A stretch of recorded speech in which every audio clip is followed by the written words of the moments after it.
Shabbat Shalom.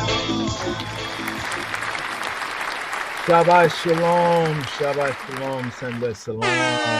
Oh, Shabbat Shalom, Shabbat Shalom, Sende Salam. Yes, yes, yes. Lion yes. of Judah. Oh. Society.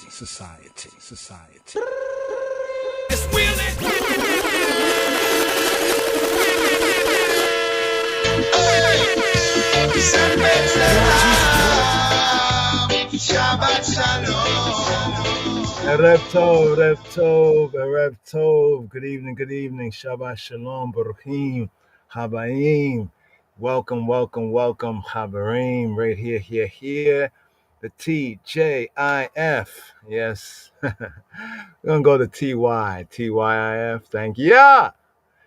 Rastafari is Friday. Yes, brothers and sisters and brothers here. This double portion. Lone Wolf and Lion Cub. Yes, Yeshua Shalom. Yes. Shabbat Shalom. Sembet Salam. Rasahar Ahad Tafar Yes, Sembet Salam. Shabbat Shalom.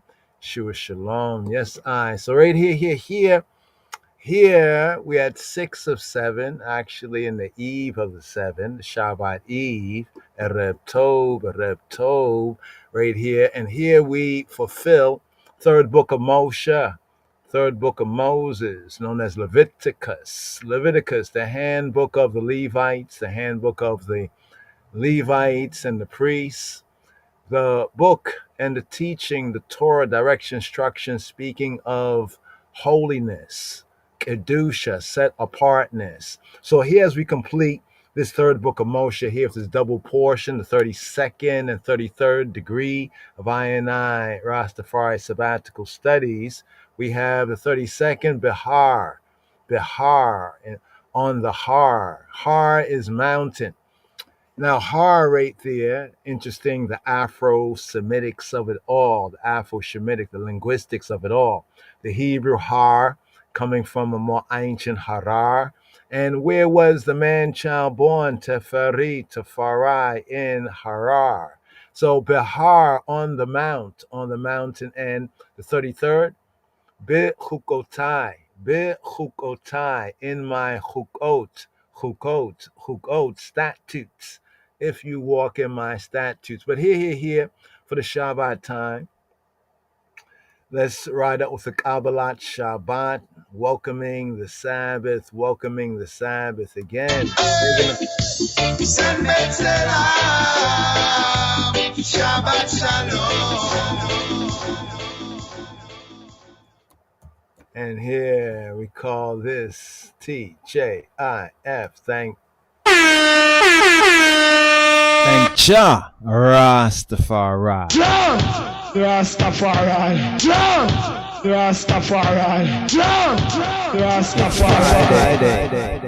Yay.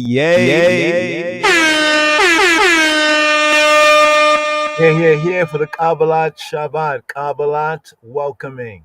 Kabbalat receiving. Kabbalat, the Kabbalah, to welcome. Kabbalah, to receive. Kabbalat Shabbat, welcoming, receiving the Shabbat right here, from the eve to the eve. It's from the eve to the eve. So it begins with the evening. Evening and morning is one day. So right here, what they call Friday evening, according to HaTorah and Yahweh Eloheinu's his direction, instruction, is actually the beginning of the Shabbat. Evening and morning. So it's not the Shabbat day. The command says to keep, to remember and to keep the Shabbat day. But when does the day begin? Evening and morning. So Shabbat Shalom, Sembet Salam. So the Kabbalat Shabbat, welcoming the Sabbath. We have Psalms 95 to 99 plus Psalm 29. Here, the Kaya dub. Yes, Rastafari. Here.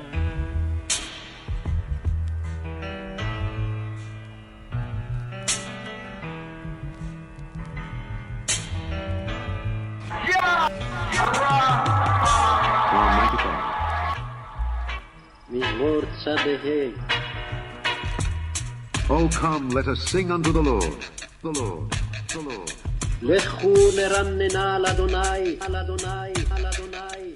Let us make a joyful noise to the rock of our salvation, salvation, salvation. Let us come before his presence with thanksgiving, thanksgiving, thanksgiving. And make a joyful noise unto him with psalms, with psalms, with psalms. For the Lord is a great God, great God, great God, great God. And a great King above all God, above all God, above all God. Above all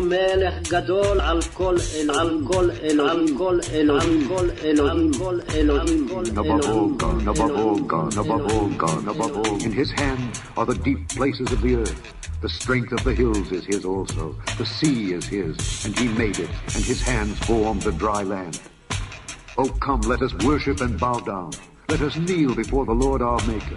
For he is our God, and we are the people of his pasture, and the sheep of his hand. Today, if ye will hear his voice, harden not your heart as in the provocation, and as in the day of temptation in the wilderness, when your fathers tempted me, proved me, and saw my work. 40 years long was I grieved with this generation, and said, it is a people that do err in their heart, and they have not known my ways. Unto whom I swear in my wrath, that they should not enter into my rest, my rest, my rest, my rest, my rest, my rest, my rest, my rest, my rest, rest, rest, rest, rest, rest, rest.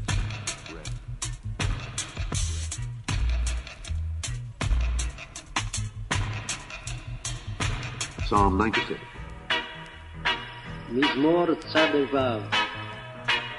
Oh, sing unto the Lord a new song, a new song, a new song, a new song. Shiru l'Adonai, shir chadash, shir chadash, shir chadash, shir chadash, shir chadash. Sing unto the Lord, all the earth, all the earth, all the earth, all the earth, all the earth. Shiru l'Adonai, kol ha'aretz, kol ha'aretz, kol ha'aretz, kol ha'aretz. Sing unto the Lord, bless his name, bless his name, bless his name, bless his name, bless his name. Shiru l'Adonai, baruchu shemo, baruchu shemo, baruchu shemo, baruchu shemo, baruchu shemo. Show forth his salvation from day to day, day to day, day to day, day to day, day to day, day to day. Basseru miyom leyom yeshuato, yeshuato, yeshuato, yeshuato, yeshuato. Declare his glory among the heathen, especially in sales. Hands down. So for me, email composition works like Sapperu magic. vadgoyim kevodo, kevodo, kevodo, kevodo. Declare his glory among the heathen, his wonders among all people, people, people, people, people. בכל העמים נפלאותיו, נפלאותיו, נפלאותיו, נפלאותיו, נפלאותיו, נפלאותיו. For the Lord is great, what is great, what is great, what is great, what is great. כי גדול אדוני ומהולל מאוד, נורא הוא על כל אלוהים, אלוהים, אלוהים, אלוהים, אלוהים.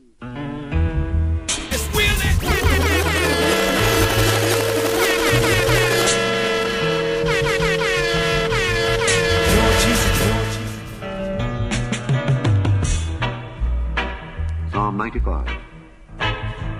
מזמור צדהל. Oh, come, let us sing unto the Lord, the Lord, the Lord. לכו נרננה על אדוני, על אדוני, על אדוני. Let us make a joyful noise to the rock of our salvation, salvation, salvation.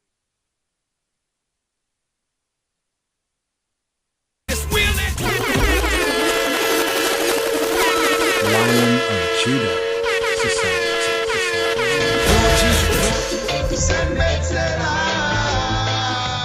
Shabbat Shalom.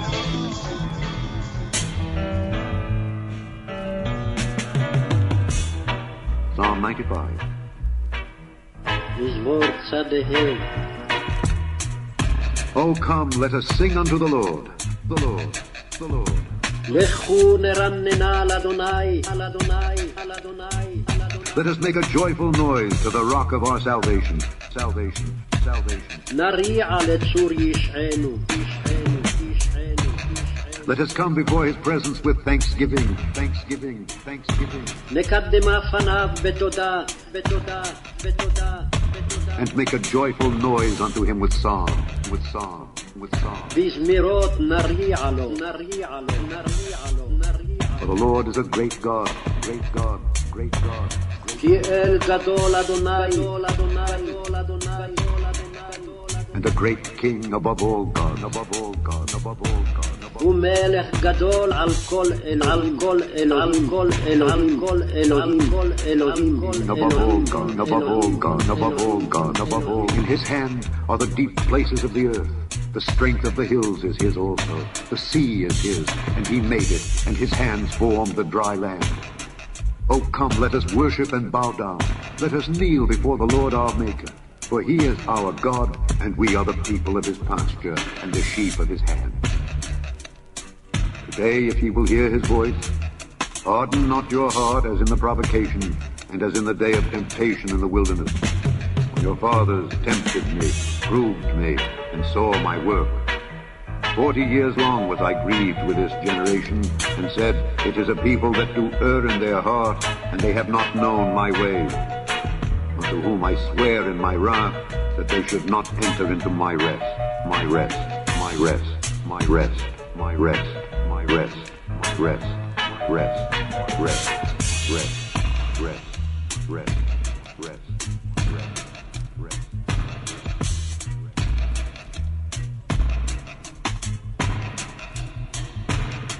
Psalm 96. מזמור צ"ו. Oh, sing unto the Lord a new song, a new song, a new song, a new song. שירו לאדוני שיר חדש, שיר חדש, שיר חדש, שיר חדש, שיר חדש. Sing unto the Lord, all the earth, all the earth, all the earth, all the earth, all the earth. שירו לאדוני כל הארץ, כל הארץ, כל הארץ, כל הארץ, כל הארץ. Sing unto the Lord, bless his name, bless his name, bless his name, bless his name, bless his name. שירו לאדוני ברכו שמו, ברכו שמו, ברכו שמו, ברכו שמו, ברכו שמו. Show forth his salvation from day to day, day to day, day to day, day to day, day to day, day to day. בשרו מיום ליום ישועתו, ישועתו, ישועתו, ישועתו, ישועתו. Declare his glory among the heathen, the heathen, the heathen. ספרו בגויים כבודו, כבודו, כבודו. Declare his glory among the heathen, his wonders among all people. בכל העמים נפלאותיו, נפלאותיו, נפלאותיו, נפלאותיו, נפלאותיו. For the Lord is great, but is great, but is great, but is great, but is great. כי גדול אדוני ומהולל מאוד, נורא הוא על כל אלוהים, אלוהים, אלוהים, אלוהים. For the Lord is great, great, great, great. כי גדול אדוני ומהולל מאוד, כי גדול אדוני ומהולל מאוד, לל מאוד, לל מאוד, לל מאוד, לל מאוד, לל מאוד. For the Lord is great and greatly to be praised. He is to be feared above all gods. For all the gods of the nations are idols. But the Lord made the heavens. Honor and majesty are before him. Strength and beauty are in his sanctuary.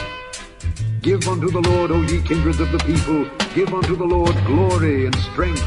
Give unto the Lord the glory due unto his name. Bring an offering and come into his courts. O worship the Lord in the beauty of holiness. Fear before him all the earth. Say among the heathen that the Lord reigneth.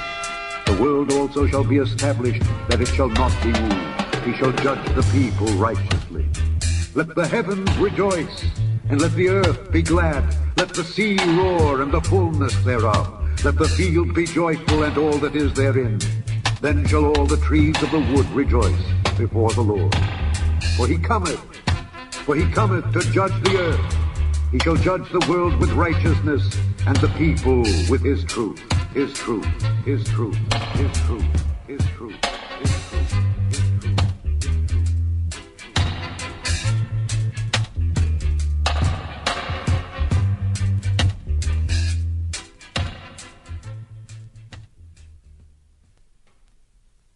Psalm 97. מזמור צד זין. The Lord reigneth. אדוני מלך, מלך, מלך. Let the earth rejoice, rejoice, rejoice. תגל הארץ, הארץ, הארץ, הארץ. Let the multitude of isles be glad thereof, be glad thereof, be glad thereof. ישמחו איים רבים, רבים, רבים, רבים. Clouds and darkness are round about him, around about him, around about him, around about him. ענן וערפל סביביו, סביביו, סביביו, סביביו. Righteousness and judgment are the habitation of his throne, of his throne, of his throne, of his throne. צדק ומשפט מכון יסבור, יסבור, יסבור, יסבור, יסבור. A fire goeth before him, before him, before him, before him. אש לפניו תלך, תלך, תלך, תלך, תלך. And burneth up his enemies round about, round about, round about, round about, round about. ותלהט סביב שריו, שריו, שריו, שריו, שריו.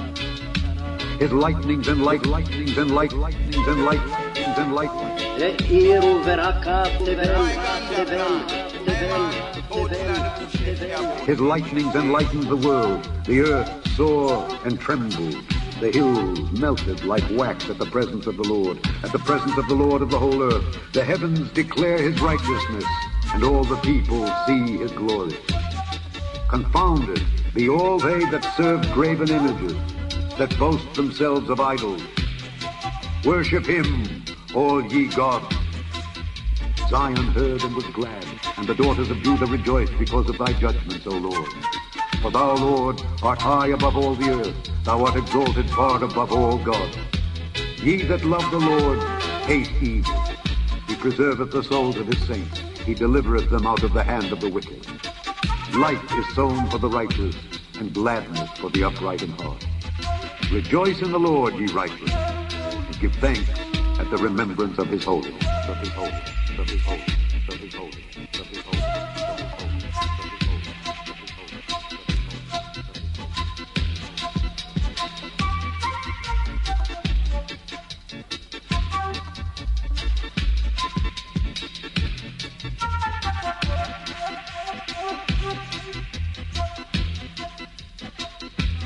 Psalm 98. מזמור צד ח' מזמור, מזמור, מזמור, מזמור. Oh, sing unto the Lord a new song, a new song, a new song, a new song. שירו לאדוני שיר חדש, חדש, חדש, חדש, חדש.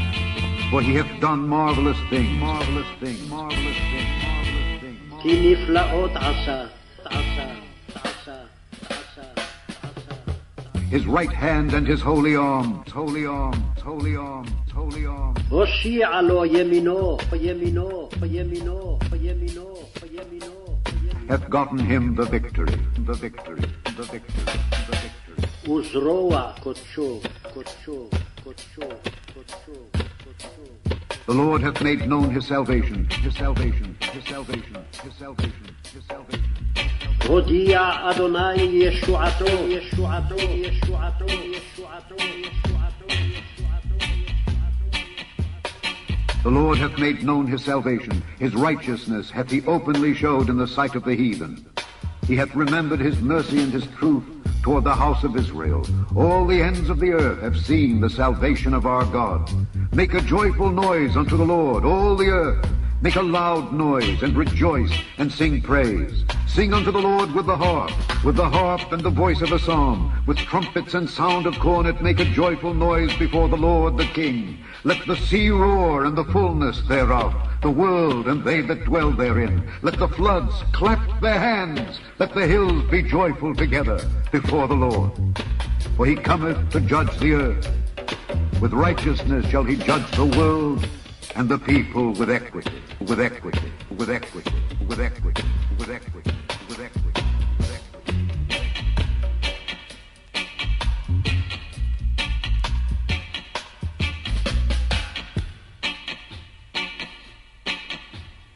Psalm 99. מזמור צד ט', צד ט', צד ט', צד. The Lord reigneth, reigneth, reigneth. אדוני מלך, מלך, מלך. Let the people tremble, tremble. He sitteth between the cherubim. Let the earth be moved, be moved, be moved, be moved. יושב קרובים תנות הארץ. The Lord is great in Zion, and he is high above all the people. Let them praise thy great and terrible name, for it is holy, for it is holy, for it is holy, for it is holy. King's strength also loveth judgment. Thou dost establish equity. Thou executest judgment and righteousness in Jacob. Exalt ye the Lord our God, and worship at his footstool, for he is holy, for he is holy, for he is holy, for he is holy. Moses and Aaron among his priests, and Samuel among them that call upon his name, they called upon the Lord, and he answered them. He spake unto them in the cloudy pillar. They kept his testimonies, and the ordinance that he gave them. Thou answeredst them, O Lord our God. Thou wast a God that forgavest them, though thou tookest vengeance of their inventions. Exalt the Lord our God, and worship at his holy hill. For the Lord our God is holy, holy, holy, holy, holy, holy, holy.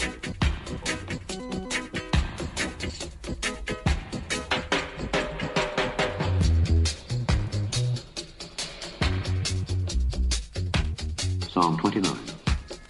מזמור כ"ט, מזמור לדוד. Give unto the Lord, O ye mighty, ye mighty, ye mighty, ye mighty. הבו לאדוני בני אלים, בני אלים, בני אלים, בני אלים. Give unto the Lord glory and strength, and strength, and strength, and strength. הבו לאדוני כבוד ועוד, כבוד ועוד, כבוד ועוד, כבוד ועוד. Give unto the Lord the glory due unto his name, to his name, to his name, to his name. הבו לאדוני כבוד שמו, כבוד שמו, כבוד שמו, כבוד שמו. Worship the Lord in the beauty of holiness, beauty of holiness, beauty of holiness. השתחוו לאדוני בהדרת קודש, בהדרת קודש, בהדרת קודש. The voice of the Lord is upon the waters, upon the waters, upon the waters, upon the waters. קול אדוני על המים, המים, המים, המים. The God of glory thundereth, thundereth, thundereth, thundereth. אל הכבוד הרעים, הרעים, הרעים. The Lord is upon many waters, many waters, many waters, many waters. אדוני על מים רבים, רבים, רבים, רבים. The voice of the Lord is powerful, powerful, powerful, powerful. קול אדוני בכוח, בכוח, בכוח, בכוח. The voice of the Lord is full of majesty, full of majesty, full of majesty. קול אדוני בהדר, בהדר, בהדר, בהדר. The voice of the Lord breaketh the cedars, the cedars, the cedars, the cedars. קול אדוני שובר ארזים, ארזים, ארזים, ארזים, ארזים. Yea, the Lord breaketh the cedars of Lebanon, of Lebanon, of Lebanon, of Lebanon, of Lebanon, of Lebanon. וישבר אדוני את ארזי הלבנון, הלבנון, הלבנון, הלבנון, הלבנון, הלבנון, הלבנון, הלבנון. He maketh them also to skip like a calf, Lebanon and Syrian like a young unicorn. The voice of the Lord divideth the flames of fire. The voice of the Lord shaketh the wilderness. The Lord shaketh the wilderness of Kadesh. The voice of the Lord maketh the hinds to calve, and discovereth the forests. And in his temple doth every one speak of his glory. The Lord sitteth upon the flood. Yea, the Lord sitteth king forever. The Lord will give strength unto his people. The Lord will bless his people with peace. Peace, peace, peace, peace, peace, peace, peace, peace, peace, peace.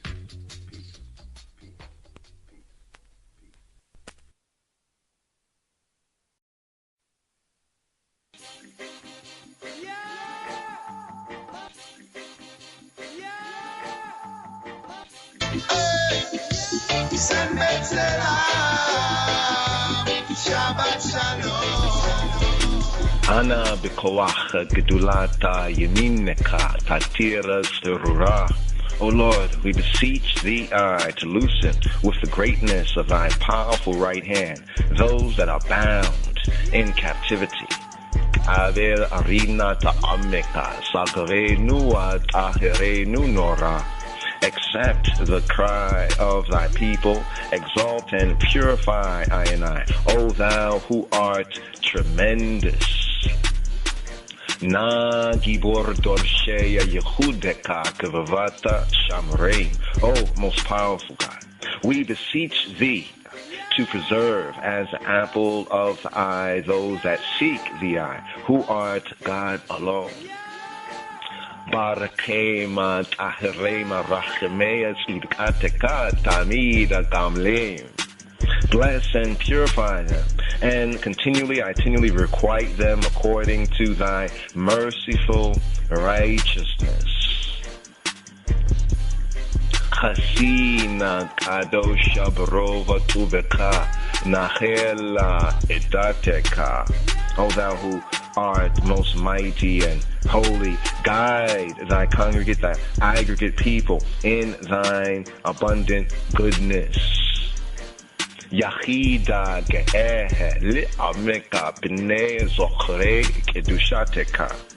Thou who art God alone and most excellent, regard thy people and who continually make mention of thy holiness, of thy set apartness.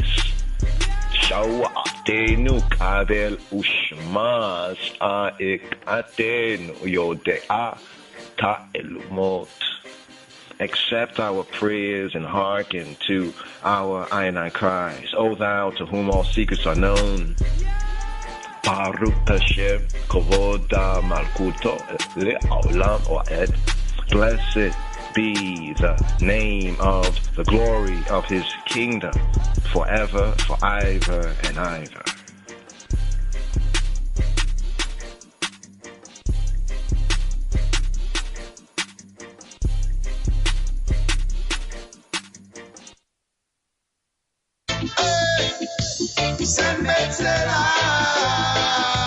Shabbat Shalom. Let my prayer be set forth before thee as incense, and the lifting up of my hands as the evening sacrifice. Evening sacrifice. Evening sacrifice. Evening sacrifice. Evening sacrifice. Evening sacrifice. Evening sacrifice. Let my prayer be set forth before thee as incense. For thee as incense. For thee as incense. For thee as incense. For thee as incense. For thee as incense. For thee as incense. For thee as incense. For thee. Let my prayer be set forth before thee as incense. As incense. Before thee as incense.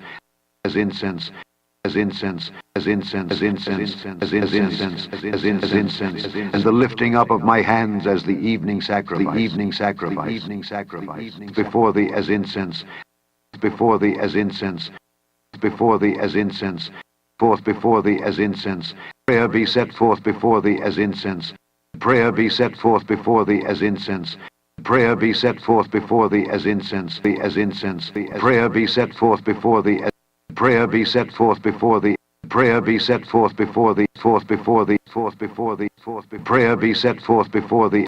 Prayer be set forth before thee as incense, and the lifting up of my hands as the evening sacrifice. As the evening sacrifice. Evening sacrifice. Let my prayer be set forth before thee as incense, and the lifting up of my hands as the evening sacrifice. As the evening sacrifice. Evening sacrifice. Evening sacrifice. Evening sacrifice. Evening sacrifice. Evening sacrifice. Lekha dodi. Lekha dodi. Dodi. Dodi. Dodi. Lekha dodi. Lekha dodi. Likrat kala. B'nei Shabbat nikabala. Come, O friend, the bride to meet. Come, O friend, the Sabbath greets. Leka dodi likrat kala b'nei Shabbat nikabala. To be repeated after each stanza. Leka dodi likratia kala b'nei Shabbatia nikabala. Heat and remember were fused in one word when the voice divine, Ivine, at Sinai was heard. Yahweh Echad Ushmo Echad. Yahweh, he who be, who he be. Jehovah. Yah, Jaja Echad Ushmo Echad. Yahweh, Jehovah is one, and one is his name. Yahweh Echad Ushmo Echad.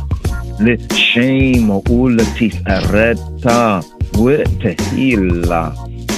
In him is our glory, in him our fame, I fame. L'kadodi l'krati kala, p'nei shapati n'kabala. Oh, come, let us make I meet the Queen of Days. The Sabbath Shabbat yield to joy in all her ways. The last of Elohim's walk, but first in his design.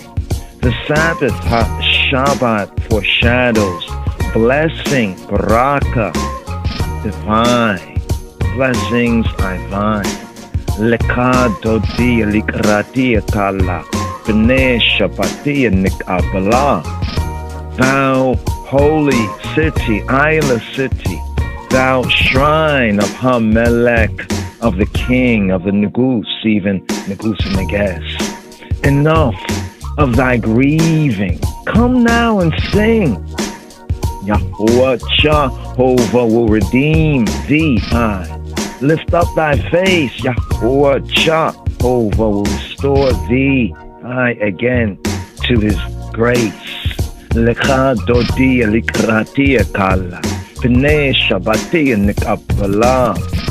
Shake off thy dust and rise from the mire. Come and bedeck thee, I, in festive attire.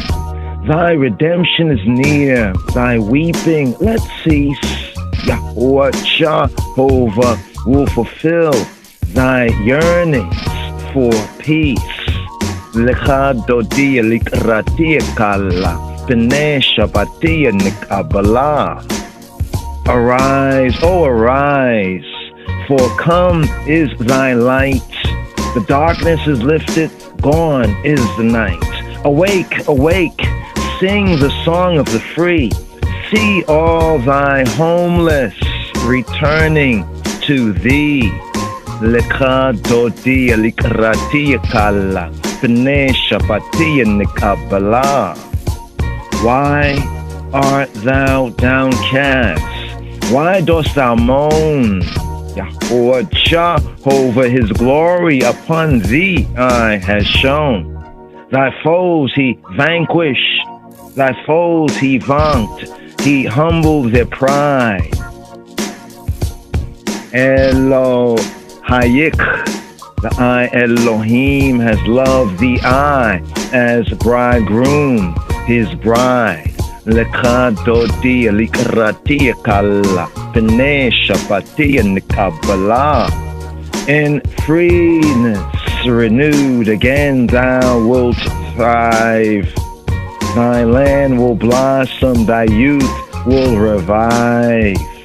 Elohim's deeds we, I know, and ever acclaim, chanting our praises, Isis, to his holy, his Isla name.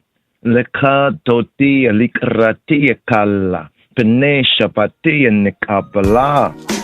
We, I greet thee, I, O Sabbath, O Shabbat, O Senbetoy, crowned by Adonai, Rastafari. We, I hail thee, I rejoicing in common accord. We, I are the faithful who bask in thy light.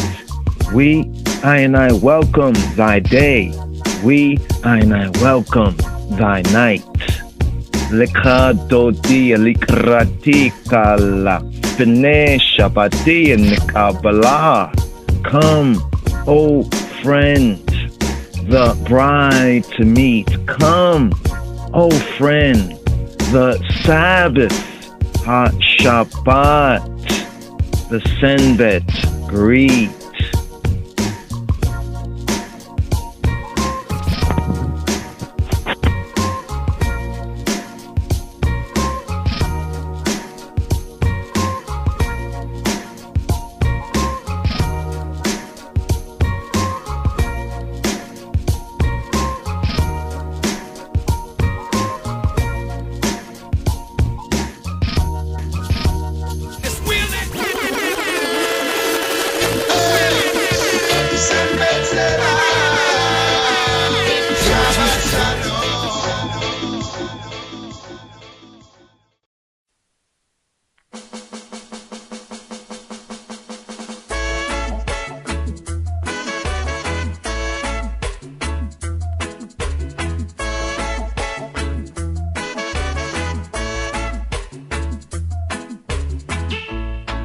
Psalm 92. מזמור צדה ב' מזמור שיר ליום השלום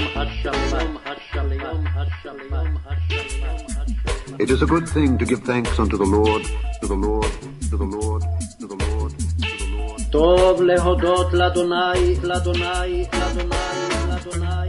And to sing praises unto thy name, thy name, thy name, thy name.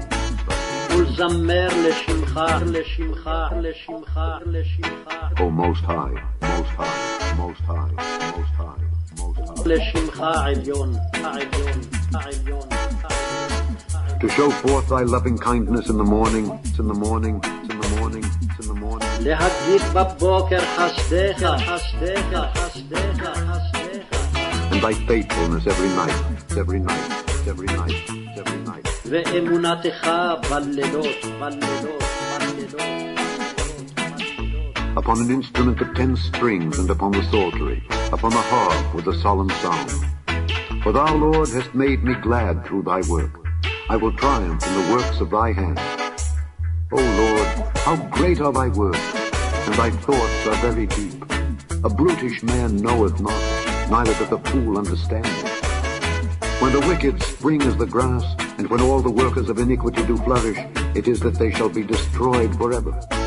But thou, Lord, art most high forevermore. For lo, thine enemies, O Lord, for lo, thine enemies shall perish. All the workers of iniquity shall be scattered. But my horn shalt thou exalt like the horn of an unicorn. I shall be anointed with fresh oil. Mine eye also shall see my desire on mine enemies, and mine ears shall hear my desire of the wicked that rise up against me. The righteous shall flourish like the palm tree. He shall grow like a cedar in Lebanon. Those that be planted in the house of the Lord shall flourish in the courts of our God. They shall still bring forth fruit in old age. They shall be fat and flourishing, to show that the Lord is upright. He is my rock, and there is no unrighteousness, unrighteousness, no unrighteousness, no unrighteousness, no unrighteousness, no unrighteousness, no unrighteousness, no unrighteousness, no unrighteousness, no unrighteousness, no unrighteousness, no unrighteousness, no unrighteousness, no unrighteousness.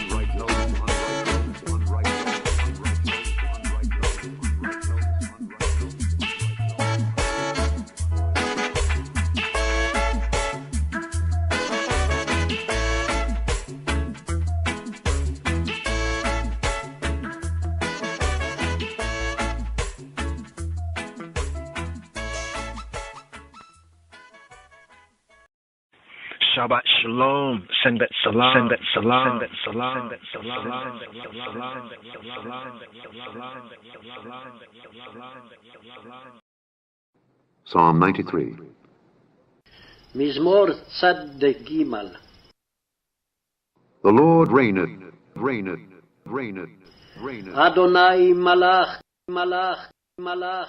He is clothed with majesty, majesty, majesty. גאות לבש, לבש, לבש, לבש. The Lord is clothed with strength, with strength, with strength. לבש אדוני, אדוני, אדוני. Wherewith he hath girded himself, himself, himself. עוז התעזר, התעזר, התעזר, התעזר, התעזר. The world also is established, established, established. אף תיכון תבל, תבל, תבל, תבל. That it cannot be moved, be moved. be moved. בל תימות, אל תימות, אל תימות, אל תימות, אל תימות, אל תימות. Thy throne is established of old, old, old. נכון כיסאך מאז, מאז, מאז, מאז. Thou art from everlasting, everlasting, everlasting. מעולם אתה, אתה, אתה, אתה, אתה, אתה. The floods have lifted up, O Lord, the floods have lifted up their voice, the floods lift up their waves. The Lord on high is mightier than the noise of many waters, yea, than the mighty waves of the sea. Thy testimonies are very sure. Holiness becometh thine house, O Lord, forever, forever, forever, forever, forever.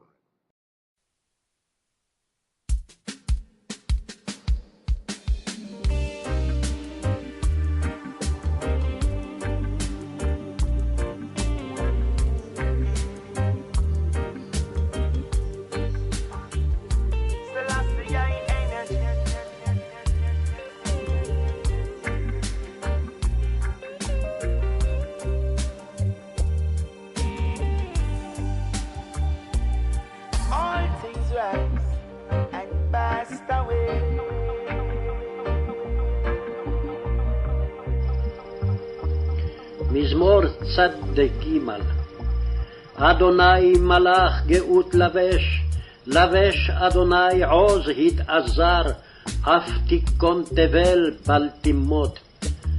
נכון כיסאך מאז, מעולם אתה. נשאו נהרות אדוני, נשאו נהרות קולם, יישאו נהרות דוח ים. מקולות מים רבים, אדירים משברי ים, אדיר במרום אדוני. עדותיך נאמנו מאוד, לביתך נאווה קודש, אדוני לאורך ימים.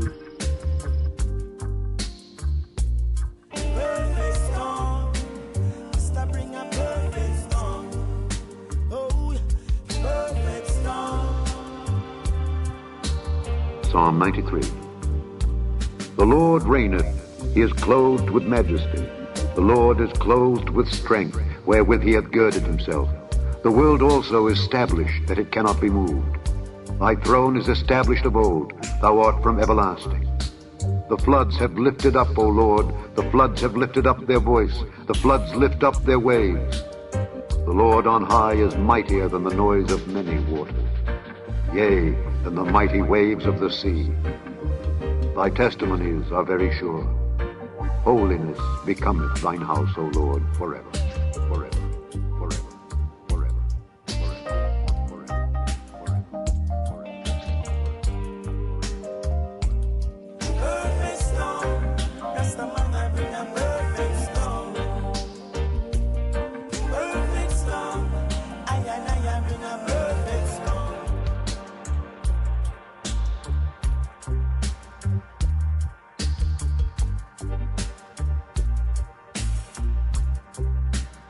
መዝሙር 92 በቅንፍ 93 በሰንበት ቀን የምስጋና መዝሙር።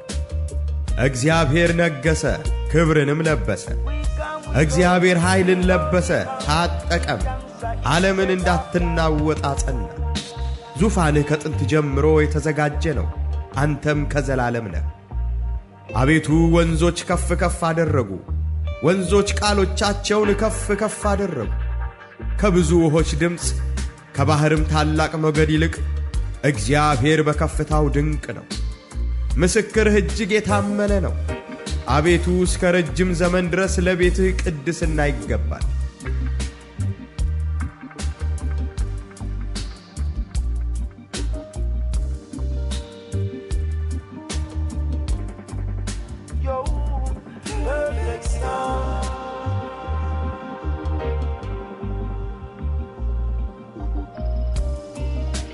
מזמור צדק ג' אדוני מלאך גאות לבש, לבש אדוני עוז התעזר, אף תיכון תבל בל תימות. נכון כיסאך מאז, מעולם אתה. נשאו נהרות אדוני, נשאו נהרות קולם, יישאו נהרות דוח ים, מקולות מים רבים, אדירים משברי ים, אדיר במרום אדוני. עדותיך נאמנו מאוד, לביתך נאווה קודש, אדוני לאורך ימים.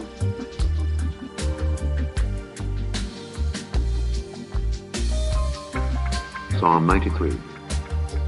The Lord reigneth, he is clothed with majesty. The Lord is clothed with strength, wherewith he hath girded himself. The world also is established, that it cannot be moved. Thy throne is established of old, thou art from everlasting. The floods have lifted up, O Lord, the floods have lifted up their voice, the floods lift up their waves. The Lord on high is mightier than the noise of many waters, yea, than the mighty waves of the sea. Thy testimonies are very sure. Holiness becometh thine house, O Lord, forever, forever, forever. Shabbat Shalom, Sembet Salam. Shabbat Shalom, Shabbat Behar-Bechukotai. Shalom. Here. Shabbat Eve, Sabbath Eve right here. Shabbat Shalom U'Mebarak, a peaceful Sabbath and a blessed one. Here. Benjamin. Thus the heavens and the earth were finished, and all the host of them.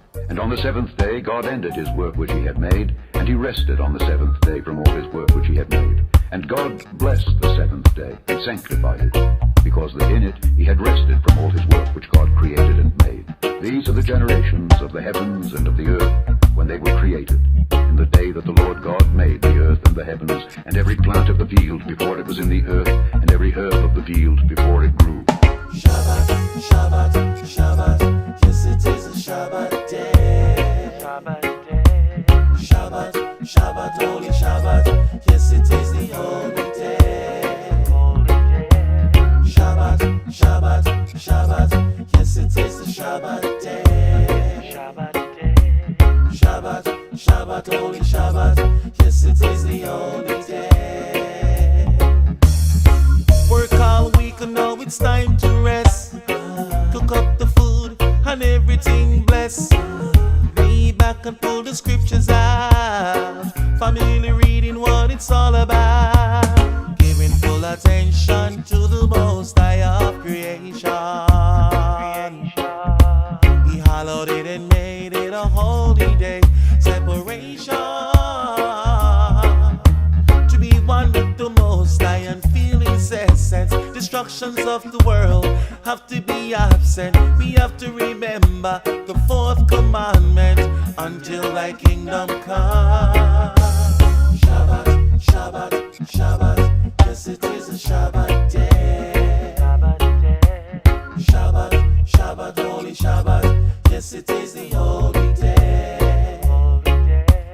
Shabbat, Shabbat, Shabbat, yes it is the Shabbat day. Shabbat day.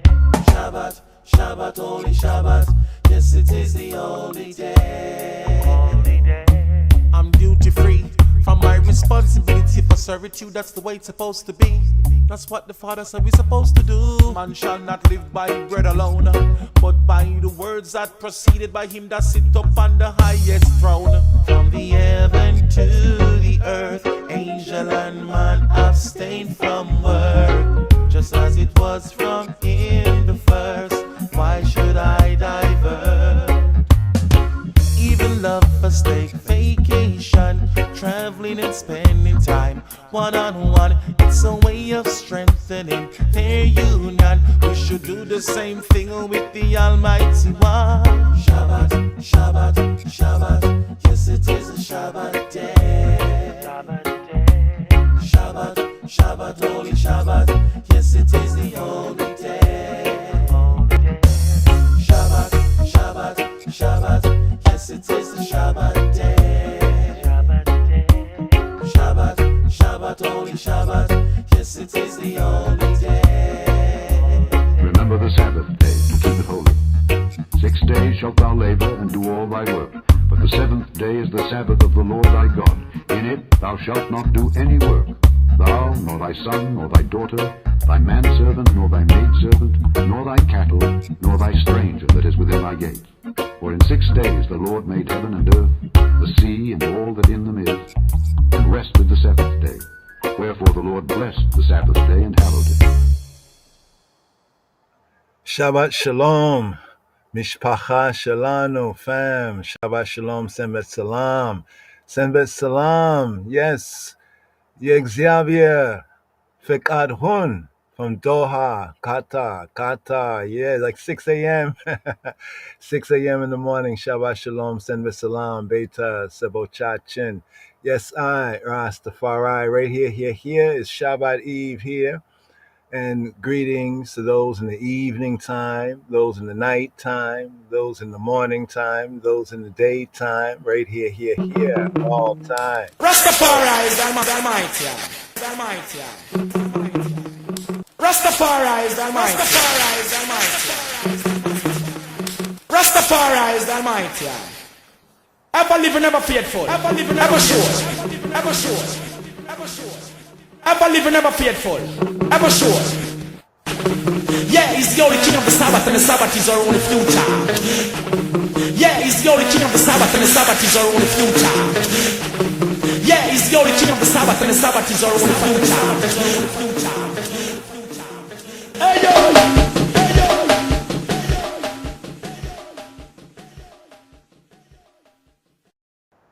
Here. Got through the Kabbalah Shabbat, welcoming the Sabbath right here. Here's Prince Hammer, Sabbath day. Now we have a double portion right here, 32nd, 33rd degree of our sabbatical studies, completing the book of holiness, book of Leviticus. Yes. Shabbat Shalom. Remember the Sabbath day to keep it holy, and don't bother go on like you're poorly. You, Mr. Schoolie, I'm on a chat to not if you're a chat to you. You better listen what I'm on a say. You better remember the Sabbath day. Man, me say you better keep it holy. Me say if you go feed the book, make me take a look. Go feed the book, make me take a look. Me say remember the seventh day. Man, me say you must keep it holy. Hear what I say. Rastafari. I and I give thanks and praise. For in 6 days just seated and rest upon himself. Yeah, and make the 7th day an holy day. So why shall not man do the right thing? I would say, remember the 7th day. Man, I say to keep it holy. You miss a cool it. Yeah. Why John Tom said never they'll keep it holy? Because the man never show him that in the Bible. Go let me show you something. Remember the 7th day. Come let me tell yourself, remember the 7th day. Man, you better keep it holy. Just make 6 days and just take 6 days and make the earth and the world and make man a man a certain amount of time. This man can know themselves. You better keep it holy. Come here, Mr. Cooley. Keep it holy. Come here, Mr. Cooley. Now go like you're cooley. No, you I love and not another. You may change, but I never. Just keep it holy. Yeah, for man shall not live by bread alone, but by the word that speaketh of the mouth of Rastafari, the Almighty, I with his dread upon his head.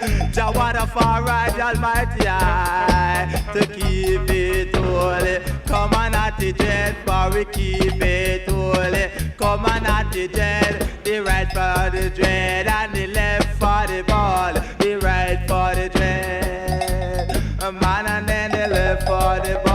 Why the ball won't speak the truth and speak never? Cause it's what it will, I don't know. Man, me say to keep it holy. Sister, come on down and make we keep it holy. Shall I say you shall do the thing that Rastafari do in this time until that time? Yeah, come on down and tell me. Remember the 7th day. Come Mr. Cool if we keep it holy. Come on, make we share up the golden book. Man, you better take a look at the Almighty works in times gone by. Only for man used to feel it, but the Almighty could stand until it's hour. Make we keep it holy. Come here, brother, cool it. Keep it holy. My brother, cool it. Keep it holy. Ja, ja, ja, ja, ja, Rastafari. Ja, ja, ja, ja, ja, Natifari. I and I and I and I and I.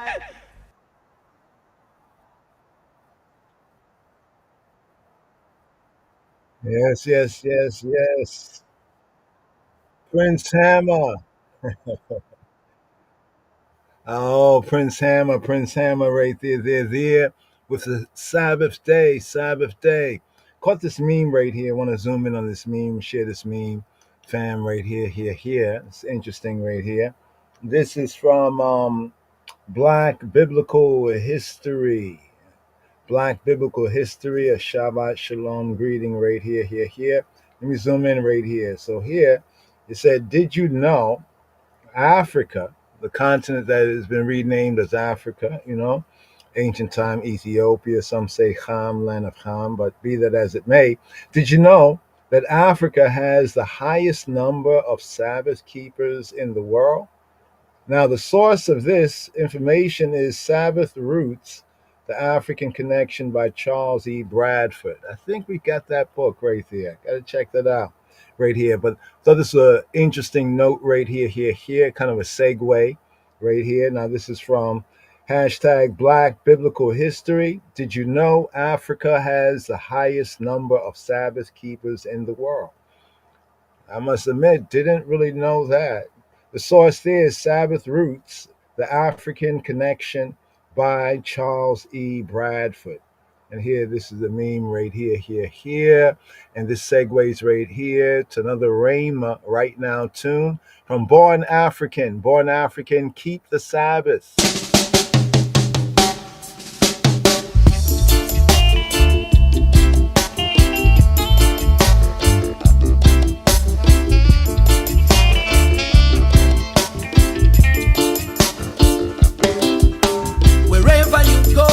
Whatever you do, brothers and sisters, keep the Sabbath day and chase the devil away.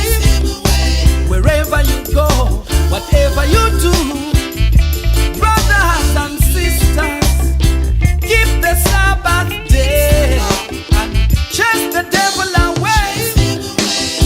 Glory be to my God and King. Glory be to the Supreme Being, Rastafari, the Anointed One. Haile Selassie rules from Zion.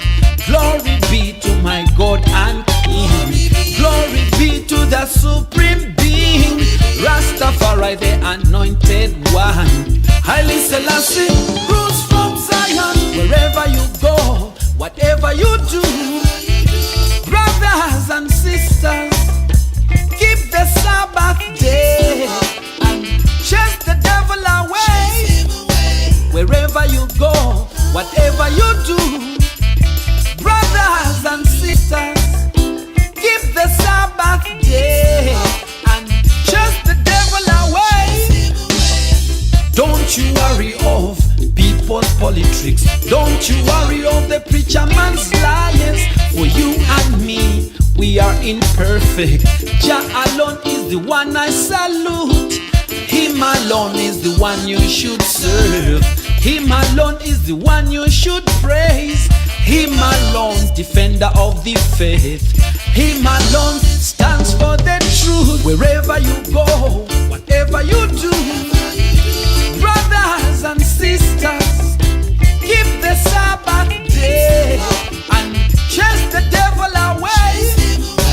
Wherever you go, whatever you do, brothers and sisters, keep the Sabbath day and chase the devil away.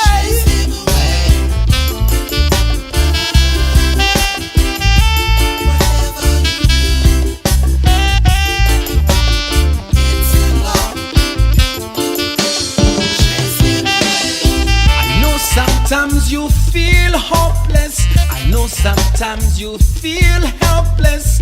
Don't you give up, trust in the Father, for the Father is the provider. I know sometimes you feel hopeless. I know sometimes you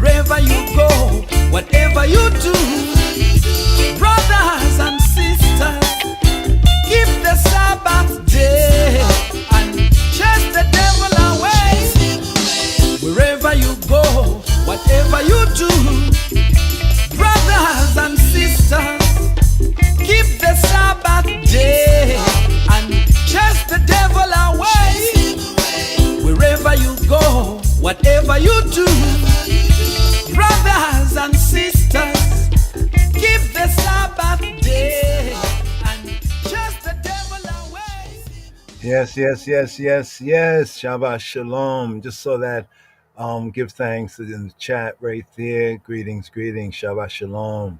Sister, Mother Sharon. Yes, yes. Wow. Some people think the Sabbath causes confusion, think it's a Monday.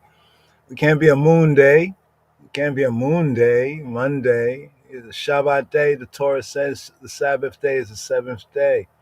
Right? In fact, it's not really even Saturday. It just happens that Saturday, according to the Gentiles, is the seventh day. And therefore, according to the Torah, the Shabbat day is the seventh day. So the Shabbat day is the Shabbat day. No, it's not Monday. That brings me to another little Ray Mattoon right here before we just touch on this double portion right here. And let's see if we can bring this up right here. This is a classic, Twinkle Brothers. Twinkle Brothers. Check out this tune right here. Twinkle Brothers, the Sabbath Day. One of the best and blessed of the, you could call it African American, Black American Rastafari bands right here. Roots reggae band. Twinkle Brothers, the Sabbath Day right here. Classic. Shema Yisrael. Here it is. The heaven declare the glory of Jah, and the firmament show it His handiwork.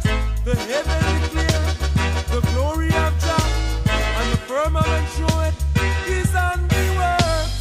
Which day is the Sabbath day? The seventh day is Saturday. Yes, which day is the Sabbath day? The seventh day is Saturday. What do we keep? We keep the first day. What do we keep as the Sabbath day? We keep the first day. Who changed it? It is the Catholic Church. Who changed it? It is the Catholic Church. What is the third commandment? The third commandment is to remember the Sabbath day and keep it holy. What are we commanded by the third commandment? Is to remember the Sabbath day and keep it holy. What are we commanded by the third commandment? By the third commandment we are commanded to keep the Sabbath day holy.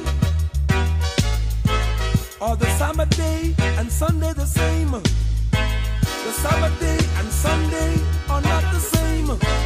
Are the Sabbath day and Sunday the same? The Sabbath day and Sunday are not the same. Which day is the Sabbath day? The seventh day is Saturday. Yes, which day is the Sabbath day? The seventh day is Saturday. Who changed it? It is the Catholic Church. They change it. Who changed it? It is the Catholic Church. The Sabbath day is the seventh day of the week and not Sunday. Yes, the Sabbath day is the seventh day of the week and not Sunday. Which day is the Sabbath day? The seventh day is Saturday. Yes, which day is the Sabbath day? The Sabbath day is Saturday. Yes, which day is the Sabbath day? The seventh day is Saturday. Yes, which day is the Sabbath day? The first day is Sunday. What is the third commandment? The third commandment is to remember the holy day, which is the Sabbath day. Yes, the Sabbath day is the seventh day of the week, which is a Saturday. Yes, the Sabbath day is the seventh day of the week, which is a Saturday. Which day is the Sabbath day? The seventh day is a Saturday. Yes, yes, yes, yes, yes, yes. Wow, wow. The Monday, the Monday. Wow. There's a lot of confusion out there. But on the Sunday law, Yafaya, Sister Yafaya, give thanks, give thanks. Yeah, got to find out more about that whole Sunday law. Yeah, the Sunday law thing. Got to do a teaching on that right there.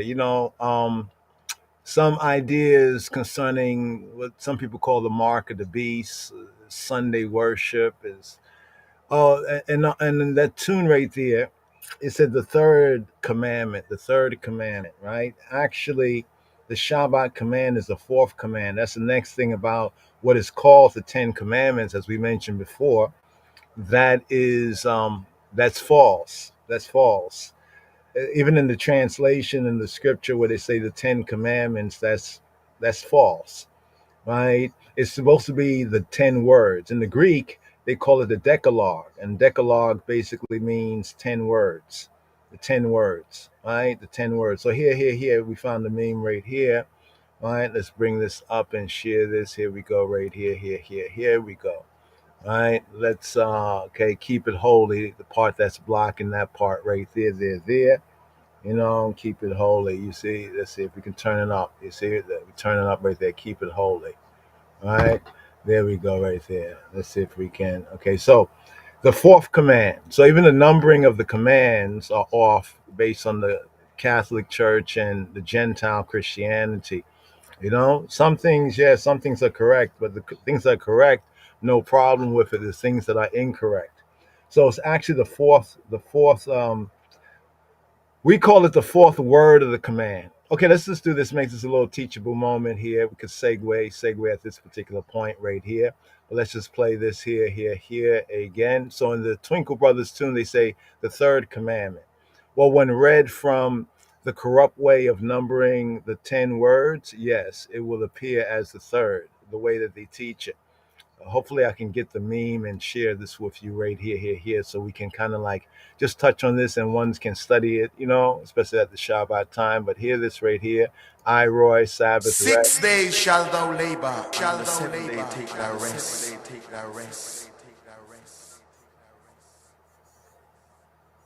6 days shall thou labor, and the seventh day take thy rest.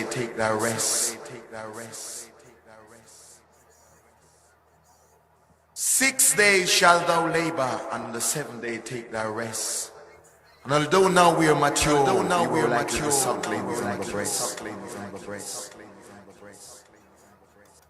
6 days shall thou labor, and the seventh day take thy rest. And although now we are mature, we were like little sucklings on the breast. 6 days shall thou labor, and the seventh day take thy rest. And although now we are mature, we were like little sucklings on the breast. So 6 days shall thou labor, and the seventh day take thy rest. And although now we are mature, we were like little sucklings on the breast. Yes. So right there, that was I, Roy. Little clip of I, Roy right there. 6 days. The great thing that he does right there is he kind of quotes the whole thing. Well, not the whole thing, but at least the context right there.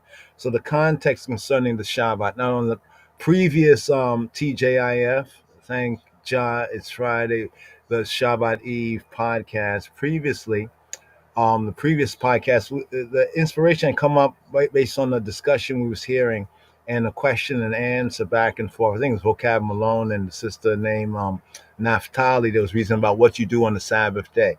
What you do on the Sabbath day, right? And based on that, it was still on I and I mind as we went into the Sabbath time. So we just went into a reasoning from the previous TJIF. Now we're going to try to start to even retitle some of it and also try to get a media team together, because you might hear a part and say, hey, at the particular minute mark, roughly around such and such and such, he was talking about this, and that will be maybe a good standalone, maybe a short or, a kind of, subject, topic, a topical theme. Because sometimes when we go through the 3 or more hours, we touch on a few different themes, or some breakdowns and builds or, responding to some reasonments that are out there. But here, let's do this right here. Let's kind of show this here. Okay, so here for the 10 Commandments. So this is speaking about the Shabbat. So we spoke about what is done on the Shabbat, and we pointed to also Isaiah chapter, what was that, 50? Was that Isaiah chapter 58? Isaiah, let's see if we have it still right here. Yeah, Isaiah chapter 58, where it touches on that as well. So you can see right here in the search, this is the Bible search right here. You can see that we wrote 10 commandments, right? Just a basic, plain KJV Bible search, right? Bible search right here. Hold on for a moment. Right here. Here we go. So let's click this here, right? And here we go. Here we go. שמע ישראל, אדוני אלוהינו, אדוני אחד. שמע ישראל, אדוני אלוהינו, אדוני אחד. Okay, so on the 10 commandments. שמע ישראל, אדוני אלוהינו, אדוני אחד. אדוני אחד. All right, so on the 10, what's called the 10 commandments. It's like when we say that, well, Shabbat is not Saturday, but they say, according to the Gregorian time, the Bible talk about they shall seek to change times and laws. So according to this modern way of calculating time, the seventh day is called by them Saturday, from whether Saturn or this or that or whatever. You know what I mean? It's like when we say the first day, the first day is not really Sunday for us, when we're in the holy, so we have to kind of reframe our perspective so we can understand what is written here in its proper context. So here you'll see where we typed in 10 commandments, it appears in 11 verses, 10 commandments. Okay, so let's see these verses. So first verse they have here is written. This is not like there's like some search engines are just general. So this is like a general search engine. So this is not our verse here. But here, look right here, we have Exodus 34:28, right? Chant. Hold on for a moment. I knocked the connection.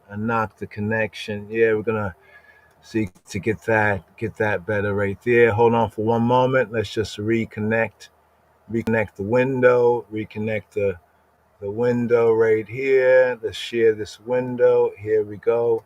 Momentarily. Right. Let's go right here. Here we go.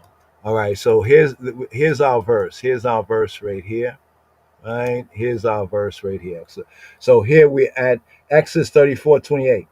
Right. Let's go into the verse. Let's go fully into the verse. So you see 10 commandments there. Let's make it KJV light, just to read the verse. So Exodus 34:28, it says, and he was there with the Lord, with Yahweh, 40 days and 40 nights.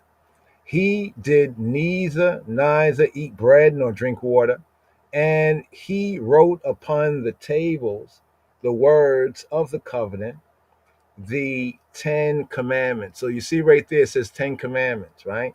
10 commandments. So ones will say, I'm lying, because they'll say, hey, look, in the KJV, yes, KJV has 10 commandments here, but this is a false translation, right? We understand the context, and we're not condemning the people. We don't know what their intentions was, but we just know that here in the 21st century, right, looking at this 17th century translation, 400-year translation, that because we know better, we should, do better, right? That's what it said, right? We know better. If we know better, we should do better, right? So that's why we have to say this is a false translation, right? False translation. So how do we know it's a false translation? The word for 10 is Eser, and Asara. Eser, Asara. There's two ways right here, Eser, and Asara. In fact, in the script, it calls it the Aseret Hadibarim, right? So Aseret for the 10 right there, and commandments. Here, the word is dabar, right? Just some basic Hebrew for Rastafari, some basic right here, dabar. The H1697, dabar, BDB, Brown's, Drivers, and Briggs definition defines it as speech, word, speaking thing. This is how it's brought out. So in the Hebrew, sometimes as speech, right? As word, dabar, as word. In the beginning was the dabar, as the sense of speaking and thing. Now, this dabar here is the noun dabar, right? Let's go down here. What part of speech is the noun dabar, right? Noun dabar, a word, right? The idea or implication that's implied by a word is a matter. Like if you say to somebody, yo, yo, yo, yo, what's the word? What's the word? Like, what's the matter? What's the thing? What, and you speak on it. Check out the connection. So this means word, but the implication of it is like, what is the matter? What is the thing as a thing that's spoken of? What's the spoken of thing? Right? Now, this is from dabar, right? In Hebrew, right? Dabar. But dabar here is the verb.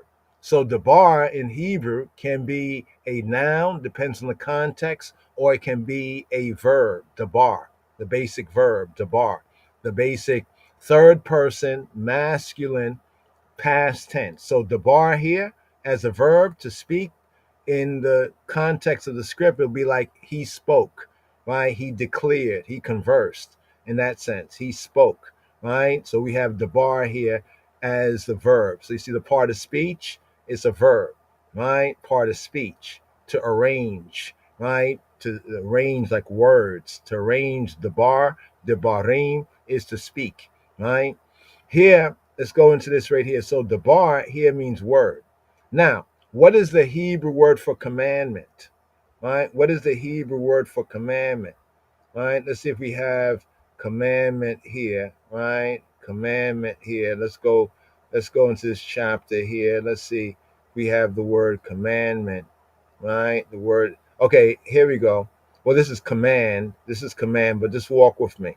Command is sava, or in the ancient pointing, sawa, sava, sawa,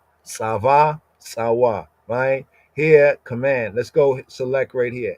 Sawa, right? Sawa, to command. But let's get the word for commandment, just so you can kind of see it. Let's do this like this right here.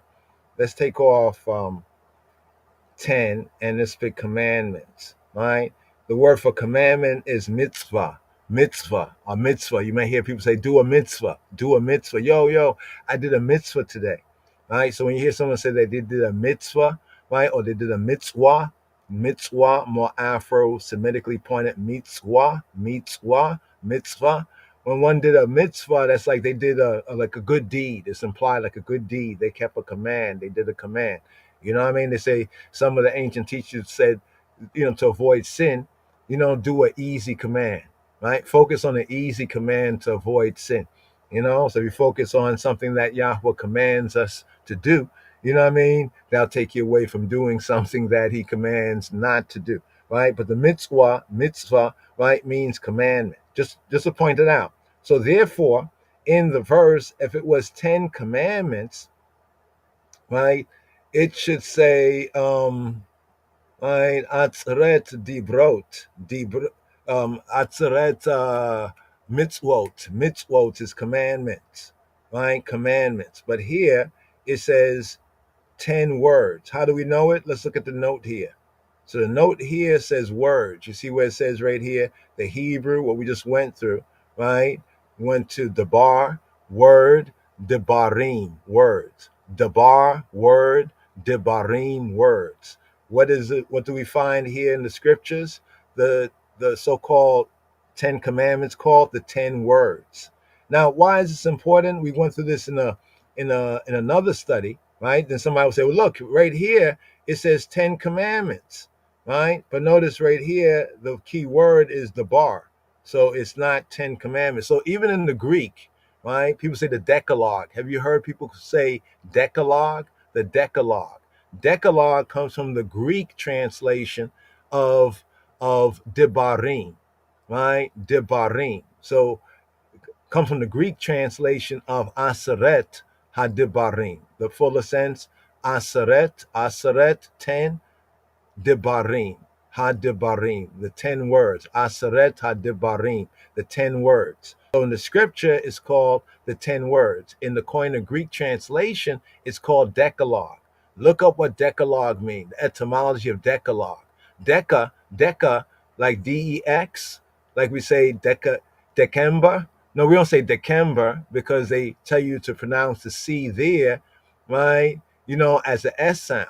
But the C in some words is pronounced as a K sound. So in the month, the 12th month used to be the 10th month. To just show how they changed laws in time. The 12th month, right? What is the 12th month in the Gentile world? It's December. December. So Deca means 10, and logos or logia means words or matters. 10 words, 10 matters. Decalogue. So here is also a false translation. And what about over here? This word too is dabar. Now, are you following along? You seeing the word commandment highlighted? And it's the H1697. Right? Let's go over here. Now look over here. Now here is our proof text in Deuteronomy 26:13. Right? It says right here, it says, according to all thy commandments, right? Mitzvot, right? Mitzvoteka, right? Here we have mitzvah or mitzvah. So as you can clearly see, the word for commandment is mitzvah, right? But for the 10 words, the word for commandment there is words. So it's the 10 words. Now, one would say, well, okay, that's just, that's not that important. Well, yes, it is important. You know why this is important? It's important because where was it? It was in James. James. What chapter of James was it where James talk about let's see, let's go over here. Let's see, royal law. Let's go to, this is called the royal law. The royal law. This also has something to do with like what they call it again. The sister you mentioned, your fire, the Sunday law. Here we go, right? The Sunday law, right? It says, if you fulfill the royal law according to the scripture, thou shalt love thy neighbor as thyself. Y'all do well, right? Now it's over here where I think it's in this chapter here. Okay, here we go. All right, so let's begin off right here. Let's keep it light for right now. If we all fulfill the royal law, the king's law, the royal law, right? According to the scripture, thou shalt love thy neighbor as thyself. We all will do well. However, but if we all have respect to persons, we commit sin and are convinced of the law as transgressors. Here we go right here. Now, this is why James says this. Check this out.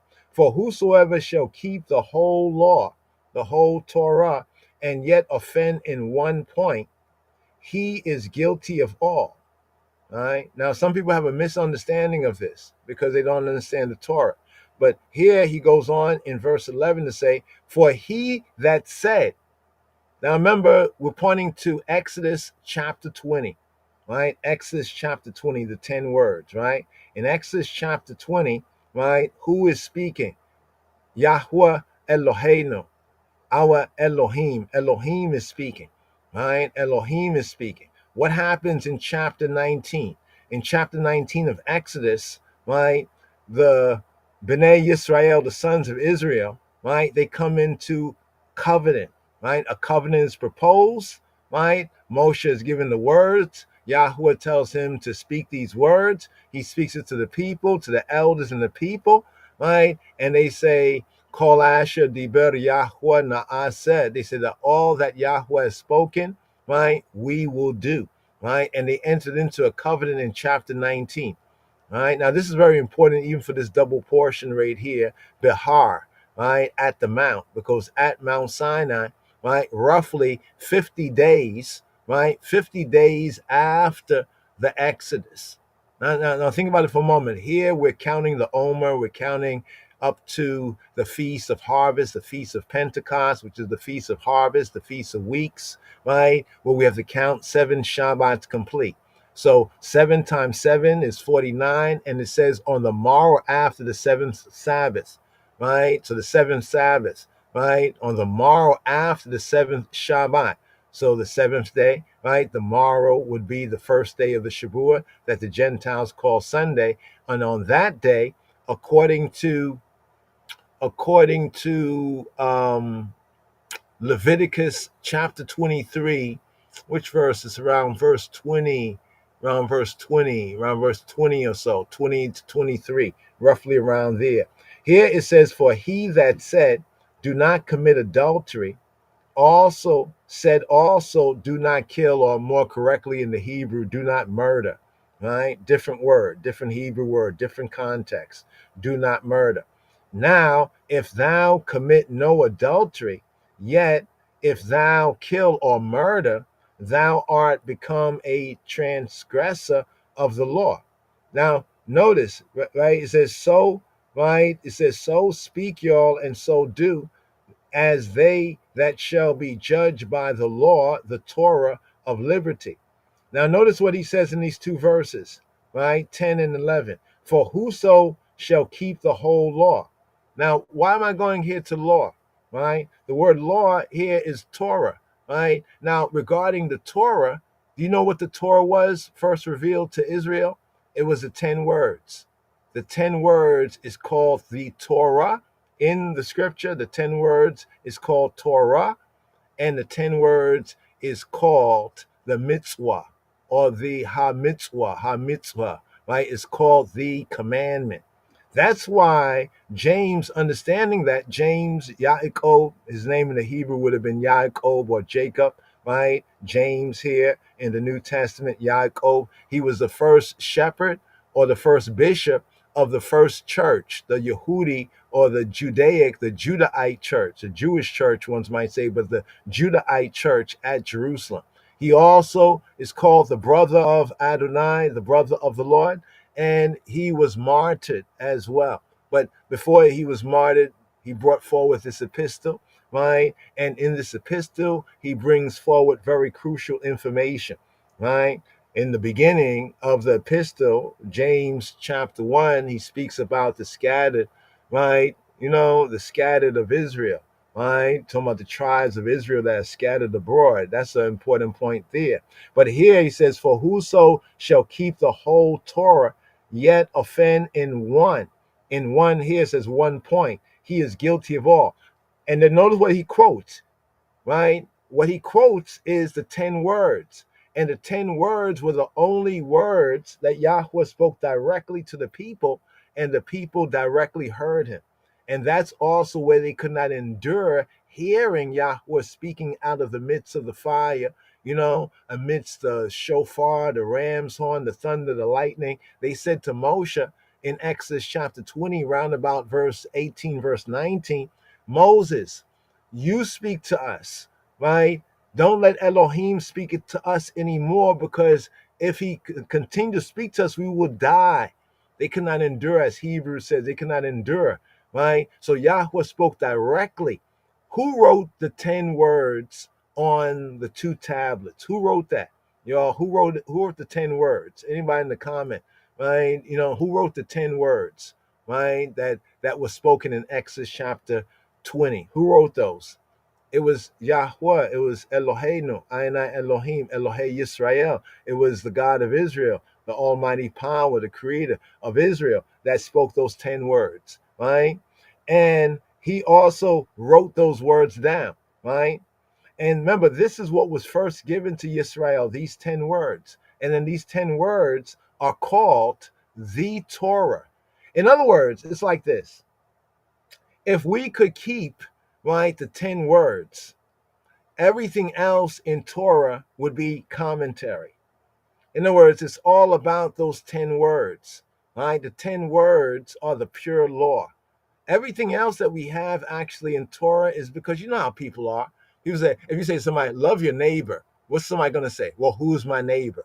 Now you have to give them like case study, object lesson. Well, well, if you're living next to somebody and something happens, give them these stories, these examples, so you can bring out who is their neighbor. So all the rest that we have in the Torah is actually commentary. It's actually how to fulfill what we have in these 10 words, because the 10 words speak of our twofold duty, our duty to Yahweh, our duty to Almighty, to our Creator, to our Father, our God and Father, and our duty to one another. It speaks of our vertical relationship. In fact, even in the 10 words, you can see the true cross. If you're overs, you can see the true cross, right? The first beam of the cross, right, is our vertical relation. We on earth with our Father who art in heaven.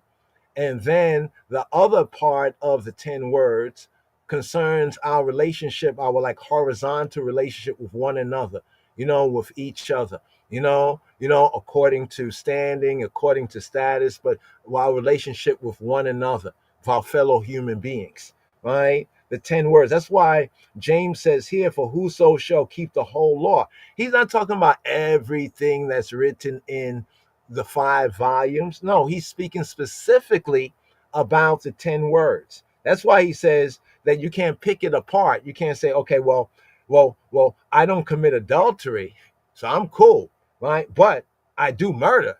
So I do murder, right? But I don't commit adultery, right? So if you break one, you break it all. That's why I said you've become a transgressor of the Torah, right? So the first mention of Torah, right, within Exodus and in the giving of the covenant with Yisrael, is those 10 words. That's why you find that the 10 words, even though the new covenant is still based on the righteous foundation, certain things are done away with, right? Some things are done away with in the sense the animal sacrifices. The animal sacrifices are done away with, but the literal aspect of it, right, becomes figurative or becomes spiritual if you can receive it.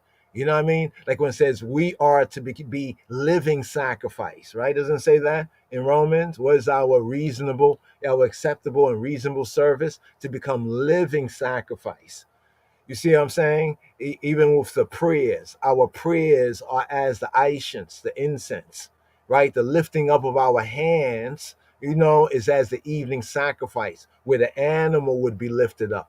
You know what I mean? And placed on the altar. You know what I'm saying right there? But certain things remain one and the same. Remember when the man, the rich young ruler, came to Robenu, our rabbi Yeshua HaMoshiach, when he came to Yeshua, right? The whole good master, good rabbi bit. He asked him why you say good, right? And the man said that he wanted to inherit eternal life. He said, what can he do to inherit eternal life? What's the first thing that Yeshua said to him, right? Concerning the 10 words. And the man said, yes, this he has done since he was like a little youth, since he was young, since he was a child. He has observed that, right? But he asked, what did he lack? He was lacking something. That's what he was told to sell, his possessions, his lands and estates, right? We get to recognize it wasn't just like he was just a regular person. No, he had lands and estates. You know what I mean? That's what it says his possessions was his lands and estates. Because a lot that you got to do when you have that. To whom more is given, more is required. Since he said his aim and objective was eternal life, right? That's why Yeshua says, sell all of that and come follow me, right? But the point is that when the man asks concerning eternal life, what did Yeshua say to him, right? He pointed to the 10 words, right? That is falsely called the 10 commandments. So instead of calling the 10 words the 10 commandments, understanding Torah, the 10 words is more properly understood, right, as the commandment, right, and the Torah. In other words, the direction, instruction. In other words, as the, as the principle, as the root idea. The very root idea is those 10 words, right? Everything else that we find in Torah basically reference or articulate an aspect of those 10 words, right? Our duty to Abinu Sheba Shemayim, our Father who art in heaven, and our duty to our fellow, right? This is why, if you notice up here, right, James, he summarizes it as Robeno, as Yeshua summarizes it, as many of the true scholars of Torah even came to the same summarization, even prior to, right, the ministry of our Savior, of Robeno, of Yeshua HaNotri. And it was summed up like this: thou shalt love thy neighbor as thyself. In other words, if one loves their neighbor as theirself, right? If one loves Abba Father with all their heart, their mind, their body, their soul, and they love their neighbor as themselves, they basically fulfill the 10 words. Because if you truly do that, you can't violate those 10 words right there. You see, so the 10 words is that pure, right? Is that pure, the pure will of the Father, right? But because of man, because of people, you have to give examples.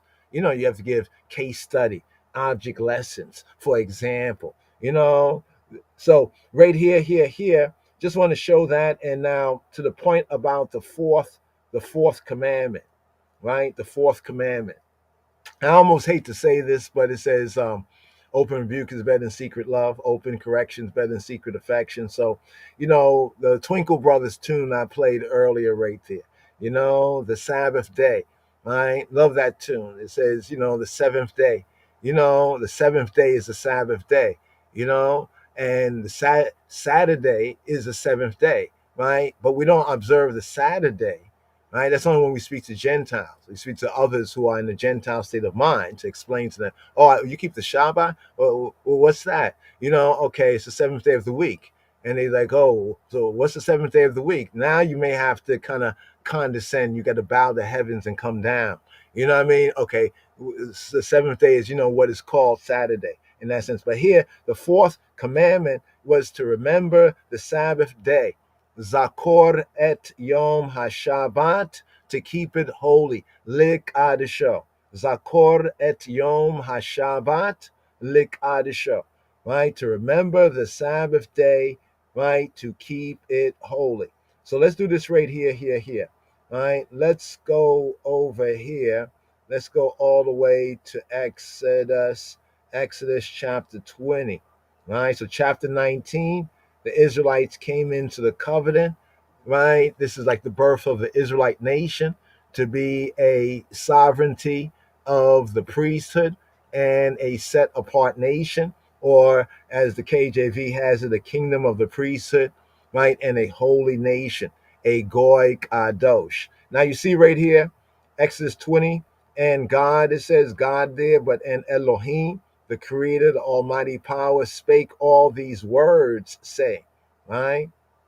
So who spoke to them? Remember, they heard the words, right? They heard the words, but they could not endure to hear the words. So it's like he spoke it with his own word. And what the people said right here, let me show you this right here, just what we said earlier, just to show you the proof. And all the people saw the thunderings. Now, can you see thunder? Wow. And all the people saw the thunderings and the lightnings, right? And the noise of the trumpet and the mountain smoking. This, this reminds me of? It reminds me when Yeshua was walking on water and Peter saw that, and Peter said, Master, Rabboni, can I do that? And he said, come on, right? And he started to walk. Remember Peter, Petro, Kepha, right? Shimon, Petro. He was walking on water and everything, but then the wind started blowing. The wind started blowing and everything, and he started focusing on the wind and started sinking in the water. You know what I'm saying? This is like kind of what happened with the Israelites, and all the people saw the thunderings and the lightnings, right? So based on what they were seeing, how what they were seeing was affecting their psychology. And the noise of the trumpet, this is like the shofar, the ram's horn, right? And the mountain smoking. So there's smoking in the Bible. The mountain was smoking, right? And the people saw it. They removed and stood afar off. So look at that. The people saw. So this kind of teaches us that seeing is not believing. Because why do you have to believe in what you already see? What you already see, if you get to see it and really know it, you already know it. You see what I'm saying? right? And the people saw it, right? They saw all this, what was going on, right? While Yahweh Eloheinu, Waha Elohim was speaking, right? And they stood, they removed, look at that, they removed, right? Just like what they say, they fell all the way back, like to fall back, they fell all the way back, right? And he stood afar off. Now here's the part. And they said to Moshe, speak thou with us, and we will hear. You hear that? And we will hear. Now, in the Hebrew sense, this is deeper than that right there. That's what we have to go right here, right? You see where it says, and we will hear, and we will shama, shama'a, shama'a, shama, shama. We will shama. We will hear. We will listen to. But the implication from a Hebrew perspective, a Hebrew state of mind, is hearing and listening, yes, but it's like hearing and listening with the implication to obey, right? So in the Hebrew sense, right, the Shama, right, has a sense of hearing, but also, even in many places in the scripture, the KJV is translated as obey and obedience, right? It says it's better to obey. So obedience in the Hebrew and the Torah sense is brought out by the same word Shama, as we would say Shema Yisrael, hear, O Israel. So we say Shema Yisrael, Yahweh Eloheinu Yahweh Echad, hear, O Israel. It's also obey, O Israel. All right, need to get that printed up. Let's push that out there in the meme, the algorithm. Obey, O Yisrael, obey. All right, so hear and obey. The Hebrew sense is like hear and obey, O Yisrael, hear and obey. So what are they saying? What are they really saying? Now we come out the Gentile mind into the Hebrew mind. And they said to Moshe, speak thou with us. What? Debar. So they were hearing his debarim. And they said, no, Moshe, you debar with us, right? And we will hear and we will obey, is what it said. We will hear and obey. However, but let not God, what? Let not Elohim, you hear this, Chabarim? Let not Elohim speak with us. You know, people say they don't want the middleman. They don't want the mediator. They want to talk to the boss. Are you sure? Are you sure? Right? Look at the Israelites, right? They said, let not Elohim speak with us lest we die. Look at that right there. They thought that if Elohim continued to speak the 10 words, right? The 10 words that are known as the 10 words. Oh, let me bring this out right here. I just thought this right here. Let me bring this out right here. Just want to, this is like kind of a rhema word right here, right? Concerning the Sabbath, right? And some of the confusions out there. Let's scroll it down here. Let's see right here. Which verse is it right here? There's one of these verses where it actually brings out, right? I'll bring it out. If I don't find it right now, I'll bring it out, where the 10 words, right, are called directly, right? The Torah and the commandment. In other words, the 10 words, right, called the 10 commandments is really the 10 words. And the 10 words is really, right, what's called the 10 commandments is really the commandment. Once again, right here, you see the word commandments is the Hebrew words. I'll find that verse. I'll share that verse right there once I find it again. Right, the words. Now notice this right here. Notice this right here. And he wrote upon the tables the words of the covenant. Here it says 10 commandments, more correctly, the 10 words. The 10 words. Did you catch that there? And he wrote upon the tables, the tablets, the words, the divrei, right? Ha-barit, the divrei of the barit. The divrei are the words of the covenant. Notice what the words of the covenant are. The words of the covenant are, right, the 10 words. That's falsely called the 10 commandments. Because the 10 words is really the commandment. The 10 words is really the Torah, right? The direction, instruction right here, right? That's why you find it in the mouth of Messiah, also in James. He points to it, as we just touched on right there, right? If you offend or break one, you basically break all, because it's one commandment, right? It's like one commandment. Imagine like this: it's one commandment with 10 articles, right? So the first word of the command, the second word of the command, the third word, fourth word, fifth word, sixth word, seventh, eighth, ninth, 10th word of the command, right? And that's found in Exodus chapter 20, right? So the Shabbat word of the command, to remember the Shabbat day word of the command, to keep it holy word of the command, is actually the fourth, right? When we look at it truly from the Torah wise. But from the Gentile eyes, from the Gentile state of mind, so we look what we're looking up here if one want to find it for themselves, right? The key words. We put 10 commandments, Jewish Catholic. We could have put Jewish Catholic Protestant, right? But because we press, for time, we just went right here. Now, maybe I'll bring this out here. No. What just happened? Okay, here we go. Here we go. Let me just save this again. Let me save this again right here so I can use it as a meme there. Yes, download again. Okay, here we go. Let me try to scale this so we can see this a little more better. Okay, let's come out of that. Okay, let's just do this. Give me one moment right here. So you see the fourth, right? Fourth, give me one moment here. Let me see if I can bring up this next window so I can show both of them at the same time. Well, simultaneously. All right, let's see if we got it. Do we got it? Give me one moment. Okay, we got thousands of, okay, oh man, it lost the place right there. Okay, no. All right, no, it didn't come up there. Okay, let's do this right here. All right, so here we go. Okay, trying to get this front and center. Okay, so you can see this right here. Okay, here we go. Okay, here we go. Can you see that? This is roughly as large as we can get it right here for the screen size.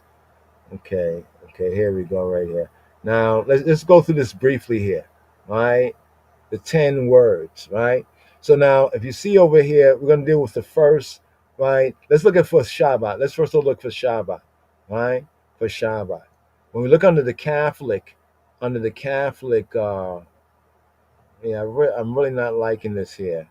Yeah, I'm really not liking this here because I don't have, give me one moment, right? Because in order to bring up this meme right here, we want to make sure that we have this right here for you to see as clearly as possible. All right, here we go right here. There we go. This is much better.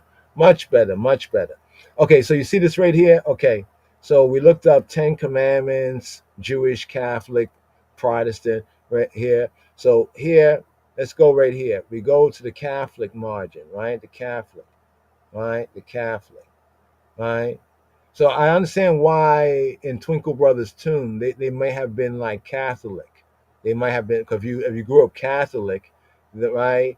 Growing up Catholic, and they teach you the so-called 10 Commandments, right? You'll find that it's the third. You see right here under the Catholic, they have I, the Lord, am your God. You shall not have other gods besides me. Then it says, you shall not take the name of the Lord your God in vain. And then you see the third. You see third right there. Remember to keep holy the Lord's day. All right. So the Catholic Church, they kind of changed it up. Right. That's why in that Twinkle Brothers tune now it kind of makes more sense, because when he said the third commandment, I was like, third commandment? How do you say the third commandment? Because look over here, the Protestant. You see in the Protestant column right here? Protestant, that's right here. I got to lift it up. Protestant has as the fourth too, just as the Yehudi, just as the Judaic, right, as the fourth. So now when we look at this like more fully full, I know some of the bottom parts you can't see right there. You can see that the Catholic changed the numbering of it, right? Now, the first command, Hebraically, right, the first command or first word of the command, right, is where he says right here, this is the first word of the command, right? Let's go right here, right? The first word of the command, let's go over here, right? is this right here. This is the first word of the command, Hebraically, Judaically. I, Yahweh Eloheka, Anoki. It reads, Anoki Yahweh Eloheka, right, who have brought thee out of the land of Mitzrayim, out of the house of bondage, right? Right there, house of servants. Second word of the command is this, right? Thou shalt have no other gods, no other Elohim, Elohim Acharim, before me or in my face, before me, right? Thou shalt not, right? Now that command, let's go over here. That command goes on, right? Right? The word of that command, right? The word, right? The word of the commandment goes on, thou shalt not make to thee any graven images or any likeness of anything that is in heaven above, or that is earth beneath, or that's under the water. Does this mean that people would not have art? Right? Does that mean that people would not have art? No. See, this is where a lot of people get confused. Right? See, in the second word of the command, right? This is the second word of the command. Thou shalt have, it didn't say no false gods, right? It says no other gods, no gods of other people, no Elohim of other people before me. Thou shalt not make to thee, it goes on in that second word, right, of the command. It goes on to say, thou shalt not make to thee any graven image, right, or any likeness of anything that is in heaven, like a bird, right, or that is in the earth, like an animal, right, that is under the water, right, that is in the water under the earth, like some fish or aquatic thing, right? Thou shalt not bow down thyself to them. So you see the word right here where it says thou shalt not bow down? This in the Hebrew is shachah. Shachah means to bow down, but in the Hebrew context is to worship. Thou shalt not worship, right? So that meant that for worship, right, we should have no idols, right? No graven three-dimensional images of a bird. Like remember where they came out from? They came out from Mitzrayim, right? So Heru or Horus, he's a bird, right? And then they have the other animal heads and so forth and so on.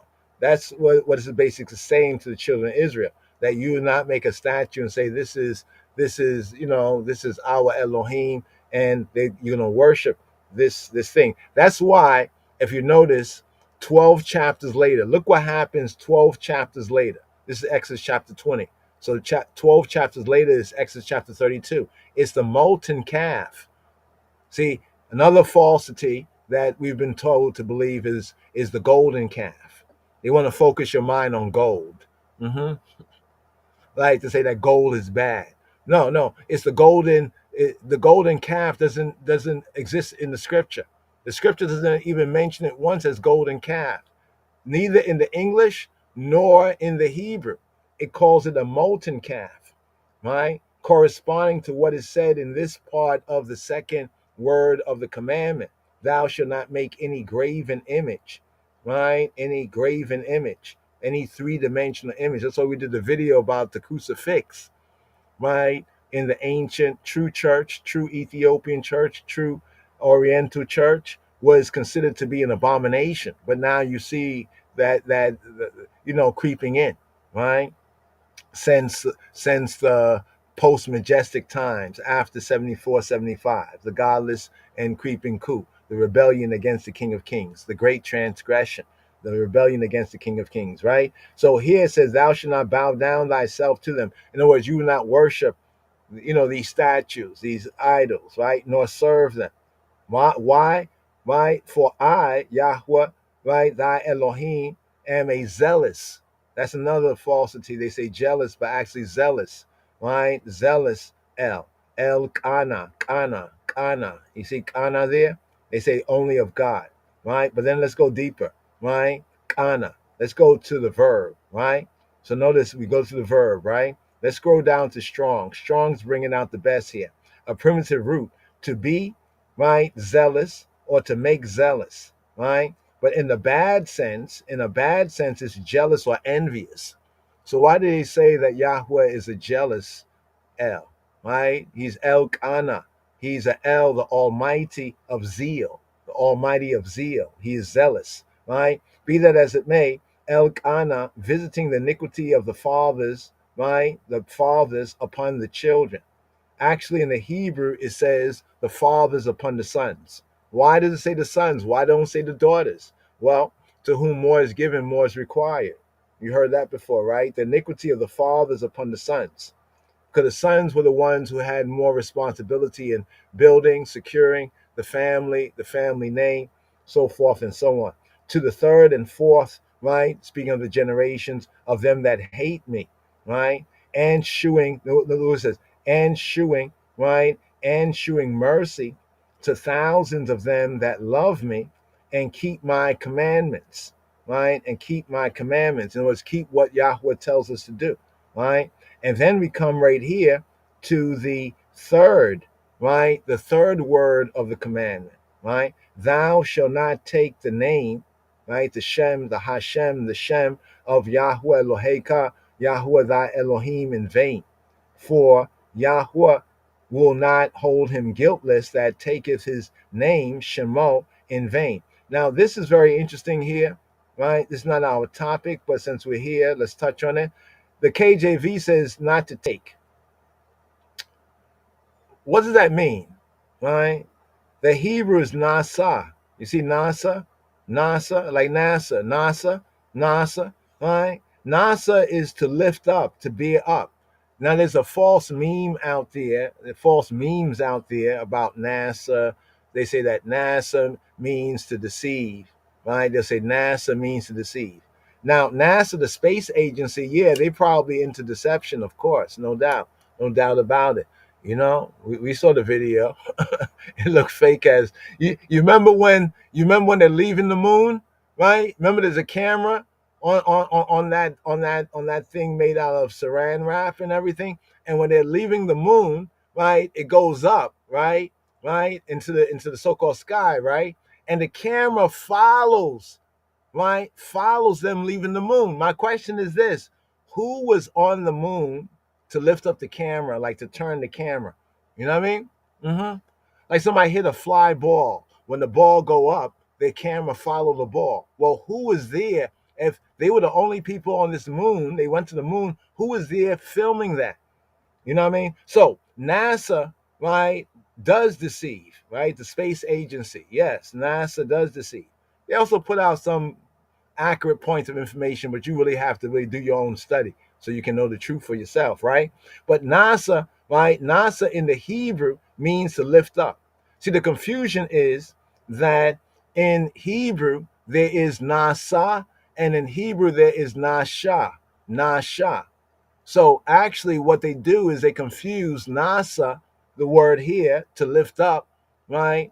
To take up, to lift up, right? Like to bear, to carry something. If you're carrying something, you have to lift it up. You know, you carry it, you bear it. That's the sense. Or you lift it up, right? You push it higher, as it were, right? To lift up. This word also can use in a sense to forgive, right? You see what it says to forgive? One of the names of Yahweh, he be El No Say. One of the names of Yahweh, he who be, who he be.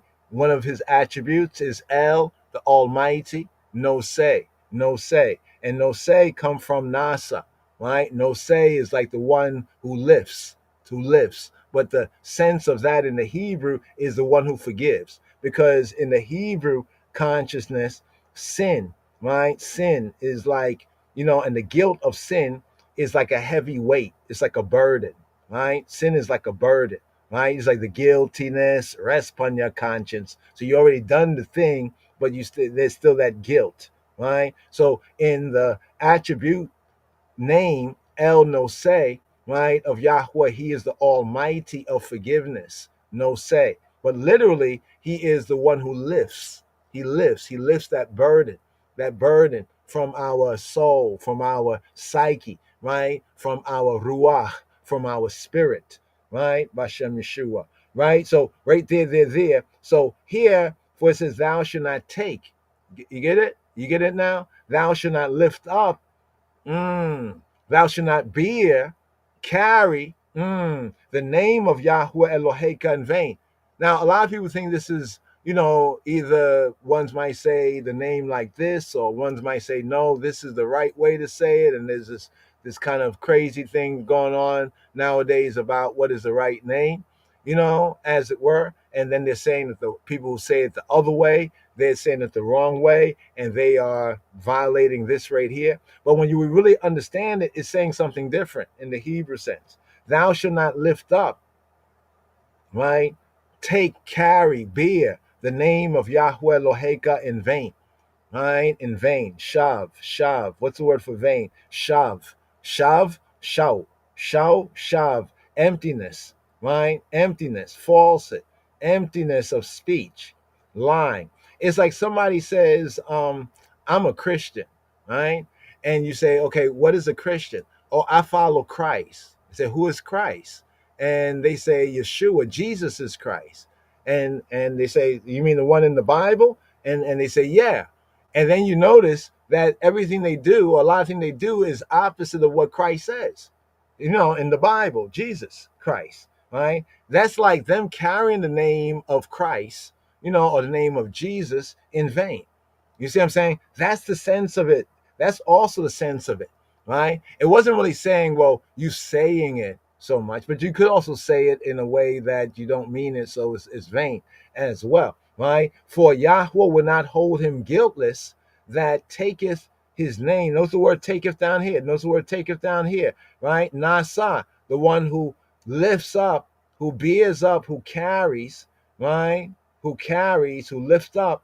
In other words, like if one says we are the people of Yahweh, right? But then we acting and we bearing the fruit of the people of Satan, right? The adversary. That's like an example right there. For example, right? That's why it says to lift. See what it says to lift in a great variety of applications, right? So there's a literal sense, of one say that they are of the name is Yahweh, of your Elohim, your creator, and you carrying that name in vain because of the vain way of your lifestyle you're living. You know what I mean? It's opposite, right, of your testimony. It's like hypocrisy. That's why Yeshua called, the scribes and Pharisees, he called them hypocrites, or pretend actors, play actors. Here, this brings us here to the fourth word. You see the fourth word of the commandment, right? The fourth word of the commandment, right, of the Torah is to remember, right, the Shabbat day, right, to keep it holy, right, to keep it holy, to keep it set apart. Now, most people, when they read it, right, and many of us, we stop right there, right? We should go on and read the fullness, because remember the word, right, this fourth word of the command is not just this one verse. It's not this one verse. It's this verse 8, it's verse 9. 6 days shalt thou labor and do all thy work. Notice something. It says, in order to keep the Shabbat day set apart, Kadash or Likadasho, right, to keep it separate, right, set apart. You see what it says, set apart, separate and set apart, right? It says 6 days thou shalt work. So the command here is also to work. See, people forget there's a command here. When it says 6 days thou shalt work, you think that's a suggestion? Is that a suggestion? Right? Is work a suggestion? No. Work is a command, right? As well as the rest, to remember the Shabbat day to keep it set apart. So how can the Shabbat day, the seventh day, be set apart if the other 6 days is just like the Shabbat day? You know what I'm saying? 6 days shalt thou labor and do all thy work. So there's a command here in the remembering of the Shabbat. The command is also to work, right? Right. That's why if you really look at it, right, there are many aspects being commanded, but all of it is one command, right? But the seventh day, now we get it to, right? The seventh day is the Shabbat of Yahweh Eloheka. Notice it didn't say the seventh day is your Sabbath or my Sabbath, but it says the seventh day is the Shabbat, right, of Yahweh Eloheka, right, of he who he be thy Elohim, right? Now, note something here. For the Shabbat day, there is what is often said and read, and we had it also at the beginning of Benjamite tune. You remember the Benjamite tune? Really love that, you know, that artist, his music right here, here. This is the opening part. I want you to hear this.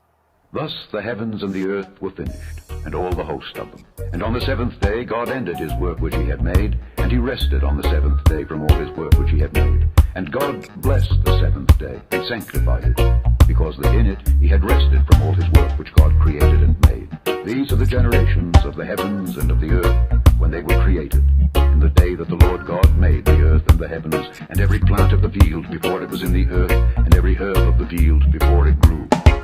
Pause. Right here, here. So here we went to Genesis chapter 2. Now, Judaically and Hebraically, we know this as the Waikulu. Vaikulu, Wa Yikulu. And they were Kala, Kulu. They were accomplished. They were finished. So we have Kala, right? In Kulu, we have the Pual. You see the Pual right there? The Pual of the verb. So the root verb is kalal, right? Kalal. He was finished. He was completed. It was completed, right? Wa and yikulu. Wa yikulu, right? And they were kulu. They were finished. They were ended. They were completed. Vaikulu, waikulu. Right, so we call this, so for the Shabbat, this is also a word, a good word, you know, getting into the Shabbat time, getting into the Shabbat mind, getting into the Shabbat time. So when it says, thus the heavens and earth were finished and all the hosts of them. So this often is read, right, and the Shabbat Eve in that preparation, right, for the Shabbat day to come, right? Waikulu. It's called Hebraically Waikulu, Vaikulu, right? Thus the heavens and the earth were finished and all the host of them. You check out the host, the part about Lord of hosts, the host of them, right? The heavens, earth, and all that is therein, the host of them.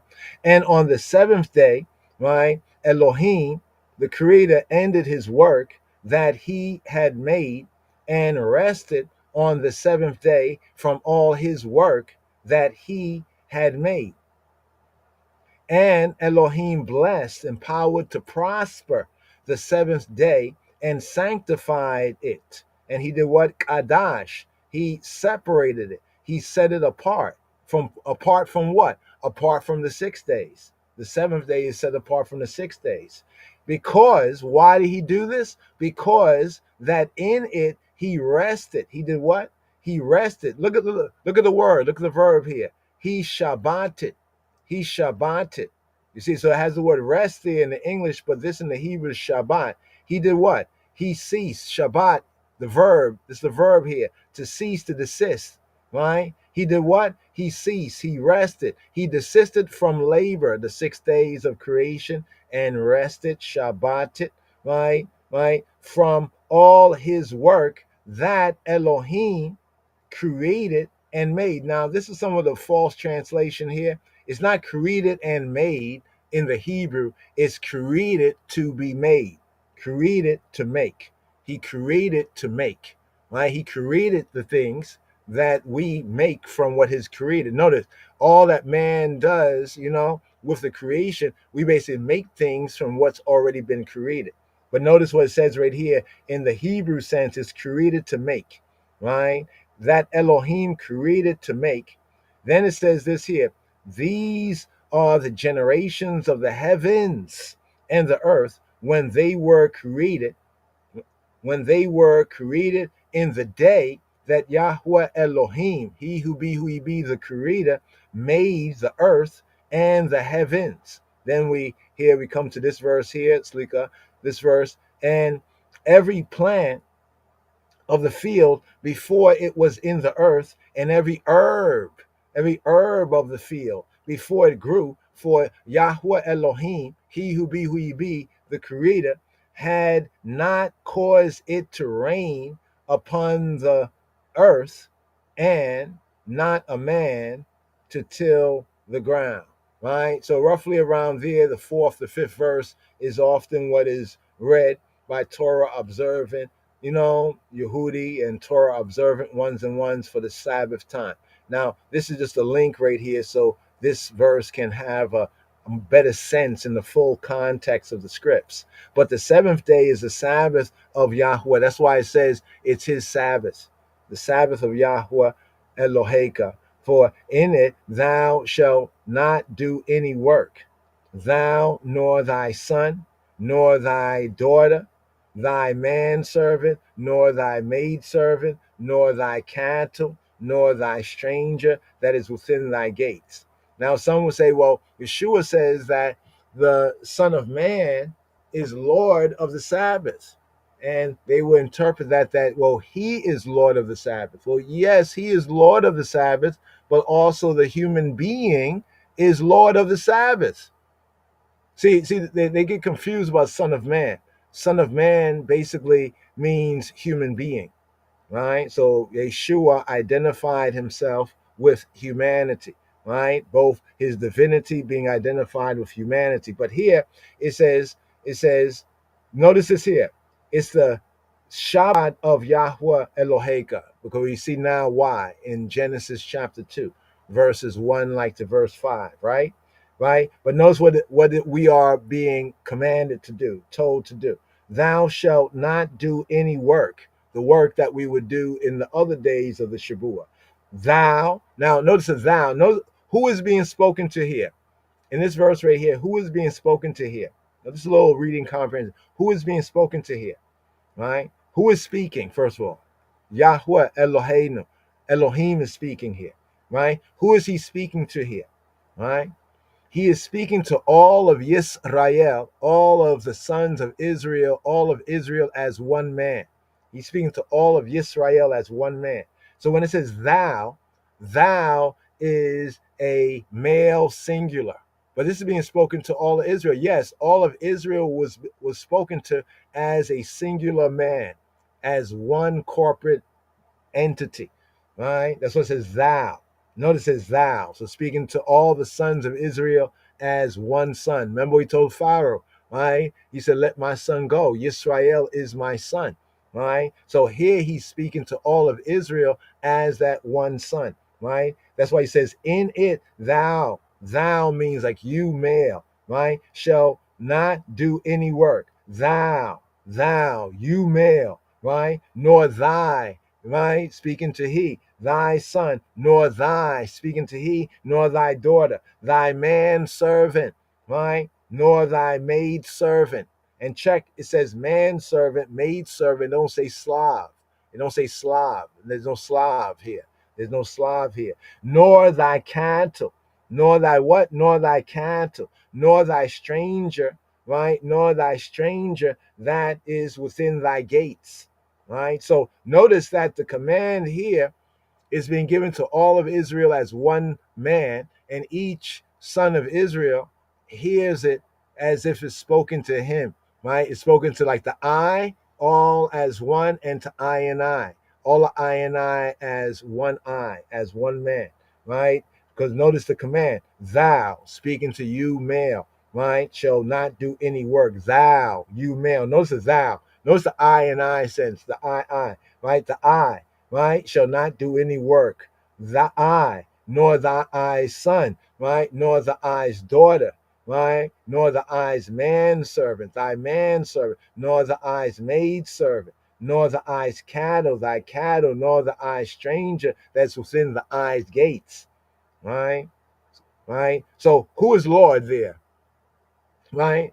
Who is Lord there, right? Yahweh Eloheinu is our, right, Lord, but the man, right, he is Lord there because he's the one that has to, in order to keep this, he has to regulate his house, right? Because as thou, first of all, he should not do no work, right? He should not do no work, nor his son, nor his daughter, nor his male servant, nor his female servant, nor his cattle, nor the stranger, not even the stranger, right, that's within his gates. Why? Why? Because man was created in the image after likeness. That's my answer. Why? But here he basically explains it like this. For in 6 days Yahweh made the heavens and the earth. So notice, Yahweh, the 6 days meant something for him to the Sabbath day. And now upon his son, upon Yisrael, he enjoins that Yisrael will do this because what he did and will do as he did, right? So as our Father has done, so will we do. This is the sense here, right? For in 6 days Yahweh made the heavens and the earth, the sea, and all that in them is. And did what? And he rested. Notice, you remember earlier I showed you the word rested? The word rested was Shabbat. Literally, Shabbat in Genesis chapter 2. Here the word rested, right? The root word is nuach. Nuach. Nuach. What does nuach mean? Nuach means to rest, to settle down, to have quiet, have repose, to make quiet, right? You know, here we go right here, to settle down, right? You know, sekel, take a breath, refresh. The seventh day, right? Rested the seventh day. Wherefore, in other words, therefore, wherefore, Yahweh, he blessed, he empowered, right, the Shabbat day, and he hallowed it. Now, you see, they do this sometimes in the translation. Hear the word hallowed. Hallowed? What's hallowed? This is Kadash. So sometimes this one word, Kadash, can be translated in the King James Version like by four different, at least four, I think I can think of 3 to 4 different English words. We have sanctify, we have consecrate, we have hallowed, but the root idea still is Hebraically to separate or to set apart, right? To set apart, right? So that's the fourth. See all of this right here? So all this is the fourth word of the command, right? Known as the fourth commandment, right? Verse 8, verse 9, right? Verse 10, right? And verse 11, right here. And then it moves to the fifth, right? The fifth, right? The fifth word of the command, right? To honor thy father and thy mother, that thy days may be long upon the land that Yahweh Eloheka giveth thee, right? And then we go to the fifth, to the sixth, right? Thou shalt not, it says kill, but actually murder. The sixth, ratzach. Ratzach is to murder, right? Harag is to kill. Harag is to kill. Ratzach is to murder, right? Thou shalt not commit adultery, right? 7, right? Thou shalt not steal, 8, right? Thou shalt not bear false witness, right? 9, right? Against thy neighbor, 10, right? Thou shalt not covet, right? Thou shalt not chamad, you know, like chamad, like in Muhammad. In Muhammad, it come from this in the Hebrew. Chamad, that's the link. I hear people talking about, oh, Muhammad's in the Bible. Well, yeah, that's the word there. Chamad. Thou shalt not covet thy neighbor's house. That's what the chamad, to desire. Like you want to have something that you have no right to, right? Like it's your neighbor's house. You want a house? Build your house. Do your own house. Thou shalt not covet thy neighbor's wife, right? Nor his manservant, nor his maidservant, nor his ox, nor his ass, nor anything that is thy neighbor's. Now notice, that was the 10 words right there. We just went through the 10 words from the first word. Now, some people may have a little difficulty with the first word of the command, right? Because, you know, I know you thought like you thought there was 10 commandments, right? So each word had to be a commandment. No, the first thing is consciousness, right? To know, I know ki Yahweh Eloheka, that I am, right? He who be who you be, thy Elohim. There's a consciousness. In order to fulfill it, you have to have a it's like you have to have a God consciousness. You have to know that Yahweh is thy Elohim, right? You know, in order for the rest of this to work, right? That's why that's the first word, right, of the command. The first word of the command. Now, when we look over here, right, we come to the 10th, right? The 10th here, notice what the 10th says right here. The 10th word here, it says, thou shalt not covet thy neighbor's house. Thou shalt not, lo tachmod, lo tachmod. Thou shalt not covet thy neighbor's wife, lo tachmod, nor his manservant, lo tachmod, nor his maidservant, lo tachmod, right? Nor his ox, lo tachmod, nor his ass, lo tachmod, nor anything that is thy neighbor's, lo tachmod, right? Chamad, not to desire, covet, take pleasure in, like greatly desire. You really, really desire, you covet, right? Right? That which you have no right to, right? Here it says, notice this is a segue to wrap this around. And all the people saw it when they saw the thunderings, lightnings, the noise of the shofar, and the mountain smoking. And when the people saw, they removed and stood afar off, right? So now you'll get the idea from here. It was just what they were seeing that caused them to fall all the way back. But then notice in verse 19, and they said to Moshe, speak thou with us. Look at that. Speak thou with us. We will hear, but don't let Elohim speak. Excuse me? You heard them? I mean, this is bold here. They said, don't let Elohim speak, because Elohim was speaking. That's why it says elsewhere in the scripture, has ever a people heard their God speak out of the midst of fire? Right? Has ever a people heard that God speak out of the midst of the fire? Right? Right? But they said, don't let Elohim speak with us. They said, Moses, stop Elohim from speaking to us. Why? Lest we die. Lest we die. And Moshe tried to encourage them. Moshe tried to say to them, Moses said to the people, fear not. Right? Right? Fear not. Al tiru. Right? Al tira. For Elohim is come to prove you. He came to Nasa. Now notice Nasa here. Not like the other Nasa. This Nasa is to test, to prove, to tempt, to assay, right? Like to prove, like you put it to the test, right? That's why James is a very good book right there, the epistle. James, you know, when James, he be talking about, don't let any man says that he's tempted of God, because God does not tempt, nor can he be tempted, right? He does not tempt with evil, nor can he be tempted. In other words, the context of that is not that Elohim does not tempt, is that he does not tempt with evil. That's the point of that in James. He does not tempt with evil, nor can he be tempted with evil. You know, like somebody says, God, you better do this, otherwise I'm going to do something to you. Whatever. You know what I'm saying? Can be tempted, right? So here, that Elohim has come to prove you, right? To test you, right? Because remember what the Israelites said. They said that Kol asher diber Yahweh na'aseh.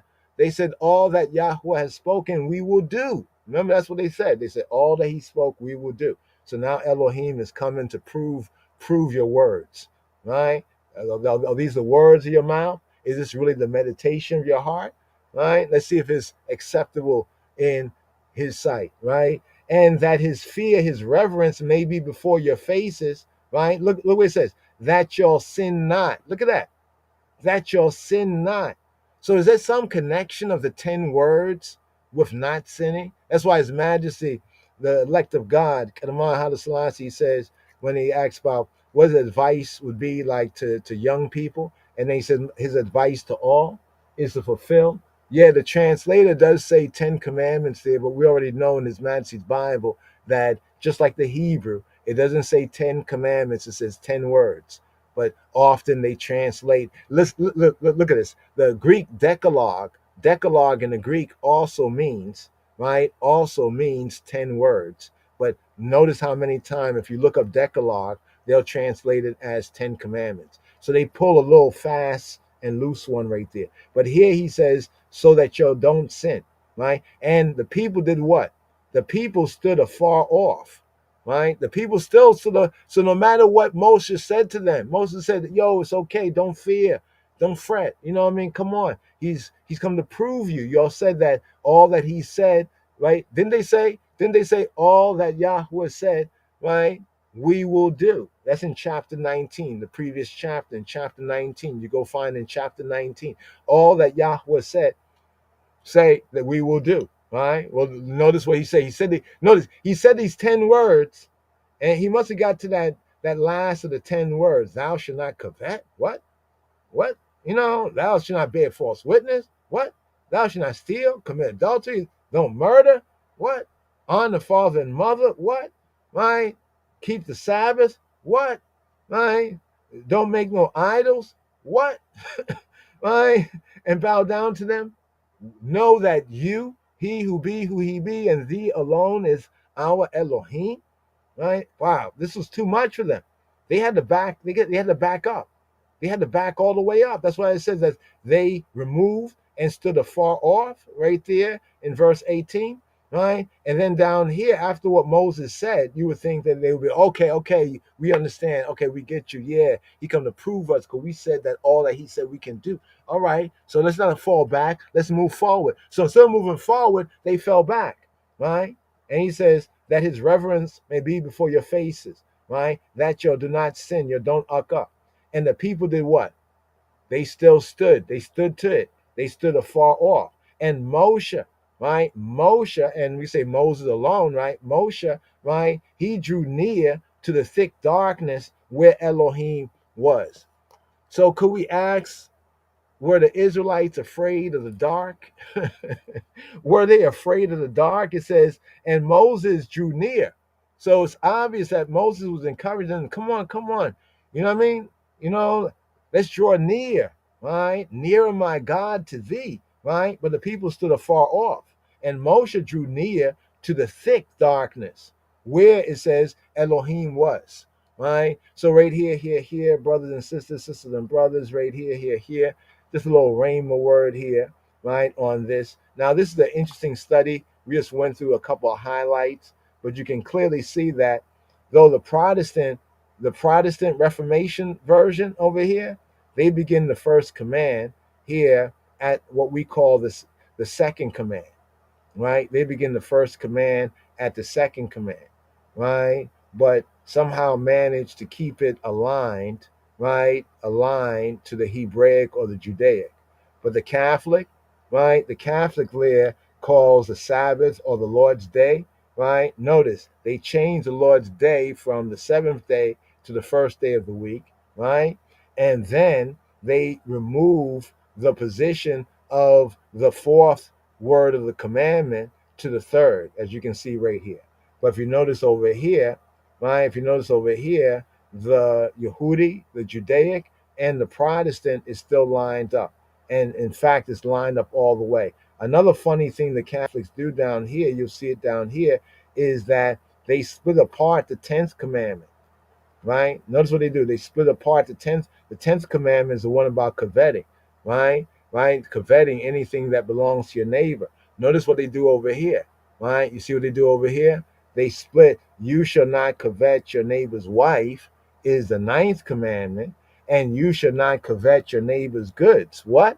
You see that slick thing they did there? With the 9th, right? The 9th one, because what they did is they removed, right? They removed, you know what they removed? They removed the whole thing about the idols and idolatry and having graven three-dimensional images that you're bowing down and worshiping like they're something, like they're gods or something like that. But notice what they did with the 10th commandment. They split it in two. So they make it like the 9th commandment, according to the Catholic, is thou shalt not covet your neighbor's wife, right? And then the 10th commandment is not to covet your neighbor's goods. But we just went through the 10th commandment, and you not coveting your neighbor. Don't covet anything that is your neighbor's, right? Right? Your neighbor's wife, your neighbor's house, your neighbor's goods, your neighbor's servants, your neighbor's this, your neighbor's that. Do not covet. So you play a slick one there, but the Protestant, right, they kind of hold faithful right there, with the Hebrew, right, and with the Jewish, the Judaic, right. Just want to point that out. So give thanks, because I've learned something here too, that the reason why in that Twinkle Brothers tune, right, they talk about the Catholics changed it and what the Catholics did and how the Pope, and then, they changed around the Lord's Day or the Shabbat day. In fact, another thing they did right here, notice what they said. They said, remember to keep holy the Lord's Day. There's the Shabbat day, right? It didn't say it's the Lord's day. In the word of commandment, it doesn't say the Lord's day. It says it's the Sabbath of Yahweh Eloheka, right? There's a day of the Lord, right? And that's his day, right? There's a resurrection day. Yes, we recognize that. But you can see the slick thing that they did right here. So we just want to show that right there. Notice what they did. They took out not having other gods. Well, they have that there, but they took out the part about not making the graven images part, right? And they put as a second command, you shall not take the name of the Lord your God in vain. You know what I mean? And they also reword it. Just want to point that out there too. They also reword it. Well, anyway, right here, brothers and sisters. Yeah, we have Psalm 82. Want to touch on that briefly, right? Briefly, right here, right? But this is a good chart to begin to kind of like find the truth for yourself about it. Like study it along with the scripts. So the King James version is still it's still technically good, and it's a good study. You'll notice that when we start to break it down, like we'll go from the KJV, right, like right here, and it's easy to kind of go to the comparison, right, scripts right here. We can go down to Tanakh, right, the Tanakh right here, and then also when we study the KJV, right, like this, we can go into the key words, right, the underlying text. And I've been seeing a lot of other software out there, but it's not like standalone. This is a standalone software. This is My Sword, right? This is what the software is called, My Sword, in case others want to download and get a copy, My Sword. But there's a lot of other very interesting software out there. I definitely would recommend it. But before we ride up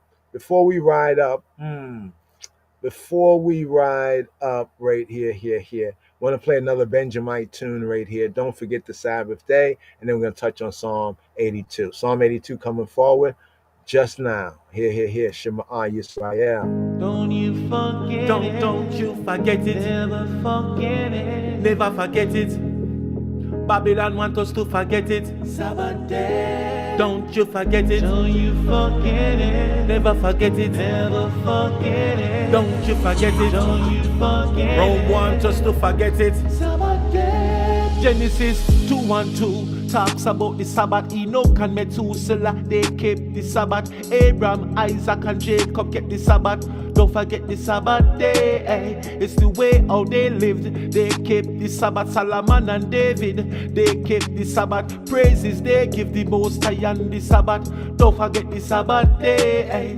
Christ came in the earth and he kept the Sabbath. The early church, they kept the Sabbath. The 12 disciples, they kept the Sabbath. Don't forget the Sabbath day, eh? Don't you forget it. Don't you forget it. Never forget it. Never forget it. Don't you forget it. Don't you forget it. Sabbath day. Don't you forget it. Don't you forget it. Never forget it. Never forget it. Rome want us to forget it. Don't you forget it. Babylon want us to forget it. Sabbath day. Praises on the Sabbath. We take rest on the Sabbath. Don't work on the Sabbath. No buying and selling on the Sabbath. Because it is the Most High's day. We chill on the Sabbath, read the scriptures on the Sabbath, have a class on the Sabbath. We gather on the Sabbath, the assembly. We beat the drum on the Sabbath. We sing on the Sabbath. We don't do our own thing on the Sabbath. Don't you forget it. Don't you forget it. Never forget it. Never forget it. Don't you forget it. Babylon want us to forget it. Sabbath day. Don't you forget it. Don't you forget it. Never forget it. Never forget it. Babylon want us to forget it. Don't you forget it. Rome want us to forget it. Sabbath day. From the beginning of time, the Most High established the Sabbath day. Sabbath day. Why would people think the Most High would want to take that away? It's a day when mankind humble themselves, praise the Most High and pray. From all the worldly things they have to turn away. So don't you forget it. Don't you forget never forget it. Never forget it. Don't you forget it. Sabbath day. Don't you forget never forget it. Never forget it. Don't you forget it. Don't you forget it. Rome wants us to forget it. Sabbath day. Genesis 2:1-2 talk about the Sabbath. Enoch and Methuselah, they kept the Sabbath. Abraham, Isaac and Jacob, Yeshua, the 12 disciples, the early churches. Never let go of the Most High. I never let go of the Most High. I never let go of the Most High.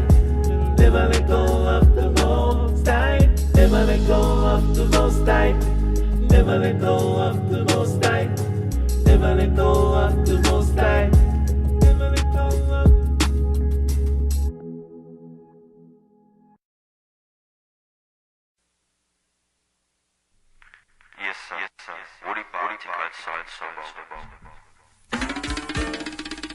Hear, O Israel, Israel, Israel, Israel, Israel. Shema Yisrael. The Lord our God, God, Adonai Eloheinu, is one Lord. Adonai Echad, Adonai Echad, Adonai Echad, Adonai Echad, Adonai Echad, Adonai Echad, Adonai Echad, Adonai Echad. And thou shalt love the Lord thy God with all thine heart, and with all thy soul, and with all thy might. And these words which I command thee this day shall be in thine heart. And thou shalt teach them diligently unto thy children, and shalt talk of them when thou sittest in thine house, and when thou walkest by the way, and when thou liest down, and when thou risest up. And thou shalt bind them for a sign upon thine hand, and they shall be as frontlets between thine eyes. And thou shalt write them upon the posts of thy house, and on thy gates, my gates, my gates, my gates, my gates, my gates, my gates, my gates, my gates. And it shall come to pass, if ye shall hearken diligently unto my commandments which I command you this day, to love the Lord your God, and to serve him with all your heart and with all your soul, that I will give you the rain of your land in his due season, the first rain and the latter rain, that thou mayest gather in thy corn, and thy wine, and thine oil. And I will send grass in thy fields for thy cattle, that thou mayest eat and be full. Take heed to yourselves, that your heart be not deceived, and ye turn aside and serve other gods and worship them.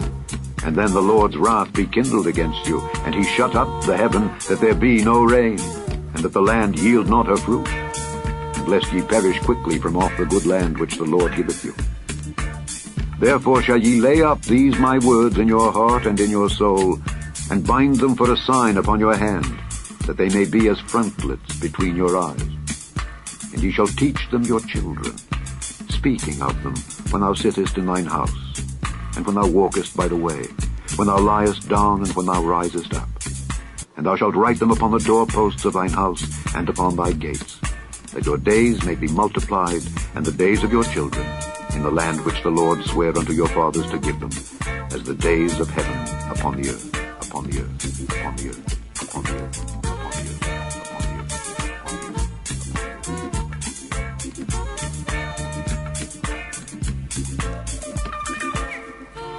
And the Lord spake unto Moses, saying, Speak unto the children of Israel, and bid them that they make them fringes in the borders of their garments throughout their generations, and that they put upon the fringe of the borders a riband of blue.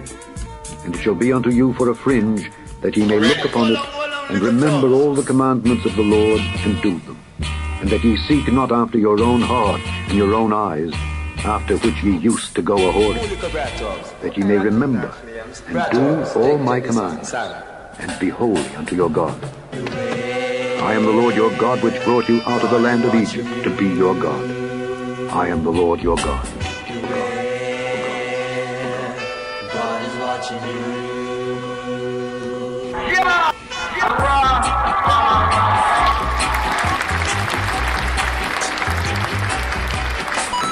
Lion of Judah Society.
Lion of Judah Society.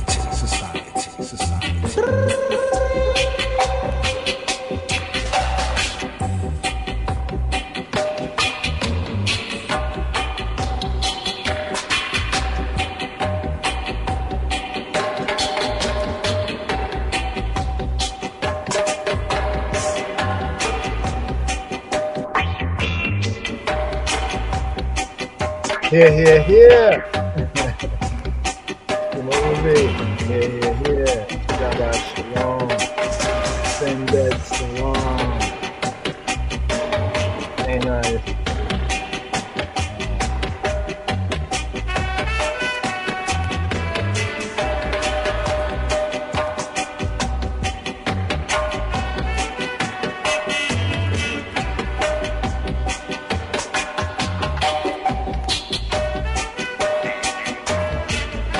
Yes. Little Selah moment right there. So here, today's daily psalm. Now, today's daily psalm is no doubt familiar to most of the Chabarim. Most of the Chabarim are familiar with today's daily psalm right here. Here we have Mizmor, Fei, Beit, Mizmor Pei Vet, Mizmor Pei, Beit, Fei, Beit. The Hebrew Aleph numerics, the letter Pe, Fe, or Fei, Pei, right, has a numerical value of 80. The Hebrew letter Pe, right, sometimes it says Fe, Fei, Pei, right? Beit, second letter of the Hebrew alphabet, so we have 80 and 2, Mizmor Fei, Beit. Also enunciates Mizmor Pei Vet, Mizmor Pei Beit, Fei Beit. Here we have corrupt judges. Who are the gods? Corrupt judges. Who are the gods? Corrupt judges arraigned. Now here also we have to get into the Hebrew, into the Hebrew mind. Like most of us, we were in the world, right now coming out of Babylon, coming out of that Gentile mind.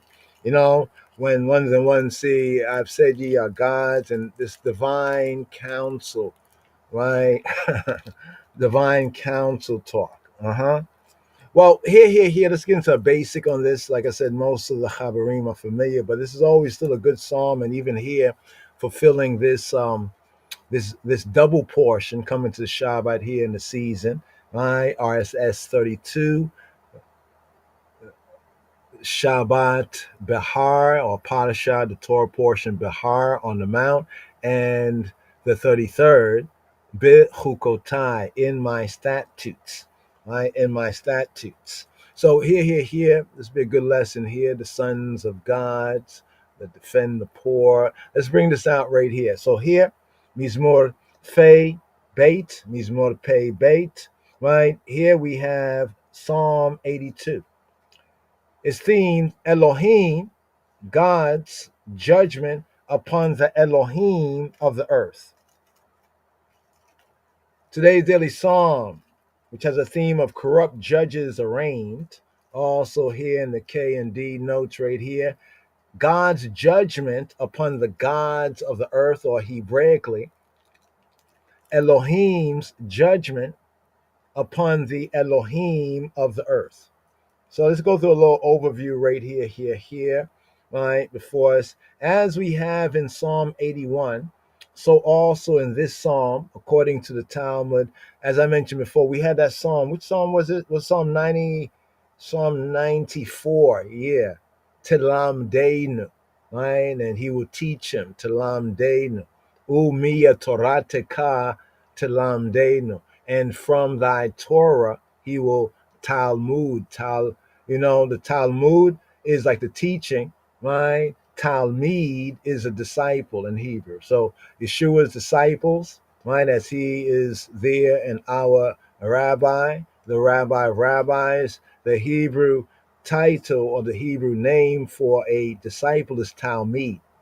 For the teaching is Talmud. So there's many kinds of teachings out there. That's why we say, give us the teaching of his majesty, because we don't want no devil's philosophy, right? So it's an operative word in Hebrew, but just remembering Psalm 94, previously here in this Shabua here in this season, it has the verse and says, and out of thy Torah, like happy is the man. Let's see if I can get that verse right here, just as a point of reference, because I know when ones might hear Talmud, they'll hear different things. Basically, it's a compendium of teaching, right? Yes, Psalm 94, verse 12. The KJV Bible says, blessed is the man, right? Right, whom thou chastenest, O Lord. But the more correct translation, Ashrei Hagever Asher Ti Yasarenu Yah. Happy is the man, Ashrei Hagever. Happy is the Gever. Happy is the mighty man, the strong man, Asher, the one who Ti Yasarenu, who you instructest, Yah, Yah. So we have Yah in Psalm 94, verse 12. In fact, we have Yah twice in that psalm, but the translators kind of cover it up. But it's the second part of the verse that's of interest here. It says, Umiya Torateka, and from your Torah, Torateka, from the eyes Torah, speaking to Yahweh, Umi, and from Umi Torateka, and from thy Torah, Tilamdeinu, right? And teaches, and like teaches him, right? And teaches Tilamdeinu. So the ta, la, ma, da, boom, right there. The primary letters right there. But Talmud is what is the teaching, right? The teaching. In a very interesting sense, what we have in the Gospels and then even in the epistles, right, in the New Covenant, could be considered to be the teaching of Moshiach, right, or even the Talmud of Moshiach.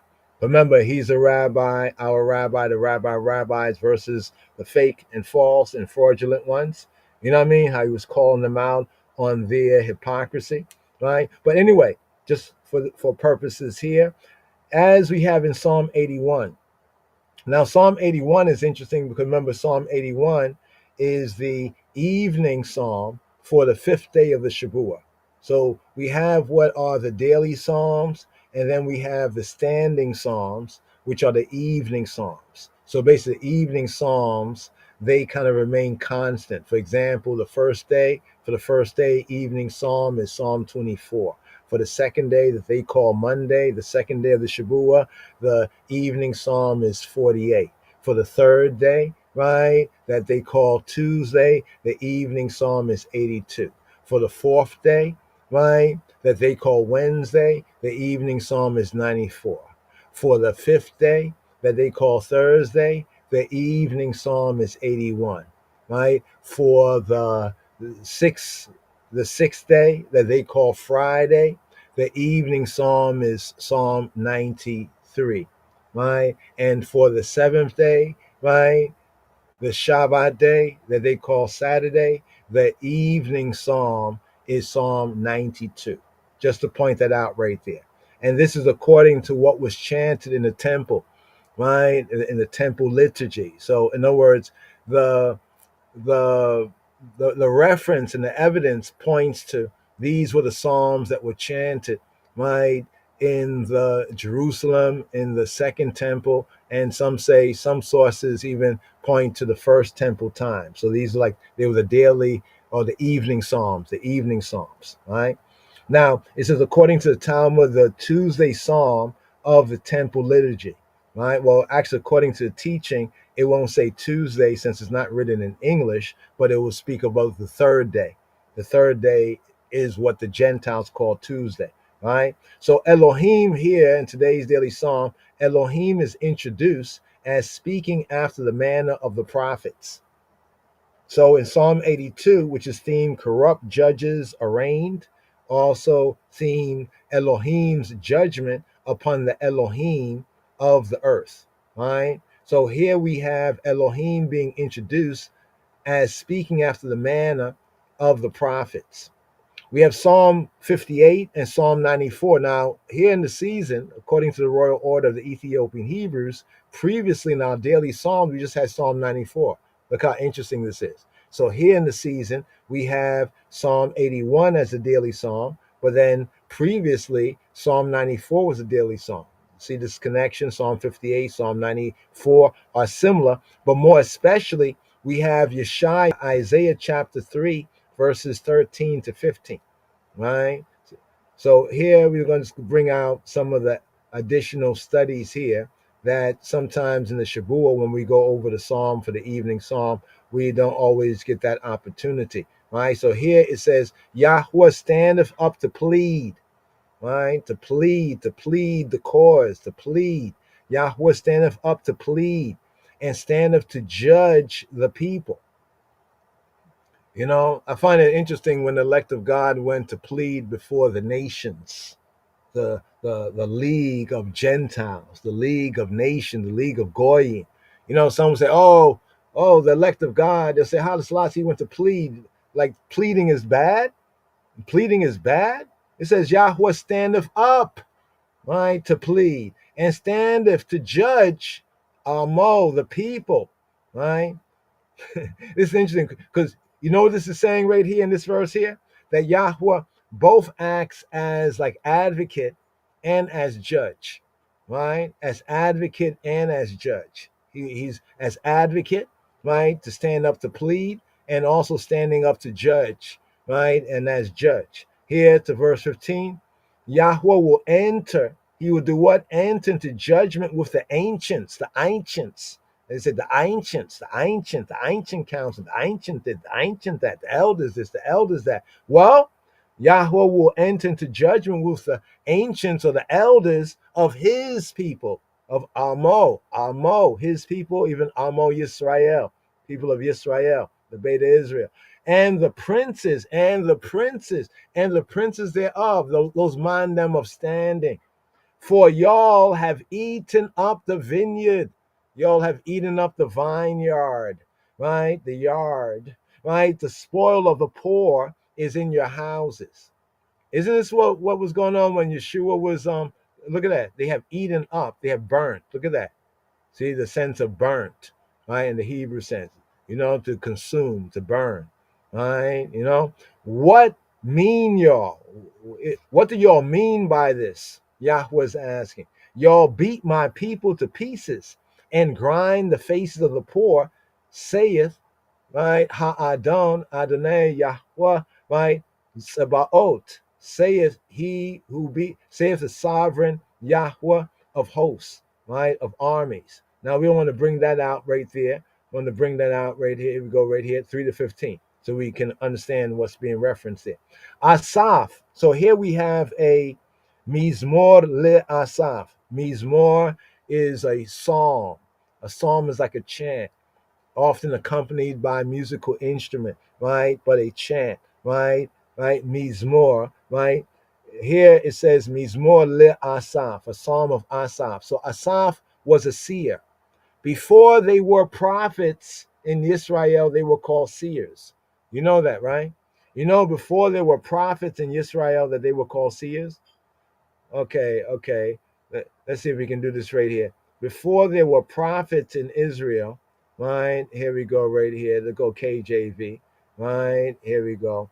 Before there were prophets in Israel, they were called seers, right? Here we go. Here we go. Some of y'all probably know this verse right here, but this is important to understand, right?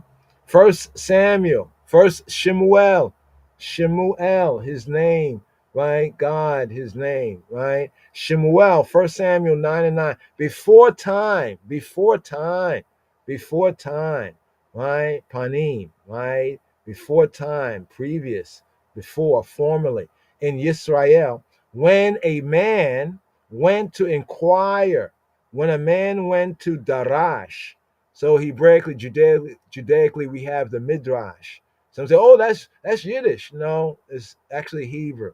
Darash is a root of Midrash. Midrash is like a study. Midrash, right? To seek, to inquire, right? The Midrash, to seek, right? Whether in prayer, to seek, to investigate, to inquire, to ask for, right? To seek, you know, Darash, went to seek, to practice, to study, to follow, to seek with application, right? Went to inquire of Elohim.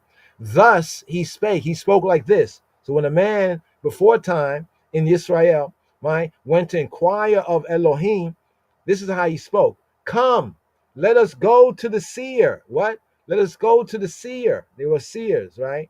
For he that is now called a prophet was before time, right? In past times, called a seer, right? Let's go over here, right here. Bring out the Hebrew of it, right? Let's bring out the Hebrew of it right here. It says, Lifanim Yisrael koh hamar ha'ish be lekatoa lidrosha Elohim liku we nelka adaharoeh adaharoeh. Let us go to the roeh, haroeh. Ha the roeh is seer, roeh, the seer, one who's seeing, ha roeh, right? Ki, because la nabi, of the nabi is the prophet. Ki, because la nabi, the prophet hayom, the prophet today, like the prophet like nowadays. So the nabi nowadays. Ki la nabi hayom, right? The prophet hayom, the day today, right? Yikare was called lefanim, was called in past times, previous times, ha-roeh, ha-roeh, ha-roeh, ha-roeh, right? Ha-roeh. So here, just to bring out this part right here, right? So in past times, right, there was the ha-roeh, and then later on, the roeh, the seer, was called the nabi, ha-nabi. So here we have the nabi, right? Nabi, spokesman, speaker, prophet, right? Prophet could be true prophet or other prophets, false prophets or heathen prophets, but the word for prophet right here, nabi, right? Inspired man, right? From Nabah. Nabah is the verb root to prophesy. Be under the influence. Are you under the influence of the divine iron? Right? And this is also applied, of course, to false prophets, because the word prophet, right? But they're not really under the influence, right? Right? To prophesy. That is, now get this right here. I want to bring this out. Because sometimes amongst the called, chosen, and faithful Rastafari, even in times past, Lifanim, in previous times, they would say like some singers were considered to be like prophets or be under the divine influence, right? Check this out here in Strong's for Nabah, the verb, right? Nabah here is the verb. You see part of speech, the verb, right? The word here, Nabah, right? Well, let's go down here, right here. So a primitive root to prophesy, that is to speak or sing. You see that right there? To speak or sing. That's why I said that some of the areas of prophecy of the prophets it's amazing when you start to study it. They have bars. The prophets have some bars, you know what I mean? And sometimes they even have songs, you can tell, or even rhymes within their prophecy. And then as studying this, I began saying, oh, wow, that's interesting there, right? To prophesy, to speak or to sing, to Nabah, to speak or to sing by inspiration, in prediction, either you're predicting or prophesizing something to happen, or one can speak or sing in simple discourse. Because some people think if somebody's a prophet, oh, you're a prophet, predict something, prophesy something. But the prophets didn't always predict in that sense of their prophecy. Sometimes it was a simple discourse. It was a reasoning, right? That they were bringing forward under the divine inspiration, right? So I wanted to share that right there. The seer in previous times is called the seer. So Asaph, one of the choristers appointed during the time of David, during the time of the tabernacle of David, right? And also the author, and also, the one of the chief musicians, right, of Israel, of the choir of Israel. Asaph the seer, he beholds. So Asaph is considered to be a seer here, right? Seeing in prophetic view, right? Beholding how Elohim, right? Reproving Elohim, speaking of Yahweh, Ha Elohim, the Elohim of Elohim, the God of gods, Elohe ha Elohim, how he is reproving, correcting, and threatening, right, appears against the chiefs, right? So the context of Psalm 82, because a lot of people go to that verse there, I've said ye are gods, and they start to imagine a lot of so-called new agey stuff. You know what I'm saying? And a lot of pseudo Christ stuff, pseudo Christ stuff, right? But the true context here is that Asaph the seer was beholding how Elohim, when we say Elohim, notice that his title, Yahweh's title, is he's the God of gods, right? Elohe ha Elohim. So it makes us ask the question, if there's no other Elohim, then how is he the Elohe ha Elohim? How is he the God of gods, the Elohim of Elohim? Check. This psalm will bring it out, the true context. The Asaph, right? Asaph the seer, he beholds how Elohim, ha Elohim, right? Reproving, correcting, and threatening appears against, like opposite to the chiefs of the congregation of Amo, his people, Amo Yisrael, who have perverted. They've turned into a bunch of preverts and perverts. They perverted the splendor of majesty that he has put up on them into tyranny, right? Into tyranny, right? In other words, the position that these who are called collectively Elohim, and this goes right to the root of Torah, right? They had perverted that splendor of majesty, right? That he had put upon them into tyranny. It matches what was going on in the first century time with Moshiach, Yeshua, with Yeshua HaNotzri. He was calling them out for the same thing. And remember that Yeshua even quotes this psalm. He quotes this psalm. Yeshua quotes this psalm. Is it not written in your law? I have said ye are God. So how can y'all say what you're saying? Right? It is perfectly characteristic of Asaph. So other psalms that are psalms of Asaph, Psalm 50, Psalm 75, Psalm 81.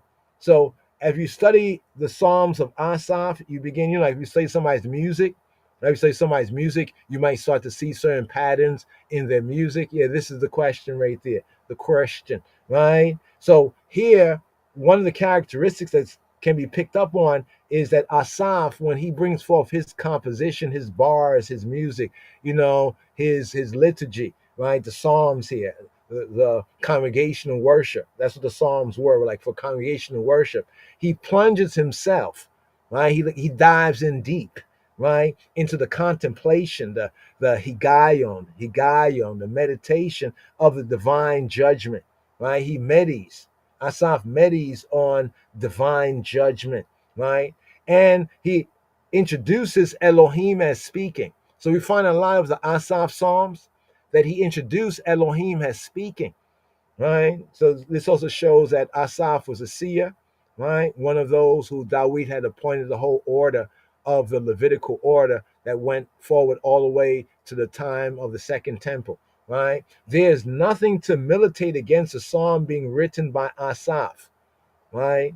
David's contemporary. So Asaph lived in the same time as David. In fact, David was one who had appointed, the Levitical, rotation so that all the Levites, in their due time and due season would have the opportunity to serve. Some great things Dawid did, right? That kind of carries on, right? Even the Psalms becoming the holy liturgy for Yisrael.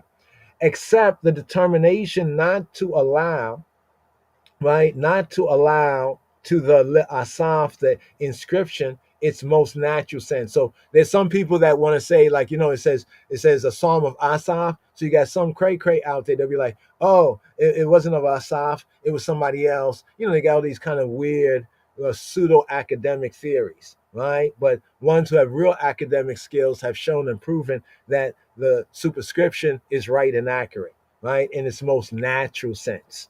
Right? Now, some other scholars, like you get a lot of people today who have these same opinions, these ideas, philosophies, they understand angels. So when some people read, when they talk about, I've said ye are gods, they're thinking about angels. Angels, right? As others, as Bleak, Hufeld have done it, Bleak did a lot of guys do it today on social media. They'll talk about Psalm 82 and say, oh, the Elohim there were angels, and right? But inscribes the psalm Elohim's judgment upon unjust judges in heaven and upon earth. But check this out. The angels are as such. Angels in the scripture, when you really study, as such, are nowhere called Elohim in the Old Testament. Nowhere called Elohim in Tanakh. In Tanakh, in the Tanakh, they're nowhere called my Elohim. Angels are nowhere called my Elohim in the Old Testament. So where do they get this idea from? They get it from Elohim Acharim, from other gods and other religious ideology. Although, let's read on, they might be so called. They might be so called, but there's no evidence that they are called. And they're being judged here on account of unjust judging. But who in the world are angels judging? It doesn't say in the Gospels, right? The Brit Chadasha doesn't say in the New Covenant that and know ye not that we shall judge angels. We shall do what? We shall judge angels.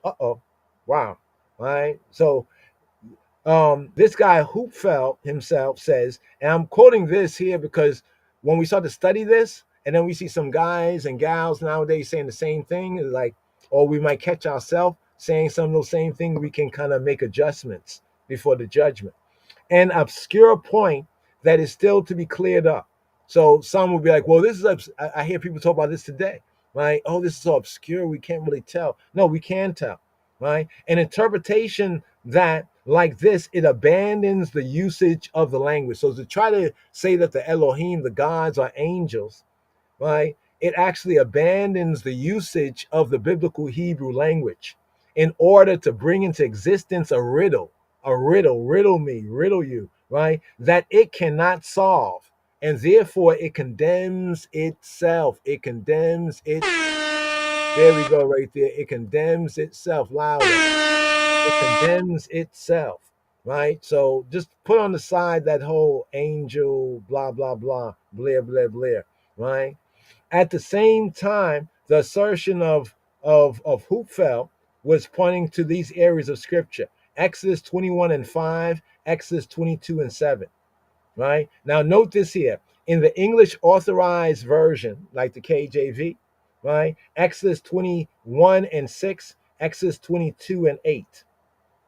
Notice it says judges, right? Judges. We're going to take these right here. It says judges, right?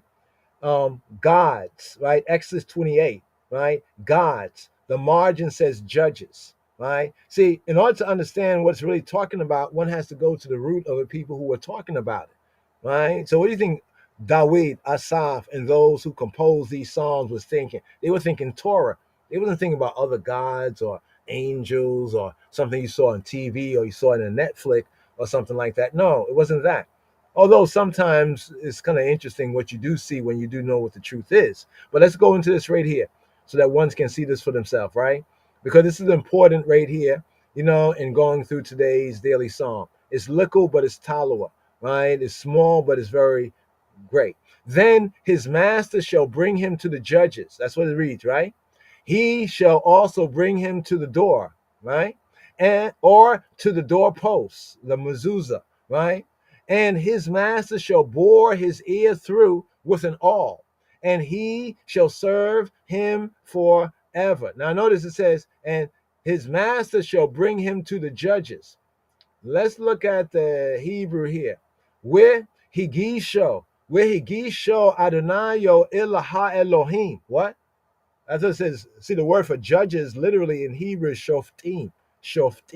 But here it says, where higisho, and to bring him Adonayo, his Adonai, his Lord, his master, his boss, to the Elohim, shall bring him to the Elohim. Let's scroll down here for a moment, right? So you see the word judges, see the word judges, right?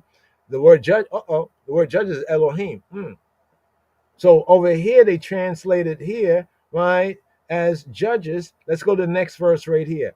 Let's get this right here. Let's go here, KJV light. If the thief be not found, then the master of the house shall be brought to the judges. To do what? To see whether he hath put his hand to his neighbor's goods. That's not good. That's not good. To put your hand to your neighbor's good, that's not good. Lo tov, not good. Here the Hebrew says, im lo yematzeya ha ganav, im lo, and if, right, like if not, like if lo not, yematze, to be found, ha ganav. If the ganab is not found, the ganav is not found. When nikrab baal ha bayit, right? When nikrab, right? Then what it says down here, then the master, the who? The Baal. What? The Baal. You mean the Philistines' God? No, Baal means husband, means owner, means Lord in Hebrew. And this has nothing to do with the Baal like of Baalim and all of that cray stuff. In other words, in the Hebrew, this word basically meant owner or husband. One who possesses something, one who's an owner, right? Husband. It just so happened that the other ites, the other peoples around the Israelites, their high god, they gave the high god, the idol they worship, the title of Baal, of husband. So they worship the idol god that they called husband. But yet in the language, the same word is referred to husband and master of a house. The Baal Bayit, Ha Bayit, Baal Bayit, Ha Bayit, the husband. You see husband, right? There we go, right? And it also can be used for foreign gods. So it's like right now, somebody says, yeah, my God. I said, who's your God? What's your God's name? And so my God's name is wifey. Oh, word. Right? So that means they have taken the title of wife and applied it to their idol, to their God. Check. That's the same thing that happened here. But the word found here, master, is Baal. Baal habayit, right? Shall be brought with nikrab, karab, shall be brought near, nikrab, shall be brought near, right? Go over here, shall be brought near. Let's go back right here, get the full verse. Im lo yematzeya haganaba with nikraba Baal habayita ilaha Elohim. Then the Baal habayit, the Baal habayit, the Baal of the bait of the house, right? Shall be nikrab, shall be brought near, il to ha Elohim, il ha Elohim, shall be brought near to the Elohim, to the God, right? But notice the translation here says shall be brought to the who? The judges, the Elohim, right? Shall be brought to the judges. You see where we're going with this, right? Right? See, because before you get to Psalm 82, you should have already dealt with the second book of Torah and studied it. So those who understand in the true context the second book of Torah, right, therefore will not be confused by Psalm 82 verse 6, what's being spoken of. Elohim, right, denotes God himself and not directly the authorities of the nation as being his earthly representative. So yes, the title of Elohim as applied to Yahweh is creator and is judge. The main qualification as creator, almighty power as creator, almighty power as judge, right? So in the first sense, in the prime sense, it applies to Yahweh himself and not directly to authoritative nations as being his earthly representatives, right? Finds its most forceful refutation in the so-called and mortal Elohim of this psalm. So now some would say that Elohim only applies to God himself. And they'll try to make you believe that not directly to the authority of the nation. But the truth of the matter is that Elohim applies both to Yahweh himself, right, and to those authorities or judges of the nation, right, who are his earthly representatives to carry out his Torah, to carry out his mishpat, his judgments, the ordinances, all that, right? That's why it says the most forceful refutation, right, in the mortal Elohim, right, of this psalm, right?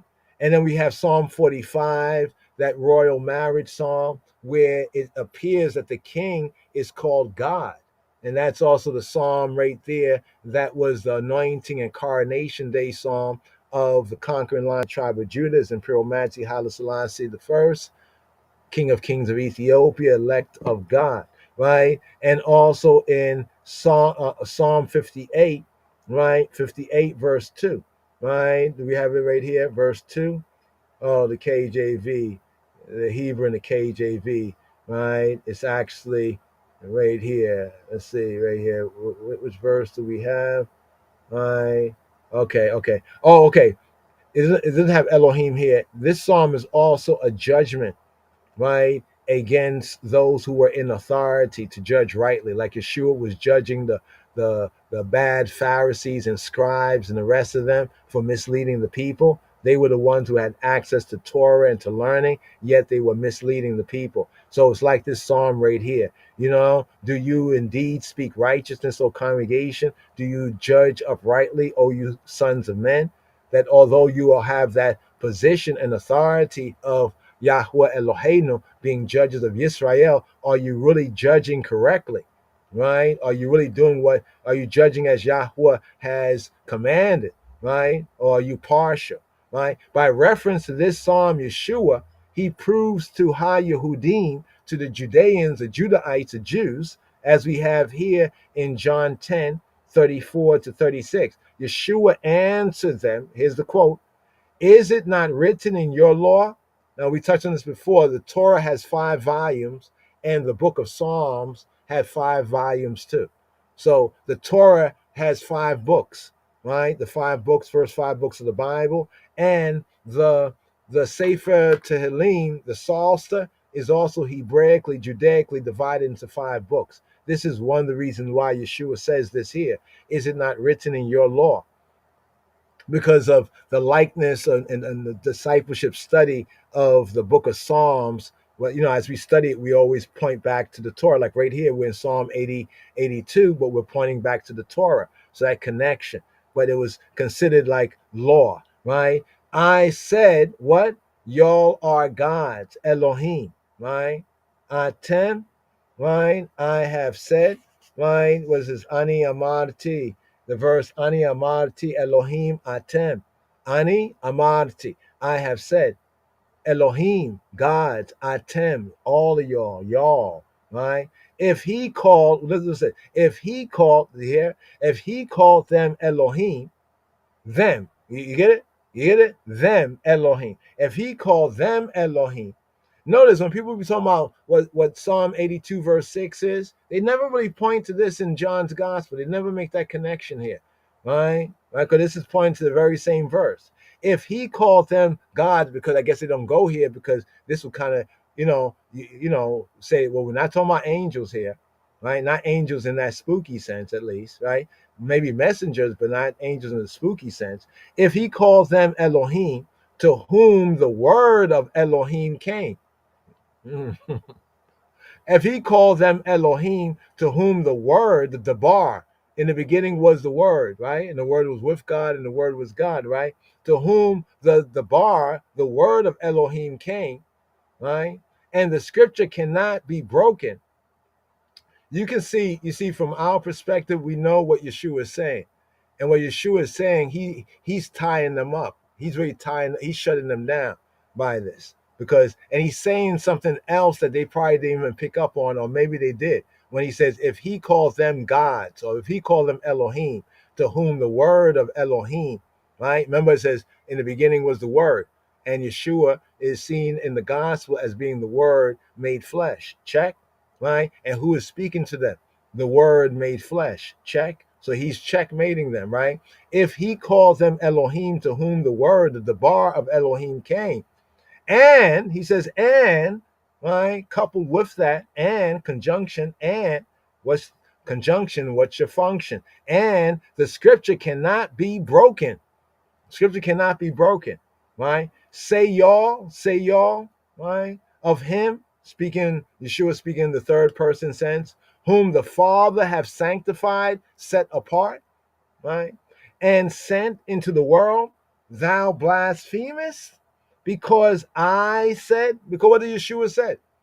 He says that I am the Bain Elohim, because Yeshua just said, what did he do? He says, I am the Bain, the son, the Bain Elohim. I'm the son of Elohim, right? So Yeshua here can be seen to be actually speaking of himself, right? Right? In the pre-incarnate sense, as the Word. The Word became flesh. There he was in the flesh, right? But before the Word came flesh, it's the Word of Elohim that came, right? Right? And the words that were spoken were written in the scripture, and that you can't break, right? The scripture can't be broken, right? So are you saying of him, speaking of Yeshua, who Ha'ab, Elohim Ha'ab? See, because Elohim Ha'ab is Elohim the Father, God the Father. Elohim Ha'ab have sanctified and sent into the world. Thou blasphemest. Can the word blaspheme itself? The same word that came to them that revealed the word that we have in the scripture, can he blaspheme himself by saying that he is the Bain Elohim? Right? Notice he didn't even say he is the Elohim. He said he is the Bain Elohim. But what he's signifying is what they already knew. And what the rabbis, even of the first century, already knew is they already knew of the Hebrew Trinity. They understood that. This is something that, this is like a big secret in a sense in some Judaic circles, but yet ones know that there are actually writings that go back to that time that prove it even in the scripture. And this is a point, a point of example right here. But let's come out of this right here. So Yeshua proves to Ha-Yehudim that when he calls himself the Bain Elohim, he does not blaspheme or insult or injure Elohim by an argumentatio a minori ad mejus or ad mejus, right? Argumentatio, it's like an argument. It's like an argument from minor to major. Basically, like when you argue from a minor point, you use a minor point to make a major point. That's what the argumentatio a minori ad mejus or ad mejus means. And this means an argument from a minor point. It's like styles of reasoning, debate, and argument, right? Arguing from a minor point to make a major point. So if HaTorah, if the law, the Torah, direction, instruction, so Rabboni, Yeshua HaNotri, Jesus of Nazareth, Jesus Christ, right? Jesus of Nazareth argues, calls even those Elohim, those gods, i.e., judges, who are officially invested with this name and this name title by a declaration of the divine will promulgated in time. And the scripture cannot surely, as in general, so also in this instant be made invalid. You see, that was him arguing from a minor to a major point, right? That the scripture cannot surely in general also in this instance, right? In this instance be made invalid. Then it cannot surely be blasphemy if he calls himself the Bain Elohim, the son of God, right? The son of Elohim, Elohim Ha'ab, God the Father, whom not merely a divine utterance in this present time has called to this or to that worldly office after the image, check it, after the image of Elohim, but who with his whole life, Messiah's whole liberty, was ministering and is ministering to the accomplishment of a work. Yeshua put in that work to that the Father Elohim Ha'ab had already sanctified, already set him apart, right? When he came into the world, right? So in connection with the Egiase, or with the glory, right? One is reminded of the fact, just bring this out, make sure I have that correct. The doxa, Egiase, let's get this right here.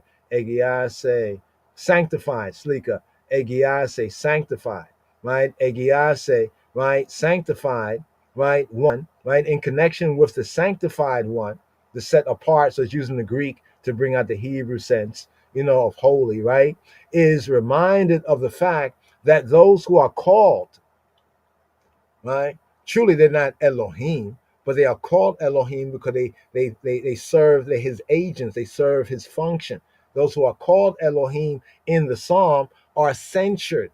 You know what's censured, right? It's almost like an arraignment. This is like the psalm is almost like an arraignment. The corrupt judges are arraigned. You know, like in court, you know when somebody gets arrested and then they have to go to arraignment. Well, this is what Psalm 82 is. Psalm 82 is an arraignment. They're getting censured and arraigned on account, right, of unholiness, right, not being set apartness of their conduct. Their conduct was not in accordance with his word of covenant being set apart. The name does not originally belong to them. That's what is being brought out in the psalm. That name does, it's only like, how dare you? How dare you take or lift up this title upon yourself and do what you're doing, right? How dare you? The name does not originally belong to them, nor do they show themselves to be morally, you get it? The moral theocracy, to be morally worthy of it. With this right here, right? Egiase Kai, hey, bring this out. Let's bring this out right here. Give thanks for the technology, Father. Right? Sanctified and sent. Egiase Kai Apestelen. Apestelen. Apostelen is where we get the word apostle from, right? Within the English, apostle come from apestelen, apestelen, apestelen, apestelen. There we go. Apestelen. Egiase kai apestelen. That means sanctified, like set apart, and apestelen, and sent, right? So here, egiase kai apestelen, right? Yeshua contrasts. Now here's the contrast to get a clearer picture. The contrast, his divine sonship being the Bain Elohim Chayim prior to time. Prior, so when there was no time, Yeshua was saying he was and is the Son, right? With theirs who have been given this title and this role to serve, right? Which began only in this present time. So right here, we have today's daily psalm just to kind of go through, that idea right there, right? Because we know it says that they shall die like men, right? Die like men. This also should, bring out that sense, because an idea in connection with angels, one more word on this, to interpret Psalm 82, particularly verse 6, in the context of the fuller psalm, to make a connection, right, with angels is foreign. It's foreign to the Hebrew mind, to the Hebrew thought, right? It's foreign to the Hebrew mind. And I hope I later bring out some of the basics right there. It's kind of a foreign mind thought. It's a foreign mind thought right here, right? So here we have Elohim coming forward, making himself heard, first of all, as censuring and admonishing and arraigning, right? Arraigning the judges, right? The congregation of God, or the Adat, right? Ba Adat El, the Adat El, the congregation of El. As we have in other scriptures, just to point this out, in Numbers 27:17, that's Torah. In Numbers 31:16, that's in Torah. And Joshua, in some of the Beta Israel Torah, right? At least what they call a Pentateuch. We have sometimes 8 books, the Octatech. So some have the Pentateuch 5 books, but the others include, 3 other books, right? Namely Joshua, right? Joshua, is it Joshua, Judges, and Ruth? Yeah, Joshua 22:16. So the congregation of the sons of Israel that Elohim has purchased from among the nations. In other words, Yahweh has kind of bought them, purchased them, acquired his acquisition of Yisrael from among all the other nations and nationalities. We have that in Psalm 74 and 2. Zikora Adatika. Remember your congregation, Anita, that you've purchased, Kedem. Anita Kedem, that you purchased from the first time from the Kedem, right? Is this verse right here? Anita Kedem, or do we have to go? There we go, right here. Here we go. Remember thy congregation, right? Zikora adateka. Remember your adat, right? That thou hast purchased of old. Kanita kedem, that you've purchased since the kedemawi, since the kedem. The rod of thine inheritance, thou hast redeemed. This Mount Zion, wherein thou, the eye, hast dwelt. So here, the rod, the word rod can also be as tribe, since the tribe and the rod, the shevet, the rod, also the tribe. So here, just to bring out the Hebrew, Zikora datika kanita kedem, Ga'alta sheveta nachalateka, Hara Zion ze, Shakanta ba'u, Shakanta, where you have shakan, where you have dwelt. So here, that he has purchased since when? Since the Kedem. See the Kedemawi link, the Kedma, right? In one sense of the Hebrew means the east, the antiquity, the front, the first, like the first, so that which go before the first. But in sense of time, when we use Kedem, in sense of time, it means the ancient time. It has a sense of like the first time, the ancient time, right? The front, right? But in sense of direction, the Kedem is the east. Look to the east, look to the Kedem. In sense of time, it's like antiquity. It's like the first time, right? Kanita Kedem, right? That you have purchased, right? That you have purchased, right? Ga'alta, right? You have redeemed the Shebet, the rod, or the tribe, Nahalateka, of your inheritance. Har Sion, Mount Zion Zeh, this Mount Zion. Shakanta, the eye male has dwelt, Ba'u, in it. You have dwelt in it. Just to bring that out right there, the purchasing of Israel from among other nations, from the Kedem, right? Kedemawi. And upon that, as its lawgiver, he has set his divine impress, right? His divine impress, like impress, like an impression, right? His divine impress, right? Not empress, right? But impress, right? Impress, right?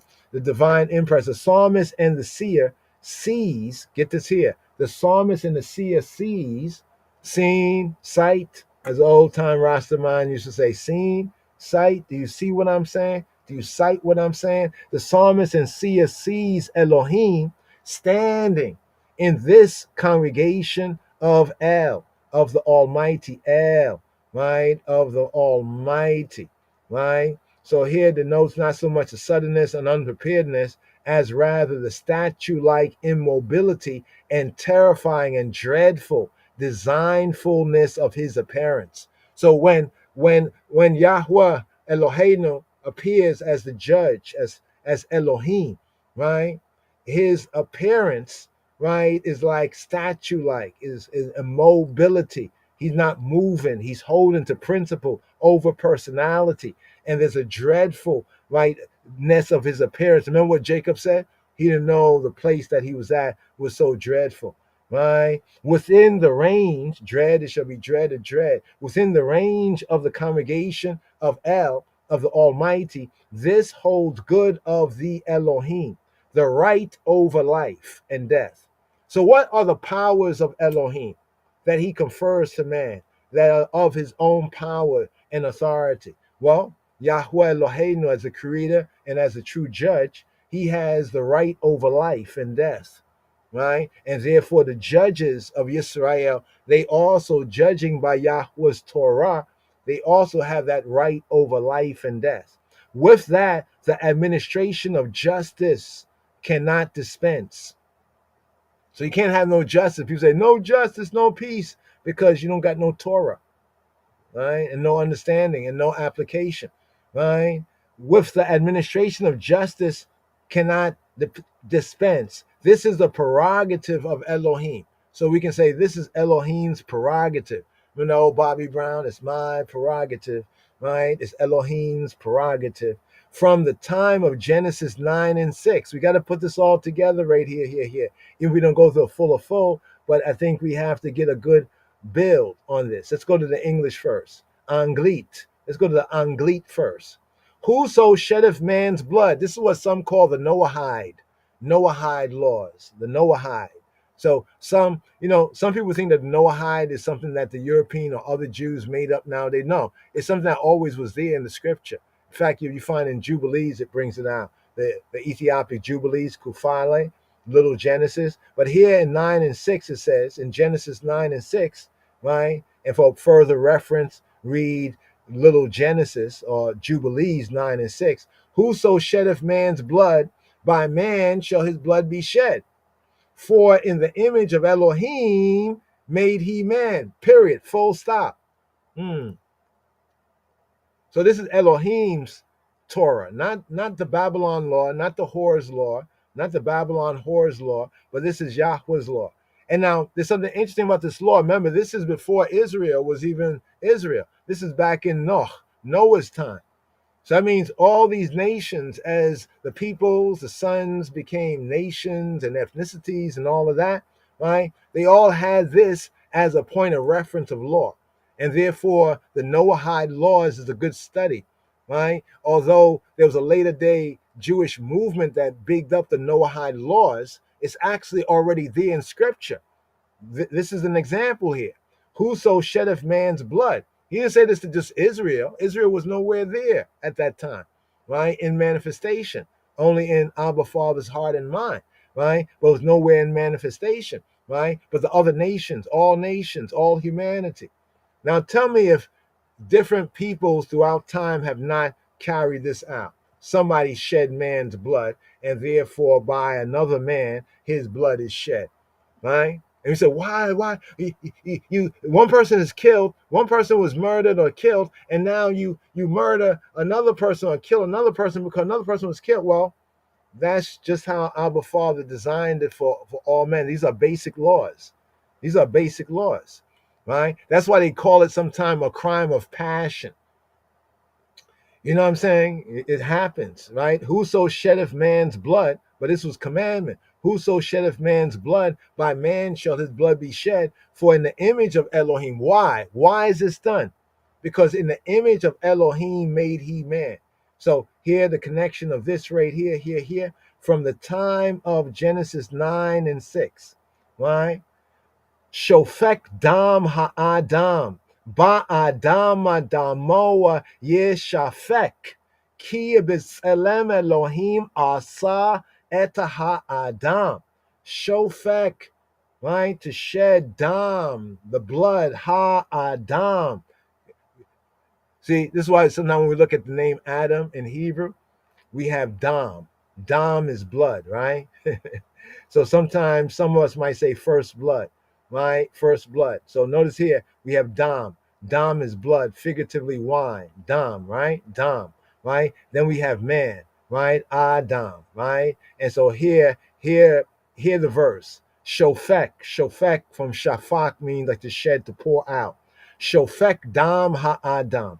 Shofek dam ha'adam, right? Whoso shedder, the shedder, shofek, the shedder of blood of the Adam, blood of the man, shofek dam ha'adam ba'adam, ba'adam, by the Adam, by the man, right? So whoso sheddeth the blood of the man, by the man, damo, his blood, yeshafek, his blood is to be shed, right? Ki, because b'tselem, in the image, b'tselem Elohim, in the image of Elohim, asa, he made eta ha'adam, he made the Adam, he made humanity, he made man in the image. However, he has transferred.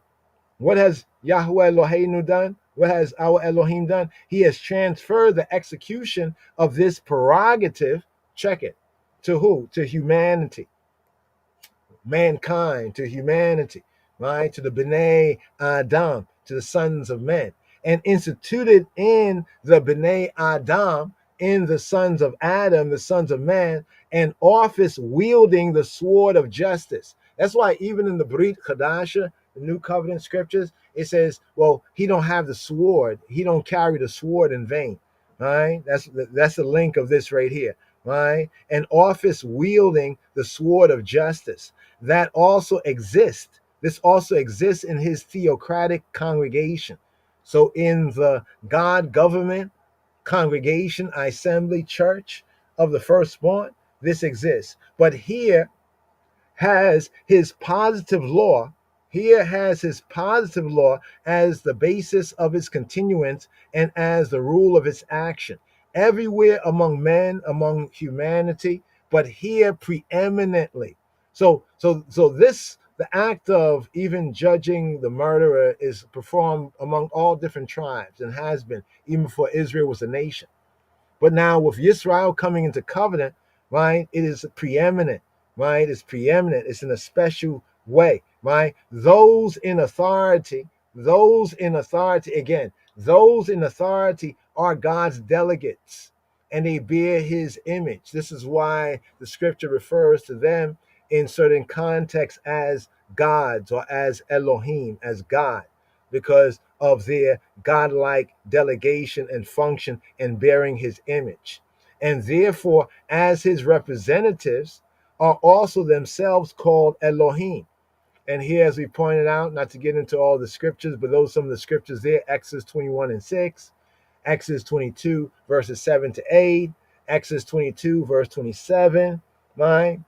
Ha Elohim, the God, the Almighty, who has conferred his exercise of power upon these subordinate Elohim, the Elohim that can die like men, you know what I'm saying? Without their resigning it of themselves, right? Now, Ha Elohim, Elohim Ha'av, like God the Father, he sits in judgment in their midst, right? This is where it says the Hebrew word that it uses right here, where it says, Bikareb Elohim Yishpot, in the midst of the Elohim, in the midst of the judges, he judges, right? Right? Yishpot, of that which takes place before the mind's eye of the psalmist. So Asaph is like seeing this in a vision, like a prophecy is being revealed, and he's bringing it out. Right? How long, he asks, how long will you judge unjustly?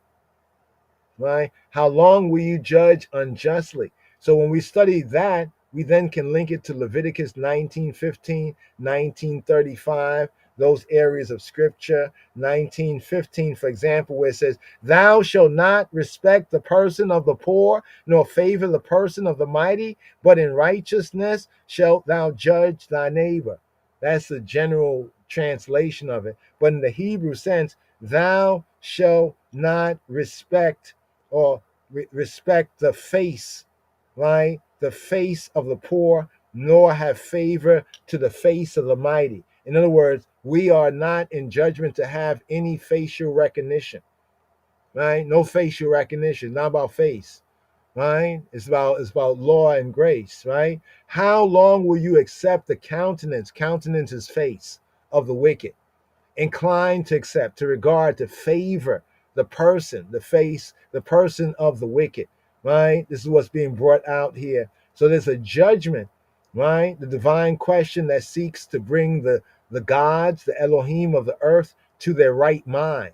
So as we go through the psalm, we're going to find every verse is bringing out that sense there. Now, I already went into this for a moment. There's some more to this, but I think a basic groundation here, right? They are the words that are frequently repeated in the prophets, foremost in Isaiah. Let's go to Isaiah. This is one verse here, right? Right? Isaiah. Limdu Hateib. Limdu Hateib Dershu Mishpat Ashrua Hamot. Ashru Hamot Shiftu Yatom. Ribu Almana. Here. What is it saying in the KJV? Right? It's saying here, learn to do well, learn to do good, seek judgment, relieve the downpressed, judge the fatherless, and plead for the widow. Relieve, to righten. Here. Lim dua hate abe, right? Lim dua hate abe. like limdu, learn y'all, lamad, right? So here we have the word learn, lamad. And also learn to teach. This is the root of Talmud, disciple, and of Talmud, a teaching, right? Lamad, right? So here it says what? Limdu, learn y'all, hateib, learn y'all to do good. Limdu a hateib, dirshu, seek y'all mishpat, seek y'all judgment, right? Ashru a hamotza, ashru. Now here's an interesting one right here when it says relieve, ashar. Ashrei, Ashar, Asher, right? Cause it to be straight, righten, make progress, right? Straighten out, make progress, right? For the Chamot, right? The oppressor, the ruthless, right? Right here, the Chamot here. What do we have? Chamot right here, right? Straighten them out. Right? But here they translate it as the oppressed, right? Those who are robbed, right? But straighten out the situation between the ones who are the robbers and those who are the victims. Judge the fatherless and plead the widow. Judge the fatherless, shiftu. Now notice here in this verse, it's speaking, the commands are being spoken not to a singular man, but to like men, like you all, shiftu. Judge y'all, shiftu a yatom. Judge y'all, you all, the yatom, the orphan. Ribu, go to argue like in court, like to plead. Rivu, almana, plead for the, my almana, plead for the widow, right? Those who, without a father, without like a husband, in that sense, like not having protection, in that sense, within the context of the community. With that is enjoined upon those invested with the dignity of the law, the dignity of Torah, and with jurisdiction. So this is what we call the works of the law, if you understand. The works of the law, especially in regard to judgment, right? The works of the law. That means when somebody talks about, oh, they judge you, they didn't really judge you, not in the real sense of judge, right? Because they judge you, there's an action. There's an action, right? Somebody may prejudice you. They may prejudge you, right? They may give you their opinion, right? But they're not really judging you. So the dignity of the Torah, right? And with jurisdiction, justice toward those who cannot and will not themselves obtain their right by violence, right? Can obtain your right by violence. Now the judges could act with a certain level of violence according to Torah, right? That's why it says in the Psalm, they know not, neither do they understand. Those who need the judges to give good judgment, they go about in darkness. All the foundations of the earth, of the land are moved. So right here, we went through a little extended kind of a reasonment right there for the pre-Shabbat time. Let's just hear the Psalm with the Hebrew highlights here. Psalm 82. מזמור פ"ב, מזמור לאסף,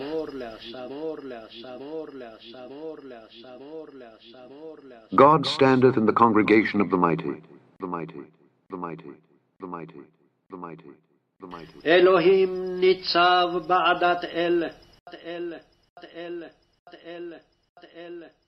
He judgeth among the gods, the gods, the gods, the gods, the gods, the gods. בקרב אלוהים ישפוט.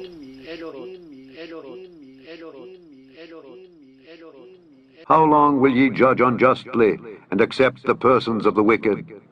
Selah. Defend the poor and fatherless. Do justice to the afflicted and needy. Deliver the poor and needy. Rid them out of the hand of the wicked.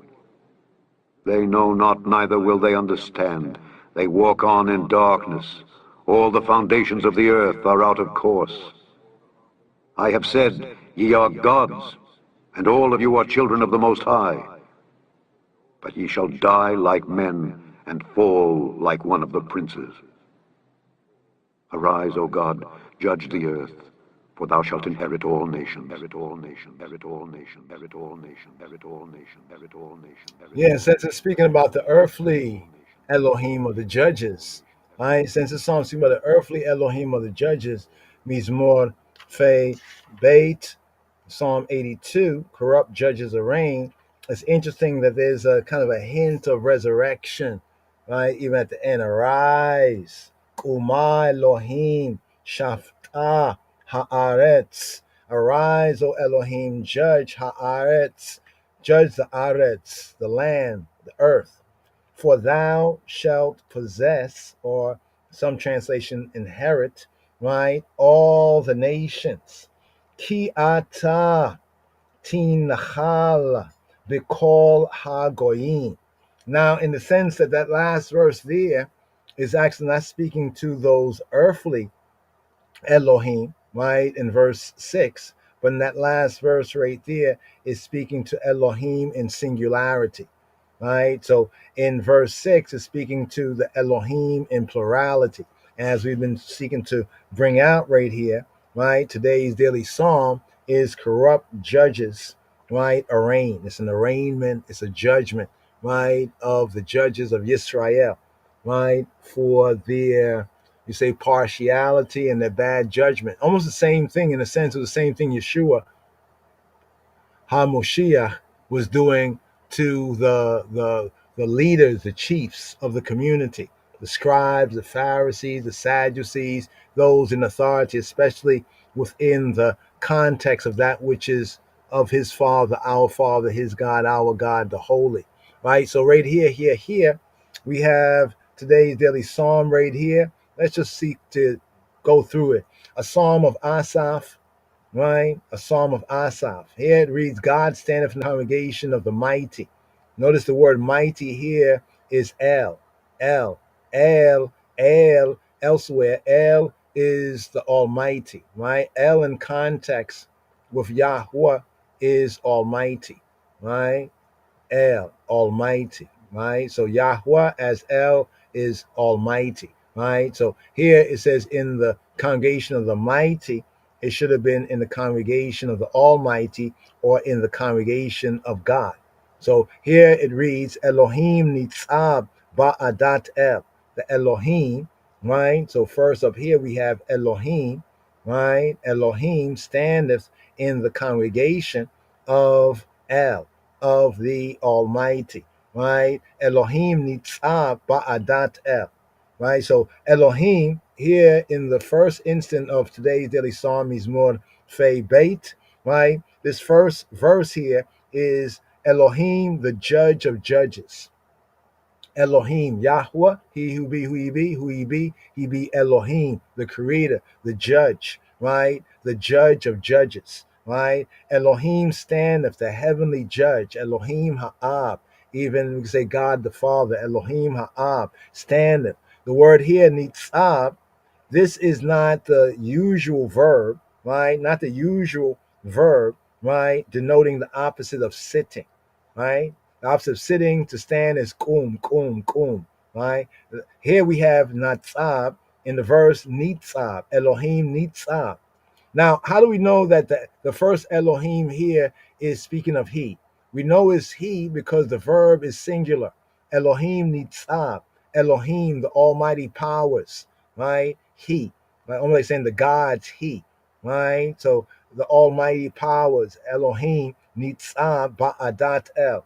He standeth, take one stand, right? So this is not the usual verb in Hebrew denoting the opposite of sitting, right? This word here, nitzab, from natzab, it conveys the idea of taking up a position. Hold your position, ayah. Take up your position, be stationed, right? Be appointed. You see the sense? Stationed, appointed, right? It's almost like when the judge goes into court, right? And they come in, right? And then he stands up for a moment, or she, right? Stands up for a moment, right? He's taking up his position and then is seated, right? And then notice when the judge comes in, all rise, everybody stands. The judge sometimes, in the old, more when judges more understood the nuances, would kind of stand for a moment, scan the court, right? Take up his position, right? And then sometimes be seated, or in some judgment courts, sometimes the judge will stand, right? Like even in the royal courts, even the elect of God, some judges will stand throughout the proceeding. The judge would stand, right, throughout the proceeding. That brings out the ancient idea here. So here, this conveys the idea of taking up a position for a solemn purpose. In Deuteronomy chapter 29, verse 9, we have the Beta Israel, the Bnei Yisrael, the sons of Israel, right? They took their stand too, Nitzabim, right, in order to ratify, to put into effect Habrit, right? So after the first generation that came out that he wasn't pleased with, so he brought that first generation out, but then bring them in, cause them to wander for 40 years. Then their children, right, then, right, came in and ratified the covenant and took a stand, right? And that's in Deuteronomy 29 and 9. And understanding the word, we understand who is standing and for what purpose he is standing. And now, where is he standing? Ba'adat, in the adat, the edah in the singular sense, adat in the constructive sense. So adat with the ta at the end, adat, ba'adat will be in the congregation of. Edah is just a congregation. Edah, a gathering. Edat, ba'adat is the congregation of El. Ba'adat El, in the congregation of El, right? Now, what's interesting about this word aid is a witness. So now we get to learn something else. The word Adah for congregation, as in Adat El, the congregation of the Almighty. The root word aid means witness, testimony, the witness, right? So he stands among those who witness, who testify. But let's go a little deeper. The witness, right? Abstractly, is a testimony. Specifically, it's a recorder. A recorder. Take note, right? Take note. A recorder, that is to say, a prince. So the sense of Yisrael, so the congregation of the sons of Yisrael who stood, right, to be a witness, right, as recorders and even as the princes of Yisrael. Check, right? So he's standing amongst them, right? Who is he standing, right, amongst? He's standing among the congregation of El, right? And he is El. So here, the God in the first sense and the mighty in the second sense is speaking of the same one. So where it says Elohim, Nitzab Ba'adat El, the Elohim is he who's standing in the congregation of the Almighty, and that it says among the Bnei Yisrael, right? He has convened, right? He has convened an assembly. This assembly is convened by El, Ha-El, the Almighty power, Ha-El, Hayel, right? And it's convened for the purpose of what? Second part of the verse. He judgeth among the gods, right? Bikreb Elohim Yishpot, right? Bikreb Elohim Yishpot. He judgeth, right? He judges, right? So now here it says he judgeth among the gods, right? We showed you already in the Torah in Exodus where the underlying word is Elohim, for those who understood, right, the spirit of the Hebrew, right, understood that for the English audience would be better translated as judges, because that's the context and the connotation there. But here they keep in gods, and that has caused a lot of confusion, right? Because the sense of Elohim here in Exodus 26, in Exodus 21 and 6, these are the verses in the Torah that prove that the Elohim here are the judges of Yisrael. Exodus 21 and 6, Exodus 22, verse 7, verse 8, verse 27, and 1 Samuel chapter 2, verse 25 to begin with. Right? The word, it occurs in a judicial connection. Elohim occurs in a judicial connection in the Torah. We find this connection in HaTorah. It's based on the principle found in Deuteronomy chapter 1, verse 17, that says that the judgment is Elohim's. The men who administer justice, right, are considered to be his agents, and therefore they exercise a Elohim-like function, a godly or Elohim-like function, and as such they have his title name, right, Elohim, attached to them, right? So this is the first verse right here, right? Asaph here. Let's bring out the Hebrew. Mizmor le Asaph, a psalm of Asaph. Mizmor le Asaph. Elohim nitzah ba'adat el. Bikreb Elohim yishpot. Here. Now here to verses 2 to 4 is Elohim, the judge, Yahweh Eloheinu, his indictment. You want to hear the indictment against the corrupt judges, right? Being arraigned here of Israel. Here's the indictment. The indictment is of their partiality. Here at the bait verse, the second verse here, second to the fourth verse is Elohim's indictment of their partiality, right? How long will you judge unjustly and accept the persons of the wicked? Selah, right? Admatai, Tisha Pitu Awel, Ua Fineya Rishaima Tisu, Selah, Tisu. Y'all lift up the face of the wicked, right? You'll lift up the face of the wicked, but how long? Ad till matai, till when? Ad matai, till when? Ad matai, till when? Tishpetu, will you judge? Will you shafat, right? Judge, right? Act as lawgiver, judge, execute judgment, discriminating, right? Controversy, right? Either vindicating, right? Or condemning and punishing, right? Here in the sense of judging. Y'all are pronouncing sentence, whether it was for or against. But they were supposed to pronounce a sentence according to what Yahweh had instructed in Torah.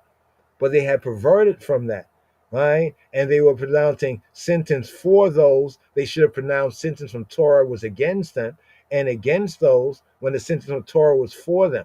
So the implication of judgment here is to vindicate, right? So you vindicate one or declare one innocent, or the other gets punished, right? So here it says Admatai tishpetu avel, awel. Here we have injustice, awel, right? It can be injustice, unrighteousness, wrong, violent deeds of injustice of speech because it declared wrong judgment, or just injustice generally, right? This evil, moral evil, but it comes from aval. Aval means to act wrongfully. So here the judge is declaring that, right, his sons are those who carry his title and had the authority to judge according to Torah were acting wrongfully or unjustly. They were deviating from, they were perverting, right? They were distorting, right? As they say, even among the Brits, they were perverting the course. They had perverted the course of justice. They were distorting it, right? Here. Admatai tishpetu avel. Finay, and the finay and the persons. You see what it says persons? Now, persons here is accurate with a true interpretation of the Hebrew Trinity, right? You know, the Father, Son, Holy Spirit as one. The word persons here is actually the word faces. Panim, Finay. Finay Rishaim, and the face of. So you see what it says? It actually says face of, but they interpret it as the person, right? How long will you accept the face of the wicked? But the word accept right here is nasa. Didn't we touch on that tonight? This is like a nasa reasoning, right? This is nasa. We touched on this a few times, to lift up, to bear up, right? They lift up the face of the wicked, and they were putting down the face of the righteous, right? So right here, the full, Admatai tishpetu avel, ufnei rishaim tisu selah, right? Tisu, they were lifting up the face of the wicked, right? So they were judging, right, in a twisted fashion by lifting up the face of the wicked, right? And therefore putting down the face of the righteous. So to respect persons, this is connected to the respect of persons. Some translate this as, and respect the persons of the wicked. Here the KJV chose to translate it as, and accept the persons of the wicked. right? Here, how long will you judge unjustly and show partiality? The same sense. Show favoritism. The same sense, right? But when we look at the Hebrew here, it's literally nasa, lift up, right? The panim, lift up the faces, the presences, the persons, right? Of who? Of the Rishaim, of those who are Rasha, of those who are wicked. They were lifting up the face of the criminal, of the guilty ones, the ones that were guilty of crime. They were lifting up their face and condemning those who were righteous. Right? This is what they were doing. Right? What did they do to Robenu, our rabbi, Yeshua HaNotri, Justice of Nazareth? Didn't they do that to him? Right? See? Morally wrong, bad, very bad. So what do we have here? Respect the persons, accept the faces, have a facial recognition, a partiality. They contravene the basic rule. What is the basic rule? We touched on it. Leviticus 19:15. Thou shalt not respect the person, the face of the poor, nor favor the person, the face of the mighty. But in righteousness shalt thou judge thy neighbor. Leviticus 19:15. Chabarim.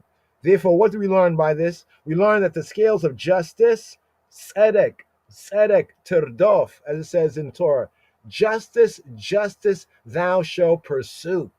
Justice, thou shalt run down. Thou shalt pursue, be in hot pursuit, right? Tirdof, tzedek, tirdof, right? The scales of justice must be held evenly without bias in favor of the poor, from a feeling that the verdict against the richer party to the suit would not inconvenience him, and certainly without partiality, but of course, without partiality or favoritism to the man of influence from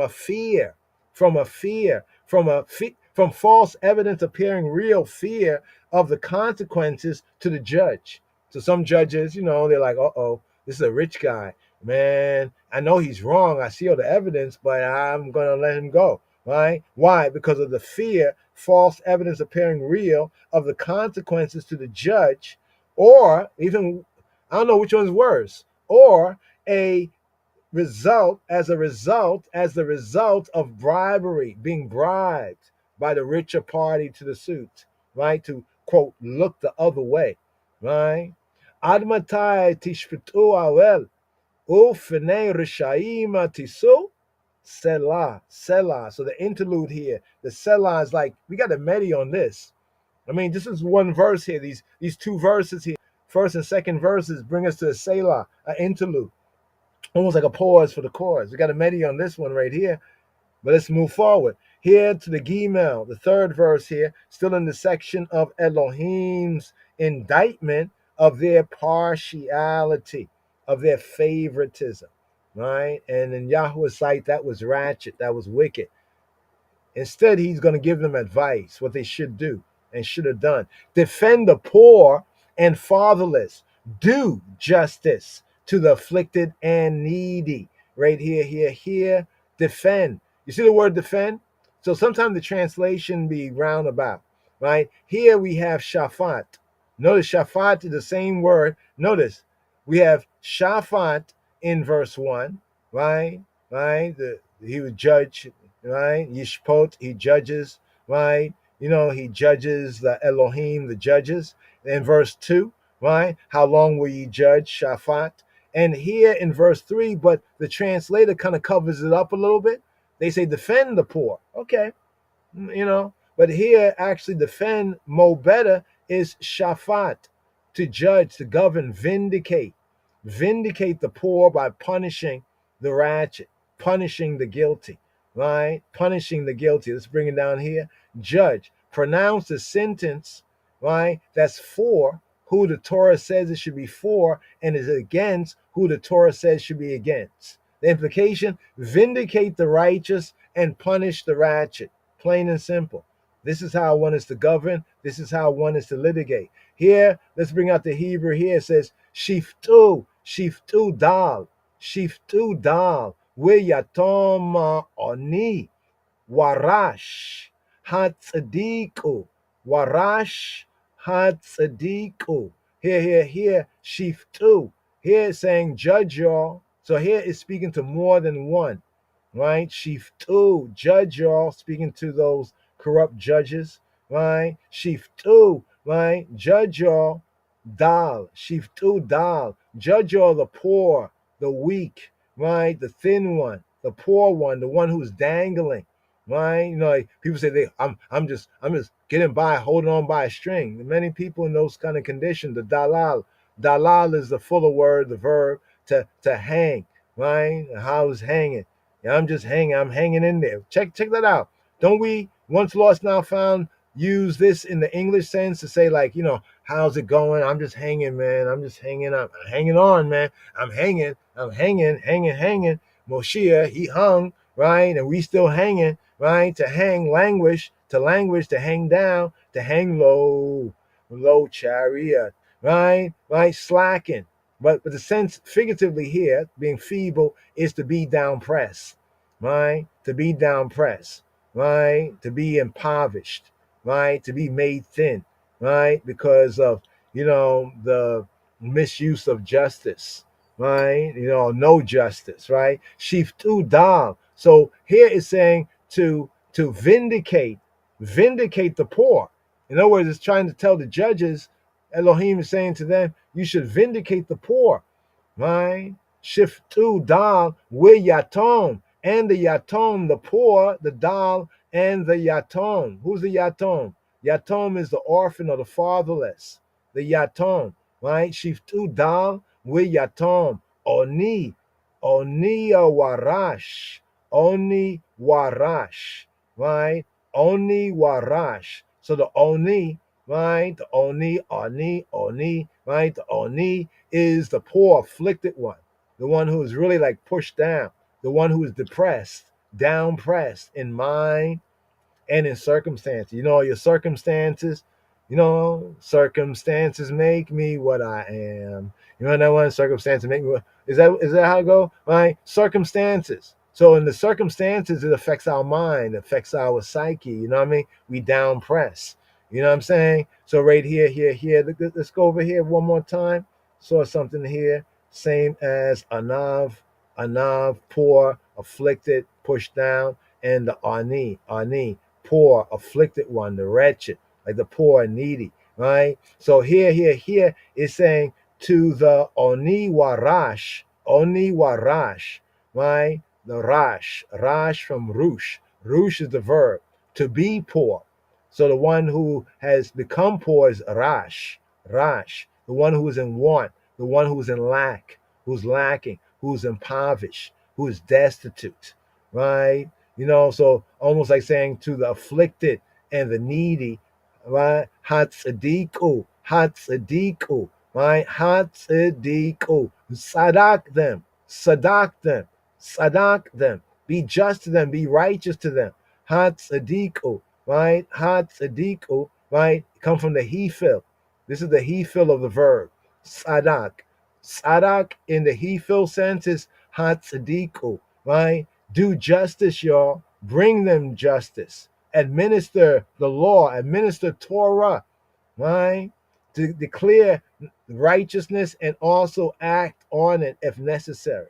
Justify, vindicate the cause of, make righteous the cause of, right? Hatzadiku, make righteous the cause of the afflicted and needy, right? Not of the rich and greedy. So we have the sense here, defend more better is shafat, right? Shiftu dal wiyatom, right? Judge. The verbs in the two verses, they indicate the duty, right? This verb indicates what the duty, right, Hebraically is of a judge, of a shofet, right, to shafat, right? That has not been carried out by the men, and here we're speaking strictly of Israelites, right? By the men whom Elohim, right, whom Ha-Elohim, the judge of judges, now he indicts them.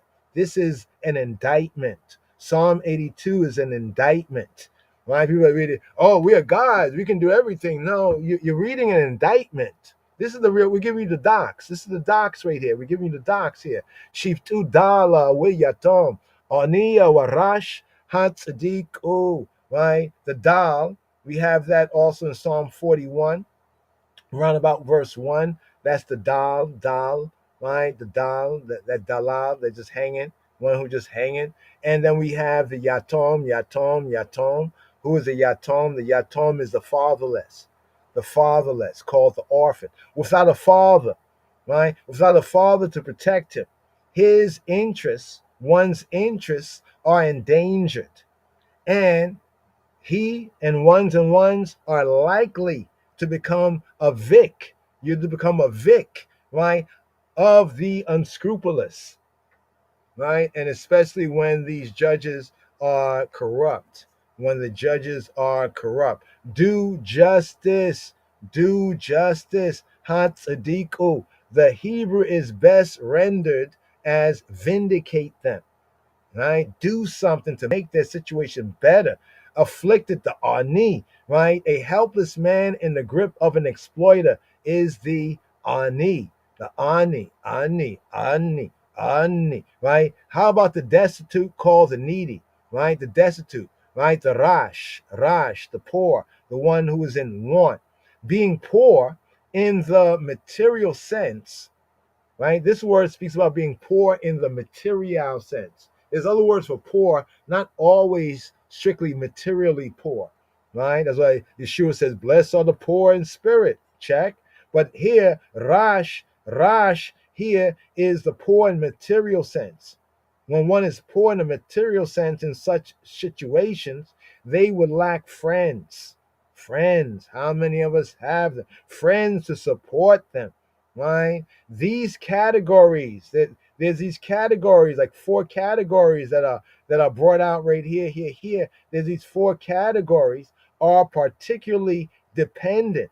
These 4 categories, the poor, fatherless, afflicted, needy, they are dependent upon a strictly impartial system, right, of justice, tzedek, tirdof, right? Justice, thou shalt follow, thou shalt pursue, thou shalt run after. Shiftu dala wiyatoma aniya warasha hatzadiku. Here, to the fourth verse right here. Remember this section here of today's daily psalm, 2-4, is Elohim's indictment. We're getting an indictment. This is like the arraignment and bringing out the docs of the indictment of their partiality, right? They're the judges of Yisrael, right? Who are called Hebraically Elohim, right? Because they are to be Yahweh Eloheinu's agents. That's why Yahweh here in Psalm 82 is envisioned as stepping up to judge them, right? And to condemn them. And then we go to the new covenant and Yeshua, right? The word become flesh, the Bain Elohim, the son of Elohim, is doing likewise, right? To the scribes, the rabbis, the Pharisees, the Sadducees, all those who should know better, right? Here it says, deliver the poor, the Dalet verse, deliver the poor and needy. Rid out of the hand of the wicked. Rid, right? Rid is like action. You got to take action to rid something. I rid him out of here, right? Oh, you imply you do something, right? That's what Elohim, Yahweh Eloheinu, is calling upon these who carry his title, right? His title name upon them and had been corrupt. Here it says, Paltu dal. Paltu come from palat. Palat means to escape, to save, to deliver, but the basic sense of this is to escape. So here it says paltu, cause them to escape, cause the poor to escape. Paltu dal, cause the dal. Here we have the dal still here, right? As it was introduced in the previous verse, right?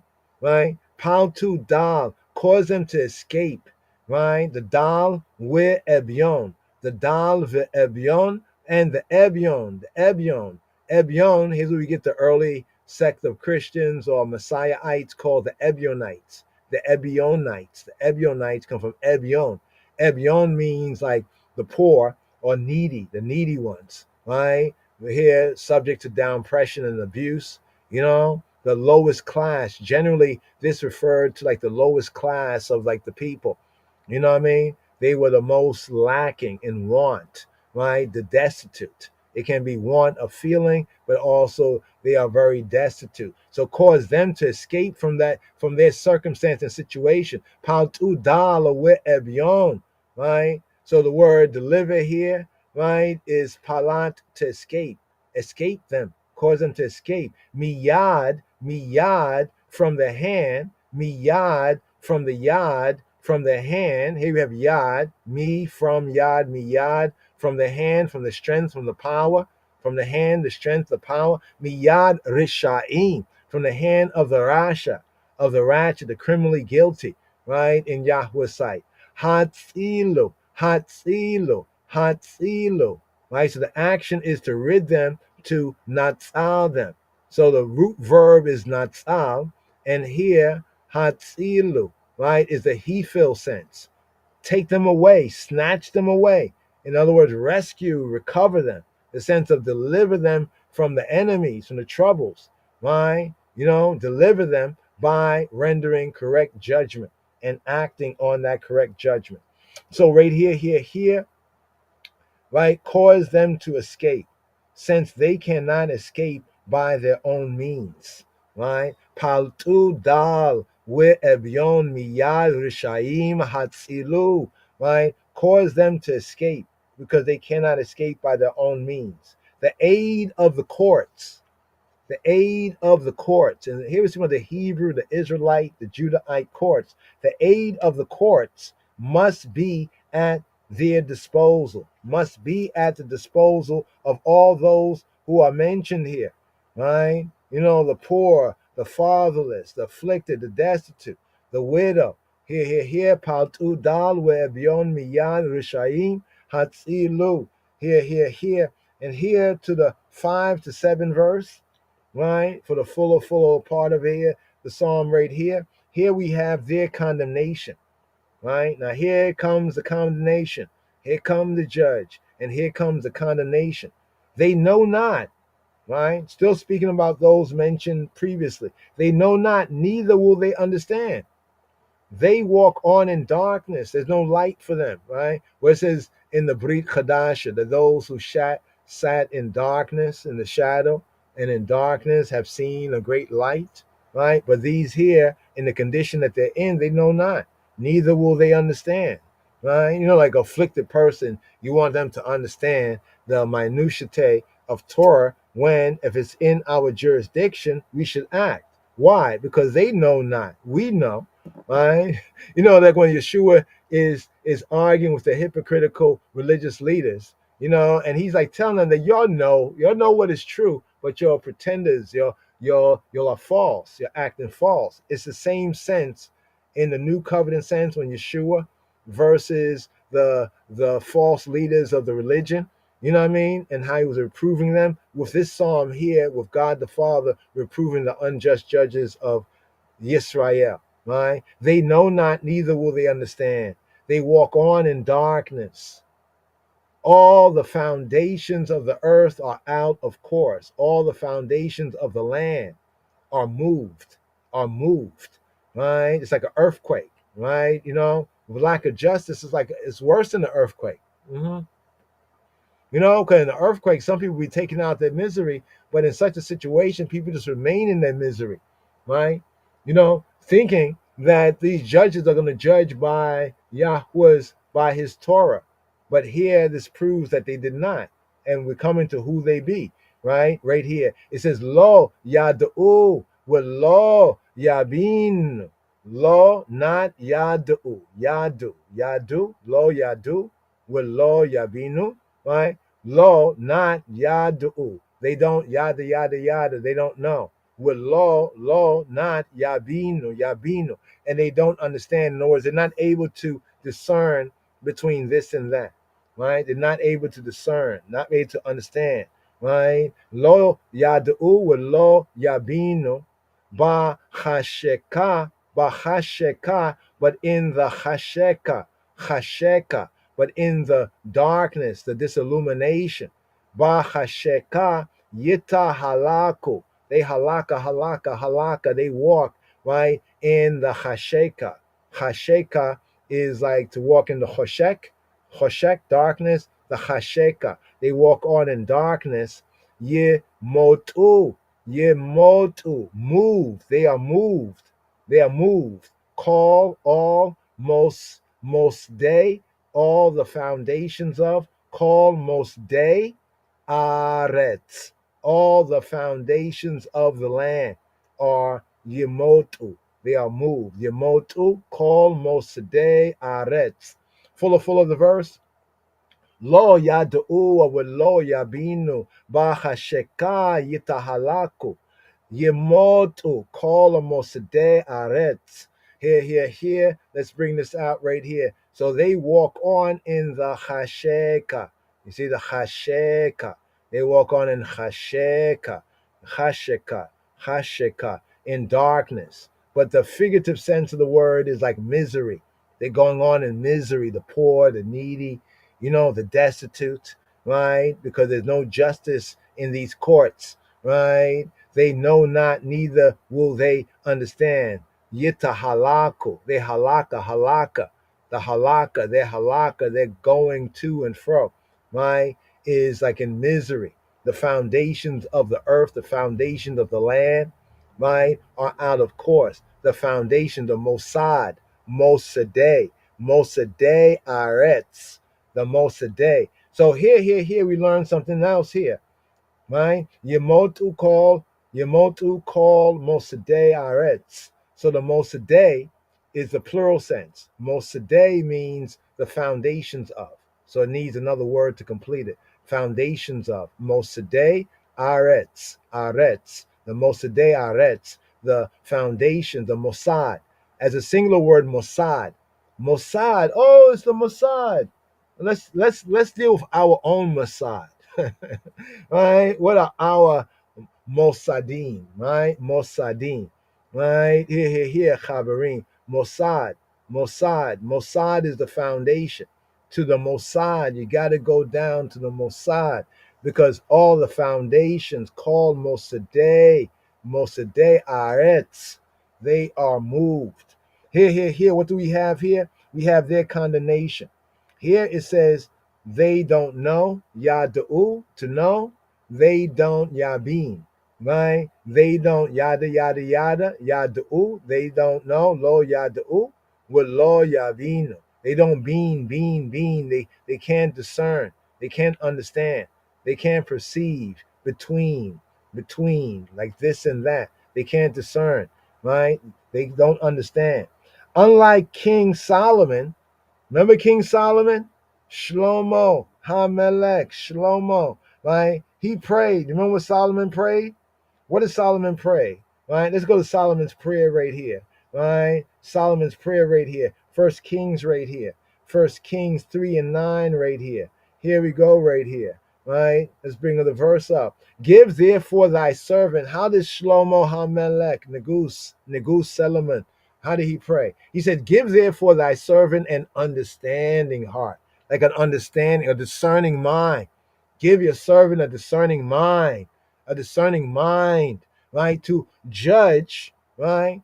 To be able to pronounce sentence correctly for and against, right? To correctly vindicate and punish, right? Give therefore thy servant an understanding heart, a discerning mind to judge thy people, that I may discern between good and bad, right? No. Most of us think like we already know what good and bad is, right?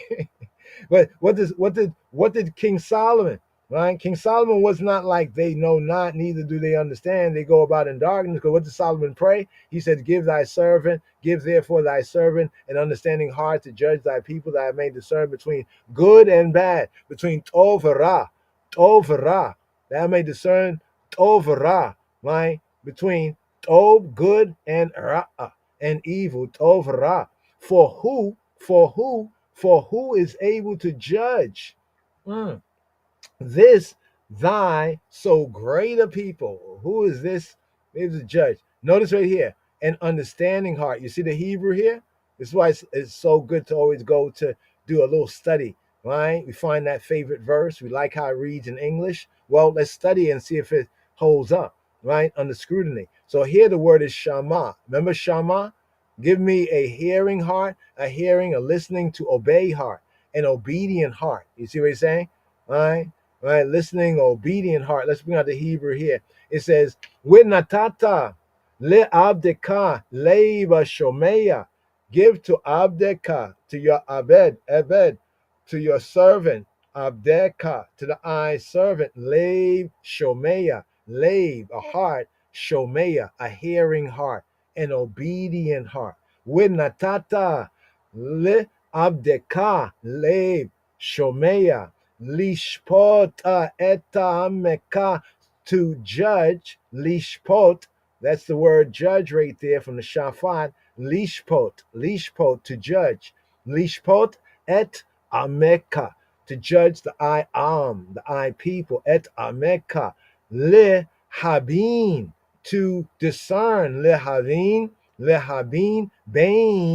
bain, between, bain, to, le ra. Now here's interesting, the Hebrew reads a little different. It doesn't say good and bad. It says le habin, right, to discern, bain. You see, bain means between, but bain and bean is to understand, but bain mean between, bain. So understand how that go right there. So bain, between, 'cause understanding is the ability to discern between two kind of similar things, but distinguish. So here it says le habin, bain, between to le ra, good for evil, right? Between the good for evil. It's kind of a way, or the good, right, and of the evil. So between the good and of the evil, right? It's an interesting construct right here. He says, ki me, for who? Ki me yukal. Who is able? Ki me yukal. Ki me yukal. Ki me yukal. Ki me yukal. Ki me yukal. Who is able? Lishpot. Who is able to judge? Ki miya yuchal lishpot eta ameka. Who is able to judge ameka, the I am, thy people.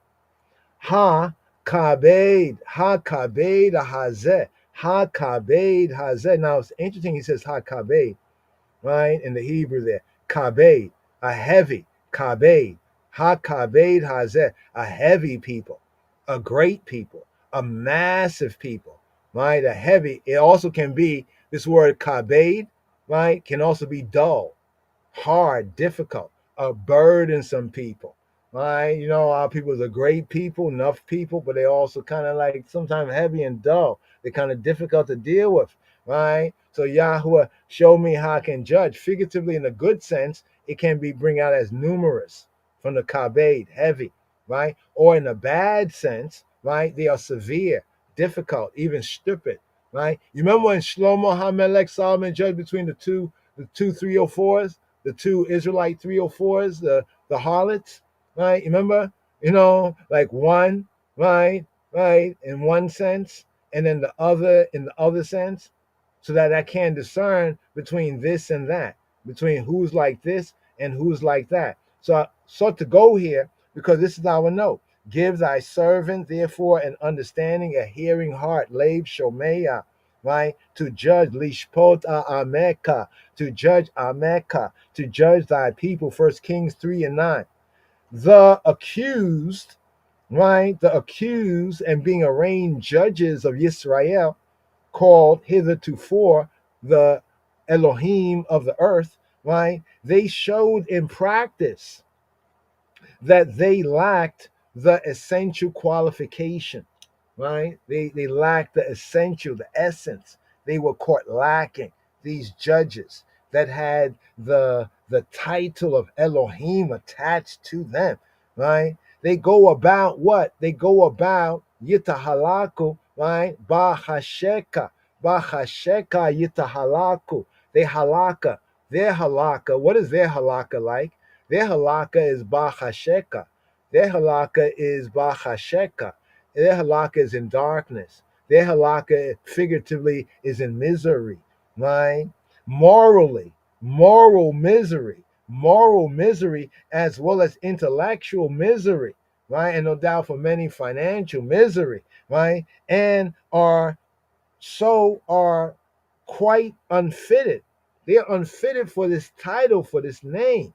It's like a false pretenders, right? They were quite unfitted for their sacred, their set apart duty. Because one thing they demonstrated by their perverting the course of justice is that they were not set apart. They were not set apart, right? The foundations, the Mossad, right? Let's deal with our Mossad. Here it says Mossadegh, right? Here it says Yemotu. They are moved. Call Mossadegh Aretz. They are moved. All the foundations, Mossadegh, the foundations of Aretz, all the foundation of the land, all the foundation of the Eretz, the land, the earth can both be land directly or in a more overall sense, earth, right? But in the direct context in a society, in a country where this is going on, it's like that, it's like there's an earthquake. The foundations, Mossadegh, called Mossadegh Aretz, they are out of order. Human society is undermined. Humanity, human and civil society, you know, when there's no justice, people have no cause to be civil. Think about it. If there's no justice, why would anybody be civil? You know what I'm saying? It's like everyone is like on site. Human society and civil society is undermined when the cause of justice, of tzedek, is corrupted, right? And this is from the Perkei Avot. The Perkei Avot is a early ancient, document that's basically called the Ethics of the Patriarchs, right? Judaically, Hebraically, the Perkei Avot, right? The Perkei Avot is called the Ethics of the Patriarchs. And there's this we want to share here. Three things is the world preserved. What three things preserve the world, like the order of things, right? By truth, by judgment, and by peace.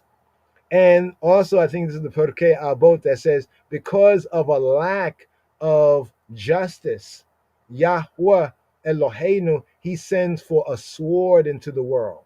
In other words, when there's a lack of justice, it's Yahweh who sends for that sword, right? It's supposed to cut down those who were in position but did not, right, carry out. So right here, to this verse right here, Lo yad'u wa lo yabinu ba'chasheka yitahalaku yemotu kol Mossadegh Aretz. Here, bring into the sixth verse here. Sixth verse, the Vav, the Wow verse. Here's the verse, y'all. This is the verse. I have said, ye, y'all, gods, y'all Elohim, y'all are the Elohim, to say Israel-wise, the judges, and all of you children of the Most High.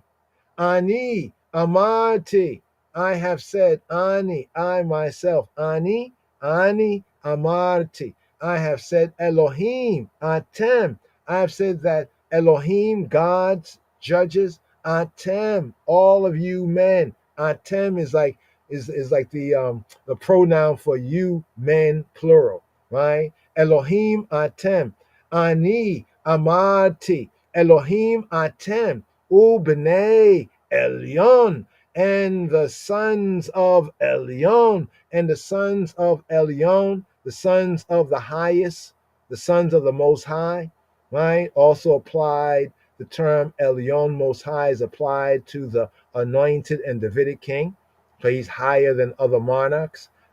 Of course, in the first sense, applied to Yahweh because he is Elyon, he is the highest, right? So this is a name of Elohim, an attributional name. Also of rulers, the Israelite king, the anointed king, is Elyon in comparison to other kings. He is the most high or the highest. Yisrael, in proper covenant keeping, is Elyon, is higher, right, than other nations, right? Yeshua, in the Chazon Yochanan, in the Hebrew revelation of John the Revelator, when it says that he is prince, when it says that Yeshua is prince of the kings of the earth, in the Hebrew, he is Elyon, he is the most high, of the kings of the earth. So in a sense, he's not really king as people would say, but he is the prince, right? The most high of the kings of the earth, right? He is the Lord of lords, Abba Father, the King of kings. Ani amarti Elohim atemu b'nei Elyon kulkem, and sons of Elyon, of the highest, kulkem, kul, all kem, all of you men, kulkem, right? U b'nei Elyon kulkem, kulkem, all of y'all. So what do we have here? First part first, Ani, I myself. So here this is emphatic. Why is it emphatic? Emphatic, like emphasis, is because of Ani. In Hebrew, we could just say amarti. I can say amarti. I don't have to say the pronoun. If I say the pronoun Ani, like I'm saying I myself and none other. Ani amarti, right? Because in usual Hebrew, just amarti. Amarti is like I have said. I have amar to say. I have said, amarti, I have said. But with the pronoun, the subject becomes emphatic. Ani amarti. I myself have said. Ani, in this context here, it's Ani, Yahweh, who is speaking. It's Ha Elohim, the Elohe, Ha Elohim, the God of gods. So here the God, the true good, the true God is judging these earthly gods, the judges. And here he's emphasizing it by saying, Ani amarti, I myself have said. I, who Ani? Who is Ani? Ani is who entrusted you. Ani is he, right? And is who entrusted you with this function. What function? The Elohim function, right? The view that I said, right? Some have the view that Ani amarti, I have said. Some have the view that this introduces the psalmist's comment on the proceedings. So some say that no, it's not God, it's the psalmist talking. No. The psalmist don't have no authority to talk that, right? Of himself. But Yahweh, who he sees in the vision, Asaph, has the authority. He has authority to speak this on Yahweh Elohim's behalf. Ani amarti. So the correct interpretation is that is Elohim from the beginning, right? Who judges amongst the Elohim, right? Ani amarti Elohim atem, right? So what do we have? What do we have here? He says Elohim, right? Gods, right? Or judges in the Hebrew sense, but literally gods, Elohim, powers, atem. You all are. You all male are. So the Hebrew Elohim referring here to the men. So here, when it says gods here, the context of the Hebrew, the spirit and the context of the Hebrew is referring to the men invested with the divine prerogative, with Ha Elohim's prerogative, right? That power and right over life and death and judgment. Yes, right here. Ani amarti Elohim atem. And then he says, moreover, and B'nai Elyon kulkem. And y'all are the sons of the highest, the sons of the most high. Kulkem, all of y'all speaking to like a group of men, sons of the most high. It was therefore incumbent, right? Incumbent upon them to conform to their father's will, to conform to Elohim Ha'ab, to God the Father's will, right? So here, this verse right here, right? This verse. Once again, Ani amarti, Elohim atem, ubnei Elyon kulkem. So it's not speaking, what this is not speaking of, it's not speaking of angels, it's not speaking of the gods, the Elohim Achrim, the other people, the OPP gods, other people's Elohim, right? It's not speaking of any of that silliness, right? All of that is foreign to the Hebrew mind. But in the Hebrew context, it perfectly fits, right? That this is Elohim speaking, right, to those men who were invested with that Elohim prerogative, and they were to be his agents. Even in Exodus, when he says to Moshe, he made Moshe an Elohim to Pharaoh, and Aaron was his prophet, was his nabi, was his spokesperson, right? Just to show the context, right? The context of this, right? So here to the Zayn, the 7th verse right here, to complete their condemnation, right? To show how important, right, the observation of the way, the truth of life is. So here he says, I came, right? Ka Adam, Akain ka Adama temutuna, ua ka ahada hasarim tipolo.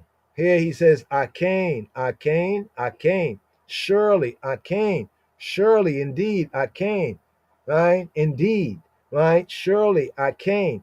This is like it's like when you assert something for real, real. Right? So notice this is continuing from the last verse. In the last verse, he says, Ani amarti Elohim atem ubnei elyon kulkem. And here he says, I came, surely, indeed. You see the indeed, the secondary sense?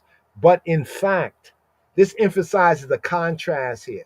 So the context of the Akain here is a contrast. I had said, remember the said is like past tense. Amarti, I had said, not I'm saying, or I will say, but amarti, I had already said. Ani amarti, Elohim atem. This is what I said. I said y'all are Elohim. U b'nei elyon, and the sons of the highest, the sons of the most high. Kulkem, all of y'all. Right? Kulkem.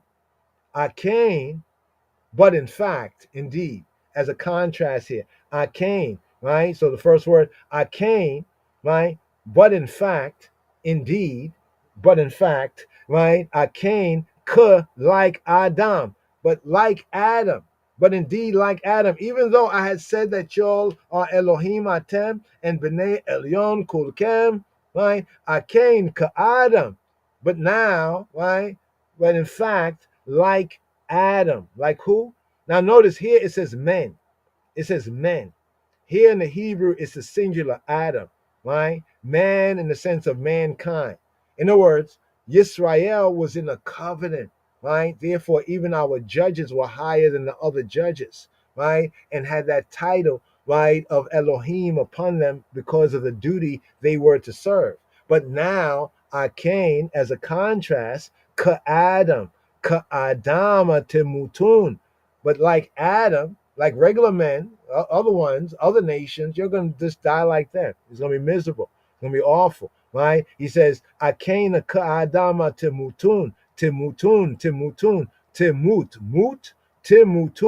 Y'all will be deaded on. Y'all going to be executed. What he's saying to these judges. Y'all are going to be deaded on and executed, right? Like regular old men, right? See, Yisrael, right, went from Adam to Ish, to higher man. But now it's saying, since you have fallen from your duty, you're going to be just like regular man, right? Akena ka'adam to mutun, you're going to be deaded on just like other men, right? Ua ka'achad, and like one, achad, and like achad, and like the what? Like the achad, like one, like achad, u and ka like achad, uka achad, uka achad hasarim, and like one of the SARs. Sar is singular, ha-sarim is the princes. And like one of the, right, ka ahada ha-sarim, like one of the sarim, like one of the princes. Now it's interesting because Sar right here also connects with Yisrael, right? The name of Yisrael. The name of Yisrael is from Sarar, right? That's why the man, the angel, the God that wrestled with Jacob, what he said, Sarita, because you have acted as a prince and have contended, you have power, with El, you have power with the Almighty. You exercise, you got dominion, right? But it says here, it says, and as one of the Hasarim, as one of the princes, Tipolu, as one of the princes, you will nafal, you will fall, Tifolu, you will nafal, Tipolu, you will fall, right? You will fall, right? as one of the princes. So what do we have here? Y'all shall die like Adam, right? Akain ka Adam temutun, right? Temutun, you'll die like regular men.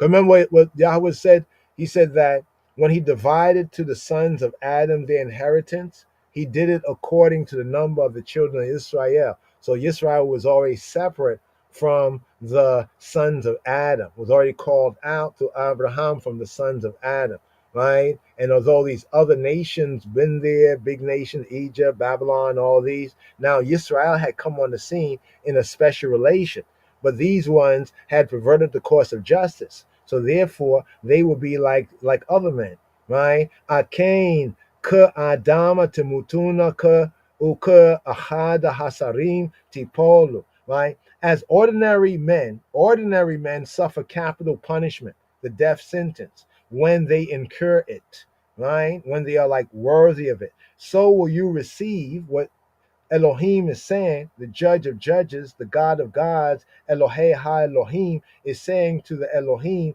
that he is judging.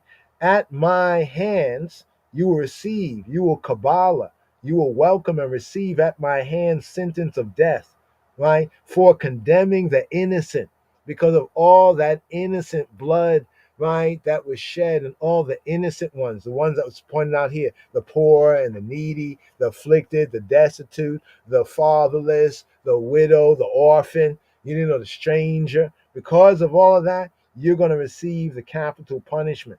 Far from your dignified title, right, as Elohim, right, as the judges, right, of Israel, giving you immunity. That did give them immunity, right, because they were the judges, therefore collectively the Elohim, right, the mortal Elohim, the Elohim of the earth, right?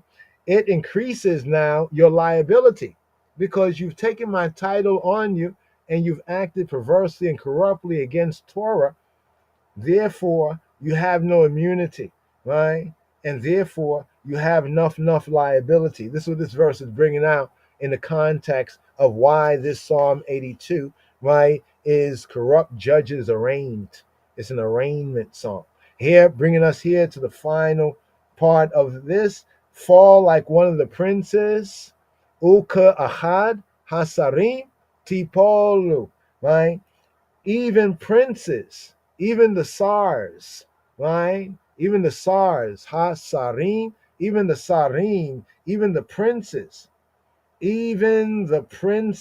have judgment passed upon them by Elohei ha-Elohim, the God of gods, the Elohim of the Elohim, right? So will you, is what's being said right here in this verse. Akain ka Adam temutum, uka ahad hasarim tipolu. Here to the 8th and the final, the chet verse. And this is the psalmist's appeal. The psalmist and I appeal here at the fulfillment of today's daily psalm, Mizmor Fei Beit, Pevet, right here.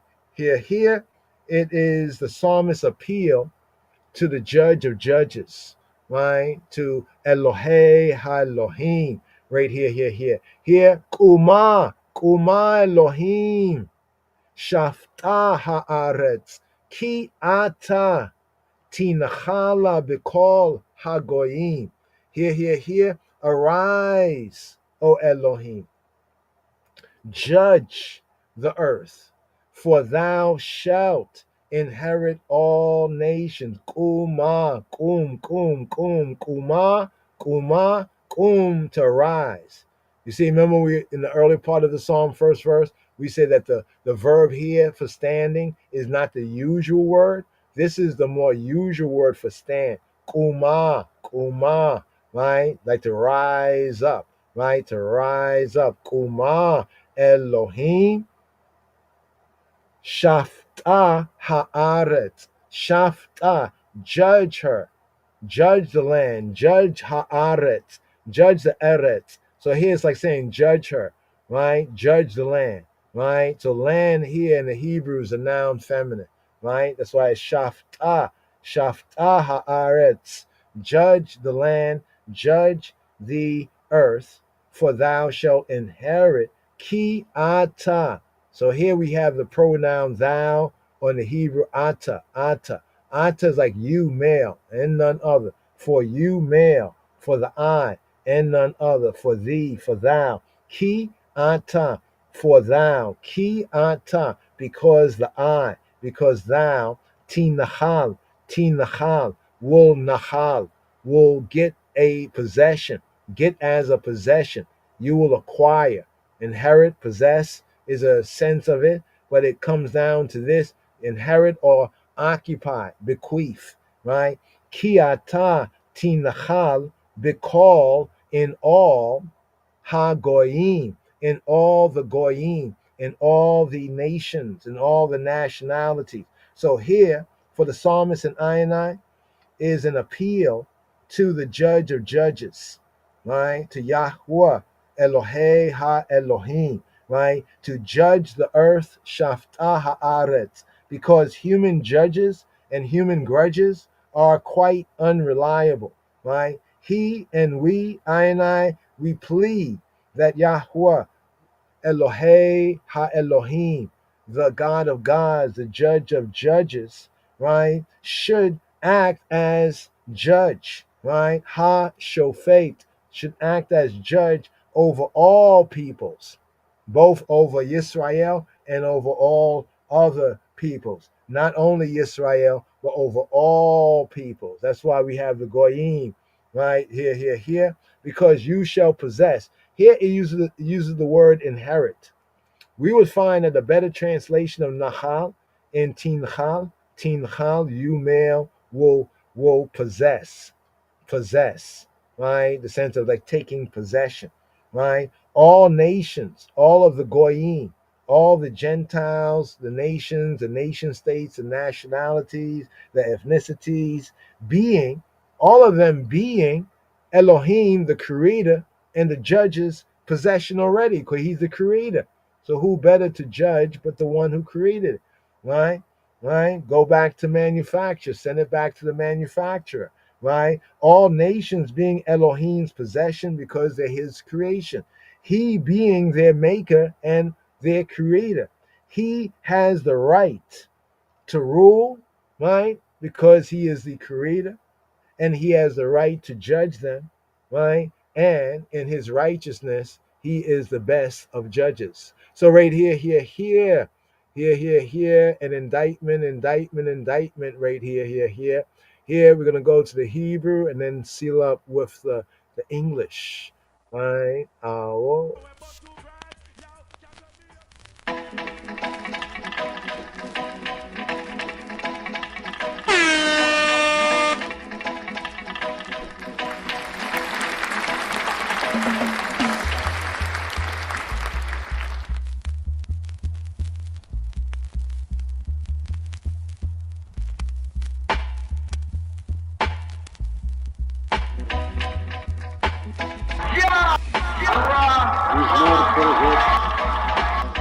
מזמור לאסף.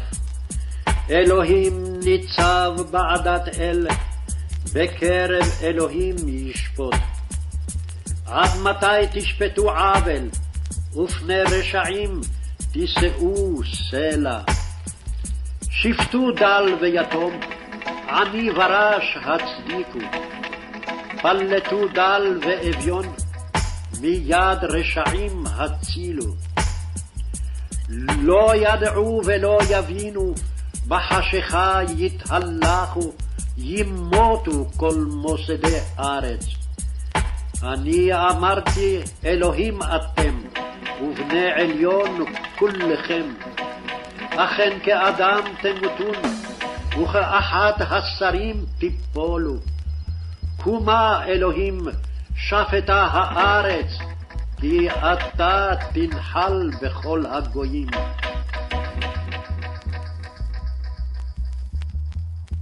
Psalm 82. מזמור פ"ב, מזמור לאסף.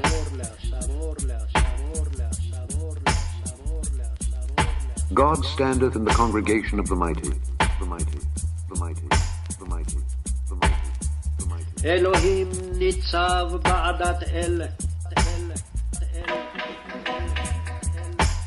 he judgeth among the gods, the gods, the gods, the gods, the gods, the gods. בקרב אלוהים ישפוט.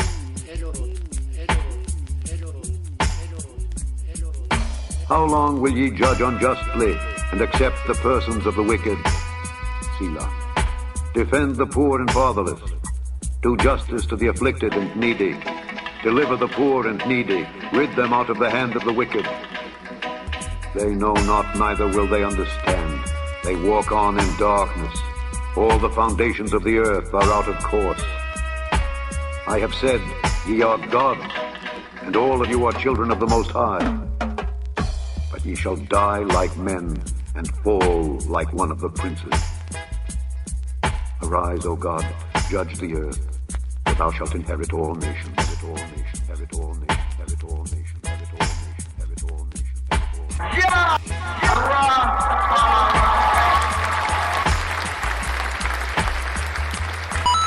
Lion of Judah, society, society, society.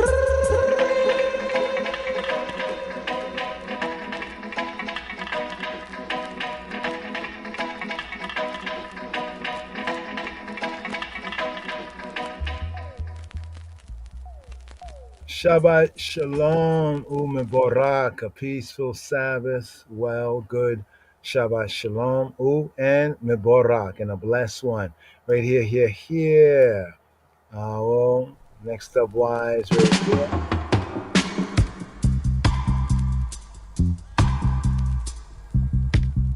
Song of Songs of Solomon, dub. Yes, sir. My dreadlocks, girl. Can't you see I'm in love with you? Psalm 82. מזמור פ"ו, מזמור לאסף,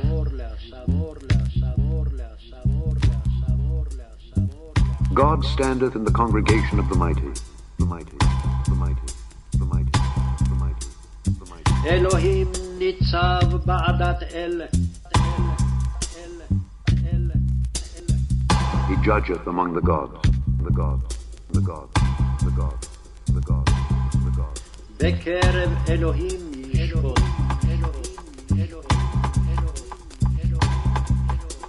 How long will ye judge unjustly and accept the persons of the wicked? Selah. Defend the poor and fatherless. Do justice to the afflicted and needy. Deliver the poor and needy. Rid them out of the hand of the wicked. They know not, neither will they understand.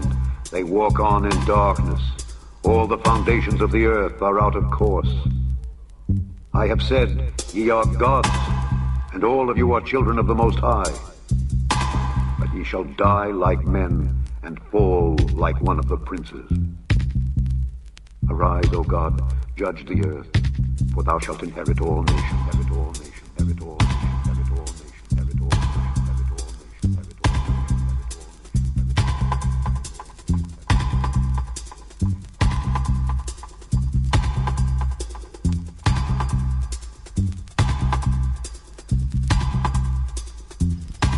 מזמור פ"ו, מזמור לאסף. אלוהים ניצב בעדת אל, בקרב אלוהים ישפוט. עד מתי תשפטו עוול, ופני רשעים תישאו סלע? שפטו דל ויתום, עני ורש הצדיקו. פלטו דל ואביון, מיד רשעים הצילו. לא ידעו ולא יבינו, בחשיכה יתהלכו, ימותו כל מוסדי ארץ.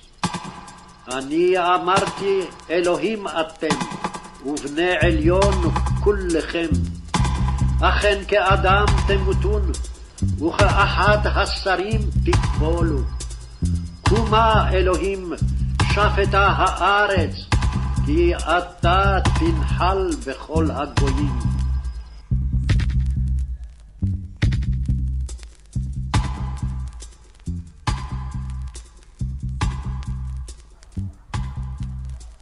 Yes, yes, yes. Shabbat Shalom, Shabbat Shalom.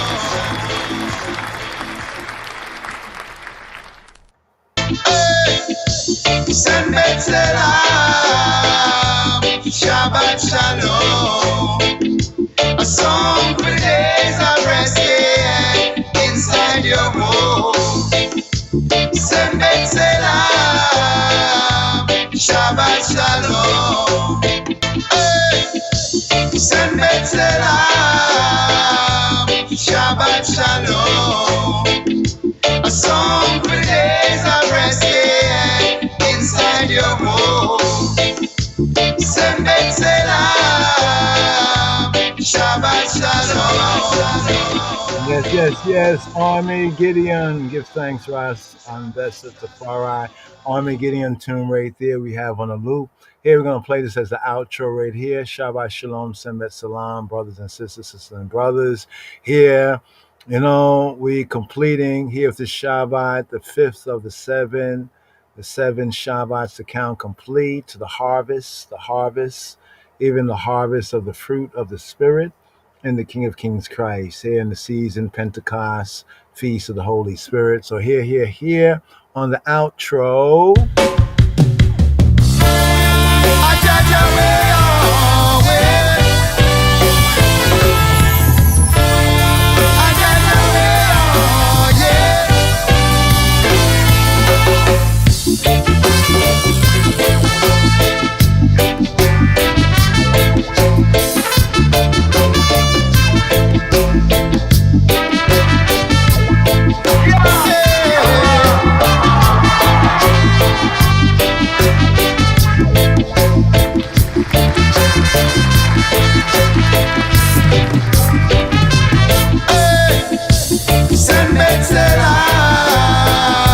Shabbat Shalom, a song for the days of rest, yeah, inside your home. Shabbat Shalom, a song for the days of rest, yeah, inside your home. 'Cause it is such a good day, giving thanks and praises to the Most High, Rastafari, on the salt tray, playing on the 10 string, showing love and kindness until the night, yeah. The brutish man would never know, neither does the fool overstand his soul. 'Cause Jah has made us triumph by the workings of our hands. Work and deep thought gives us purpose and a plan. Shabbat Salam, Shabbat Shalom, a song for the days of rest, yeah, inside your home. Shabbat Salam, Shabbat Shalom, a song for the days of rest, yeah, inside your home. See when the wicked grow like the grass, workers of the iniquity hate your righteous path. Rastafari scatter them like sand amidst the shore. Enemies perish 'cause there's a life forevermore.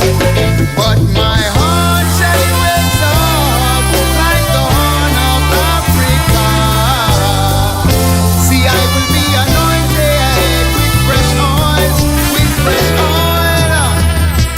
Shabbat Salam, Shabbat Shalom, a song for the days of rest, yeah, inside your home. And still, Shabbat Salam, Shabbat Shalom, a song for the days of rest, yeah, inside your home. Love me down, 'cause this at the time people get caught in a dissonant mind. Listen behind, Babylon come with a different design, and still it's all the same. Better relax, sit and recline. His Majesty said unity and only Jah know. See enough of them are the sick and the blind. You consider divine. In a place which get them all, we call we high and I go out. Sure. You find your bliss in a life. Your face look different this time. You find position and prayer, balance with spiritual light. Rasta are Israelite, where Babylon feel like trying to cut the branch. Please let it grow. The root of David, he could only be so. Got to take it easy, please take it slow. That's why I say, Shabbat Salam, Shabbat Shalom,